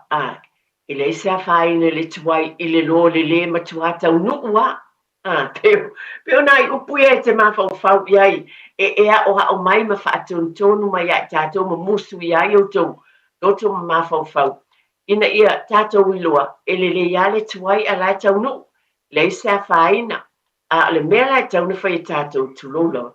Oro tātou. Whaavawe lai titi ma le whaalo halo lava. O ni whawhanua. E pule lava o ia ai pe o le ala le pokalame a wā ala bea le taavale wā whaina uma o lo tātou ainga. A tuai fo le tamaititi i le aonga e na te le fia foi. E le fia le tamaititi pe a tuai i le aonga na te langona lo na whaanoa noa. Mai se lava le vaenga i le primary school tamaiti fo i le laiti. Le vaenga le o mai tō kolisi a tonu whape e o tuai pea a tuai a wa ta ilo iai a si vaenga la iti lea e te loo tamaiti la iti e ese le la tau lava tamaiti o la tau ma whau e fia e iei le taimi e iei le taimi le iei i fitau i mana uo o le whai a onga o leo le whamanatu na mo tātou ina ia awane iei onu sai tūlanga leo sa waina i upu verbal abuse awani tātou iai tātou uo ma le file mu tātou sosoani ina ia manuia masaonga le mu whemalanga inga ia ai lava Combs whamole mole tātou Fiafia o loo whaia awala o le saonga le mu fo e leo te vai au tele awala ia o tele fale fou o le mea lava leo te ilo le mātou pitanu o tele fale fou o whapena o fausia mai tawhatawhau au wala i nei whanua. O lea foi la uwhai ngā luenga e whai ai au wae au telefoni o mōli o le suina o le vai e tatou ono sai o mea umale nā ia o te loa au o le mea nā le whai i te leo me wale o te experiencing ai au i te lane fo mātou whale o tele mea eli, ona e tue fisu iai o wae o mōli, mea nai tele ngā luenga ele umal nei vai aso, lea vai e whawhangu lava ia, tue whaatepa i tātou i o tātou ainga, ia, mawale mātaala, ma awale whawelita, awani a vea tātou o nisi tau te atu feita i nai tangata lai ngā lue le awala, la fu i whai o lātou tiute. Tasi o vahenga o te abatu, o kose tau o tāole, o le pawa o matua ia tailo ia autowia a o awia matua te le ia ele o se faiti o fo ile ale winga lo tala wasui ia o ia lente le pa o tai ia o winga la sa fa metalanga o ita to la vai mata ala ta to ia ile taimi ta pe ta to moli ta pe le hita ni se o taimi ia e ngalo a o la ila vale hita fa sol ato o moli faf lo pisi o lo ma fau nei o tau sanga le na tia ia ele tau ta a to a faia o moli kisimasi o po a faia te sema a wa foi o tele lo pe tele se pili alu se pawa alu le moli kisimasi a o fia fai moli kisimasi ia o tau sanga le na tuaina fa ringo lo tala e tatou mataala i lea vaega foʻi tapē moli i tonu o le fale e lē o manaʻomia le faaaogāina alu ese mai le potu ma loo faaloalo aua i te ita na ani faamana e leai sa faina pe lava ona ou avatu i lau tala masani leai sa faina i ē o lava le faasoa ae tulou lava o le tala lava aʻu nei le tinā ia mo i mātou lea tau mawhai ina ia sefe mai sina isi tupe ma tau whaasoasoa ina ia pāleni lelei tātou te le mātitiva i se metasi ai o oe mā e a mai e le tamai le langi le whautau tai lelei ma le iloa te whaasoasoa ina ai le mea te tau na whai ia o lea la i loo lava la ngona whaatina e batu program te pele aini mā tāla ma ai mea te tau le tau na kiina ta pele hita o le wa matan ma fanfana vi ia le li o le wa o lo tua ua wa matou fale o le fale tuai whatever ea le la ni masfuta usang ia o le lava tele o taimi ia o le lava ki le hita fo ile ia wa toso ese hita o le te whaongaina vingos whaamtalanga ia te oe lava ma pa pena fo ni se taimi ma ai ia meo ti poti a le wila a ki fo ia se whangu vai vivela wa tasi na me sefe ai e tupe o le pawa e se whangu vai vivela fo se flask ia mo e mātutua tu lo lava ma le whaaloalo ia ki loa puna le taimina whailau i pu kofi po le piti ai utu le si vaenga le whangu vai vivela ia e me tue ki ina mo le si taimi ana wa ele vai vivela na whailau ana wa sefe si pawa pe lima smusenia ia sefe malina a lima smusenia na e aluanga i le taule le pata tātou pata ia o tau tāte le pe o le wina whata ita inga you can save mai I ia mai whaonga I ai leila o sea whaina e pule lava tangata ia ba ai fo tātou masini tā mea load ia tumu le leile masini tā mea o wale la tualea whailana ia ta mai tanga mea roe le pawa tu e sau fo lisi tu e whailana ia load ma ai ngā lulue whatasi pe tō fia tō whale ia me se te mai whaatasi tanga mea wa whapena is whale me sala au teenagers ia o le se moara tua ia tongi pe lua pe fia me tongi lan tanga mea alu pawa latu le si whailana ia tanga mea ai le lei o na ngā lulue whaatasi ina ia sefe le pawa ma le tupe e alu ia tātou pawa ia whamale mole lama e ngā lo le auli e si o temi pi whale auli te walu le si e ngā lo ai lava ia na ola ele les ato ta atu I fo I mai le fiafi o la la vai fau atu le auli lunga lo papa auli na tupu ia te au na me te usanga o tele e te sau tu o mai le lotu ia va ia tu o la e ola le auli o matua ena o malunga le I o le auli ia o mea ia o inai tatou a la la vai alu lava le paua ia o lea te tau n tatou matala ia na le wha manatu atu ia te oe ai pule lava oe a lava lau whaasoa lelei ani nai mea e whaamanatu mo I tātou mai o fo ia te uia wa te leo taimi I e whapena fo I ngalo fo ia te unisi o mea ai lelei whaamanatu sa se whaamanatu e tātou porkalame o le tūte pai a inga le nei Taeao ia manatua o lata fo I taimi o tele fo I whiua inga ia lo whai lava whiua I o atu I Samoa nisi o tunu Australia o whia lava I otu e tā whawhau ai, o nisi fo I o ainga, e o tā whawhau I Rarotonga, nuu whapena, ele I o momo I le Pasifika, Fiti, New Epiriti. Ia o le nei mea umalama, o te whamanatu, ia whaia tātou tusi folau. Siaki o tātou tusi folau, o lea o te mautinoea, I ei taimi whapena, e ngalo ai na siaki po valid low passport. Baba ai, ele lei lava na siaki nei te pia whaia, e si la fia o e manatu fo e te malanga. Ia ta pena lo tusi folau. As wano I tātou I Samoa, te leo taimi o tātou ainga, ia I me te tupu mai e mana umiai lo te wafio atu. ia malo walu Samoa tulang whapena. Ai le tā pena o tātou tusfolau, ia atonu o tangata, tau tusfolau, a o nea te tauna iai, e au ngā mo i tātou, nā tau silafia atonu o loo iai, e lava o te iloa ia, angale leile atua ma maua le file mua whaun tātou whio ai, a wā o te iloa lava telo i tātou e fiafia e whiase siai, i o tātou ainga i le taimi o Krisimasi, o mafutanga whaale ainga, telo taimi i o ai a ainga, i whaia lātou mafutanga, ia po nisi fo o i Samoa, e whai malanga mai, ia e tala noa i e whai bai, o le leilo tus folau, me meua e le sau tātou mafutanga whaale ainga, pe o mea ia e whamanata tue le tue tepa i le ainga, lava lo tau silafia ma le iloa. Ai ona o le porkalame tue tepa le moa, nisi mea nā, e tupu le pevesi, o le mea moni ana, e o lo le taimuli e whai mai e vai, o le lava e le whailo tus, ia o le whemisa, ia i lea o mātua, ia po whanau fo, ona o le taimuli, ala e le ia le tus folau, ia o le nai tātou ofisa Samoa, ia tau ni te le lava le fisoasani, le pa ia ma le mamanu, o lo iei nā ofisa le fio le konsula, pa e o lo tautuaina o tātou tangatanu, o lo fisoasani ia te utou ma, au wala nei fo i vaenga tā ua i tus folau, hafta ie fo i o tātou, ie o ngā le rui tau nei ofisa tātou talo mo i lātou, o le ngā luenga lea o tātou ainga,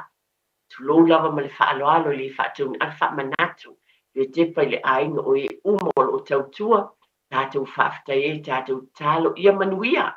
a lātou ngā luenga pe o nei ei fo i le ofisa o le konsula, ma i o lo sosoani mo tātou tus folau, ma tūlanga uma whapena, o le tele i o ngā luenga le lei, e whaabai atu i te tonu o tātou ainga. O oe mā, le tamama le tina, e tau longolongo, pe lava o na abatu, tu uma lava pe o na abatu, e le tu ina lava le nepor kalame, o i tu uma lava pe o na whamenatu ai pea, o oe lava o le tamama le tina, ma tātou mātua o mātua, o whaia onga mō le whanau. I lava o le whato mua i lau tala i porkalame umai tā e whawhetai i le atua, mai se lava lau tau wanga le le, o tūpulanga lewa, pai mai, mai tau sanga i tele nei porkalame, o owa le luas fulma le lima tau sanga, lo tau longo pea, porkalame o le tue tepa le ainga me whamanatu pea, ha mole ia manuia o tātou ainga, o oe lava maa, o le whatu e te tō, o lau saunoanga, o amea umai te whaia, e ese le o le li, pe o upuna amatai i le tātou porkalame i le nei lava Taeao, e leise me tasi tātou te mātiti vai, lo wha o pengaina o le tamama le tina mātua, i mawhauwhaunga le lei, ma le alofa o le atua o le mawhauwhaunga le lei le nā, mai le atu o le alofa, o lo wha vai ai o tātou ainga, mai ele file mu o le li e tai ai i tu lava, manuia i le tino, loto mawhauwhau ma le anganga, tue whatepa i le ainga, e tātou fiafia, tino lava o tātou, ese uma ainga pe ona o watu, e le tutusa uma ainga, o le alava, le tūlanga o lo iai lo ainga, tali tonu mai, o lo alofa lava le ali i ate oe, sa ili sosoani, o le tatalo po kalame ese ainga o mana umia se sosoani, ma ai tulo lava lo uso, o lo tuangane, o le matai, o le tausi, o le faletua o lo ainga pot, le ai o lo iai lau whaife au, le e ka le sia, lo iai fo e tot silfi fo e tasi nei vaenga tāu e tonu e ka le sia, o le alofa o lo iai, o nisi o ainga, o pēlawa o ainga, tu lo lava na soi fua whatasi mai le manawa e tasi, o le alofa ma le wheala whani, o le nai e ina, awane i o tātou whawai o tātou ainga, be encouraged, i whape nao na ngā lua le si ainga, awa le tau mwhai le si ainga e toso i lalo, ma le whaaloalo lava, ai tau mwhai le si ainga, e ngā lulue whaatasi, ma whape nao ni oe ai, awa o le alofa lea e whaavai ai o tātou ainga, tonu o vāo mātua whanau, ia mauswa au ona e tonu, lau e kālesia, man tu hua tātou e kālesia, ia o tātou nuu lava lea I New Zealand nei po fela fo le no o lo e lala papa au ai po Australia po ame te tono fa pena fo le tele o te toa ia le fatu le a tātou mai Samoa po ai lava le ainga poto io mai ai lalo le vainga le matai o lo fa pena ma lo na faletua po le tausi e apo fa pena na fa le ia tili soifuanga o ainga I te tonu o tunu I fafo. After I tele lava, ese te leo lo tō ngā luenga. Ai manatua, o le nā iei o tō ngā tua whaleanganga, ie po ta māfo I te tonu e kālesia ese pio no tō Fiafia, e iei e te tonu e te tālo ma whapena so soani e kālesia ese, fionga I pātele, te maita isa, monike te tālo mo oe, Iai fo I awala te pena le e kālesia ma le e kālesia. Awala I so soani o tātou ang, o mea moni lea. E iai awala I e kālesia e tali iai I whaafita auli ma so soani. Lātou te loa fo I e le mālo e me whai o na awala mai e le so soani mō lou ainga. Ia tala noa I lau whaifi au malo na whaletua. Mantua ia te aula vai o te tono o ngā luenga whaale au whai ngā luenga. E confidential. Pe iei le tūlanga lea o lea le tūwha mai a leo lo mana o mea le fisosoani ia e whapena o na tanu mea o ni whawhitauli ai ngā le lue whaatasi mo le manuia o tātou ainga. Seek help sa ili le fisosoani o tātou ainga. Pau tuanga lea tu e te pai le ainga o tātou te mama. O tātou te mama le ai tātou sa ili le fisosoani pe amana o mea. Yo ofo ia te auia. Iai fo I taimi o te mana o mia ia o le fisosoani e iei tū o te mana o ia fisosoani nisi o taimi. O te sa ili. E iai e mwhai fisosoani ia tea. Sauna amaia le ufisosoani ia tea. Whai na mātou ngā le rue whaatasi. O lo o iai e o mwhai fisosoani I lo ainga. Talo tu e te pai le ainga le nei Taeao. Ia whamanuia lava le atua ia te oe lo ainga. Mai lava I mea na tala noa atua I le vava ai uma le whaafitai. Ia te utou mātua ma ainga ma e kālesia tau singa o whanau. E tau si tele whanau wale e kālesia o me moni lea. A ila iei o te loa a walua o le e kālesia pe ona iei lo wala awina whaatina. O te alofa o te tufa nisi o teimi o tala noa le whanau. Nisi o teimi pele Fiafia I se tala wa winga I o le whanau tala bou. Nei teimi. Wa este fo swinga. Ai ia te au I o le tina o lau ngā luenga lea o le tuutalinga ma le tautala atu ma le alofa. Mea uma e fo ia I le alofa. E tono o tātou ainga. E tu mau le alofa I le vāle tamā ma le tina. Fua le le ba aia le whanau. E ati na e ai fo I o lātou ainga. Pe a ho na mātutua ma fai fo I ni o lātou ainga. E meise o ni a lātou whanau. Whaatai tele lava. Talo ne Taeao mana tua. Piona ua watu au wala. Babe anu nene meua e loa ta puni le au wala nana e ita fo lete le babe. Nai whaale le au wala. Mai tumu mai cones ia ono sai. Ono sai wha palpale. Tuai le ngā luenga. E o na watu. Nā mea umalama. Nā le passport. Ia ba ai le pili o le mōli. Ba ai. Ia baben ta pe mōli. Tele lava. Nai whautuanga ma le whaalo alo tele lava. Ta pe le auli o mea umalama. Lea sa mālolo o mua o le tatalo ia manuia tele lava. Look forward lava le o tele. E kālesia vaenga uma lava. Ia la mālolo fo I maua taimi whai e ta alonga a le au talabo. Ia o mele lei uma ia ta pena e le atua mō ainga. Meso le ainga lotu wha manuia tele lava le atua. I ngā luenga ma mea uma lo whai al neva ia sa ma le nei fo iaso. Ia le file mua le atua. I lo ainga. I lawa na o awatu. A tasi ase ainga o whawhangu iei mea umana o whaalawa nātu nei Taeao. Di ia leli. A tasi ase tangata po se ainga. Waonga iei se tala mai le nei por kalame. Whaaftai tele lava. A le anganga le nei por kalame. E tau longo atu ma le whaalolo tele lava. Watu ia te oe malo ainga. E whapena ina fo I lo ainga. O mea uma o te tau mo whai e tufatu. O te tau mo whai fo I au le mwhai o te whai ai, mo loo fo I ainga, ina ia manuia o tātou ainga. Ia whaatai tere lawa I lau sunga le awao. mo le sa au nanga le nei Taeao whaaftaitele lava i le ala po le Taeao whaamanuia lava le atua ia te oe whaangana ina pia ma i ele file mo le li mo tofi matiute ma le vala uina le atua mo le ngā luenga i te tono o le ala leo ia me sui vala uina le ekalesia whaaftaitele lava i lo mafuta mai le nei aso ele file mo le atua i o tātou ainga manatua o le atua o le tamaia o ainga o malava e se foi ma Immanuia.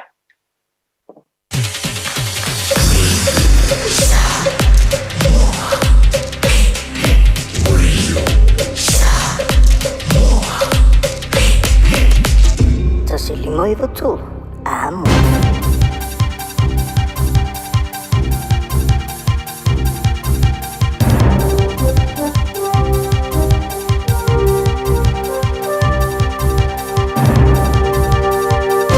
In this update, severe weather's continuing to batter many parts of the country with flights in and out of Wellington suspended due to gale force winds. Flights are also disrupted in Queenstown and Christchurch, and slips and flooding have closed highways on the west coast, including the Lewis Pass.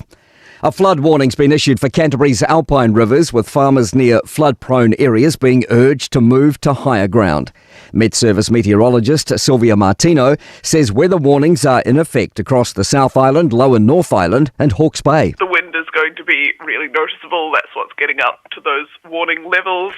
It's unclear how much travellers will have to pay to drive on yet-to-be-built new roads of national significance. The government's investing $1.2 billion into the programme's 17 highway projects. $675 million has been approved for starting work, with another $515 million set aside for acquiring land. Transport Minister Chris Bishop says the toll price for each road will depend on the road itself. The starting point for each of the roads is that we will look to toll them, and the Transport Agency goes through a bit of a process around that. You want to try and make sure that you're getting some revenue in, but you're also not putting people off using the road.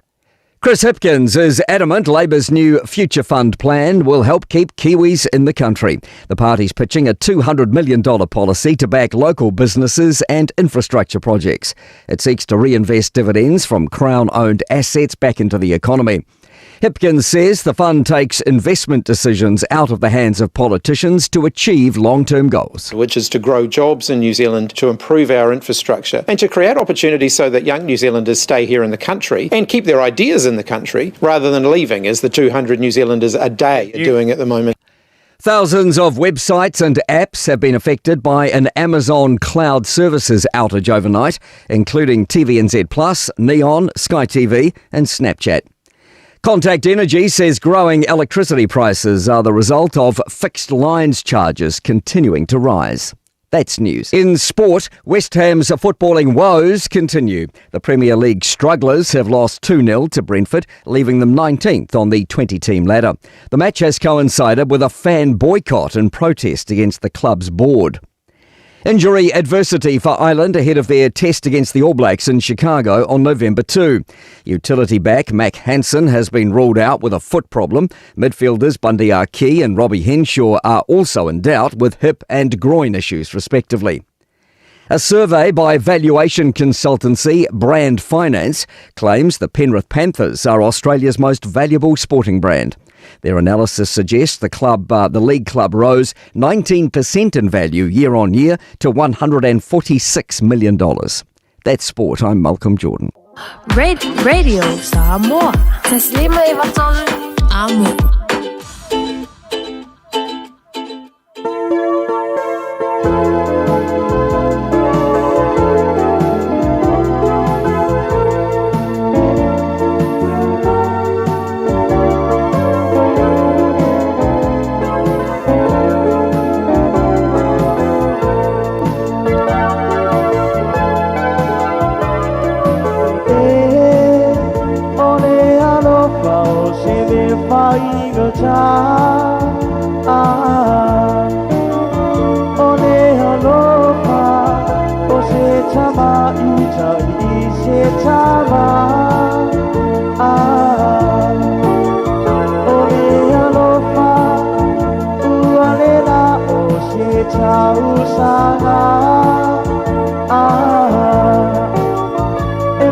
Atido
Mai o tama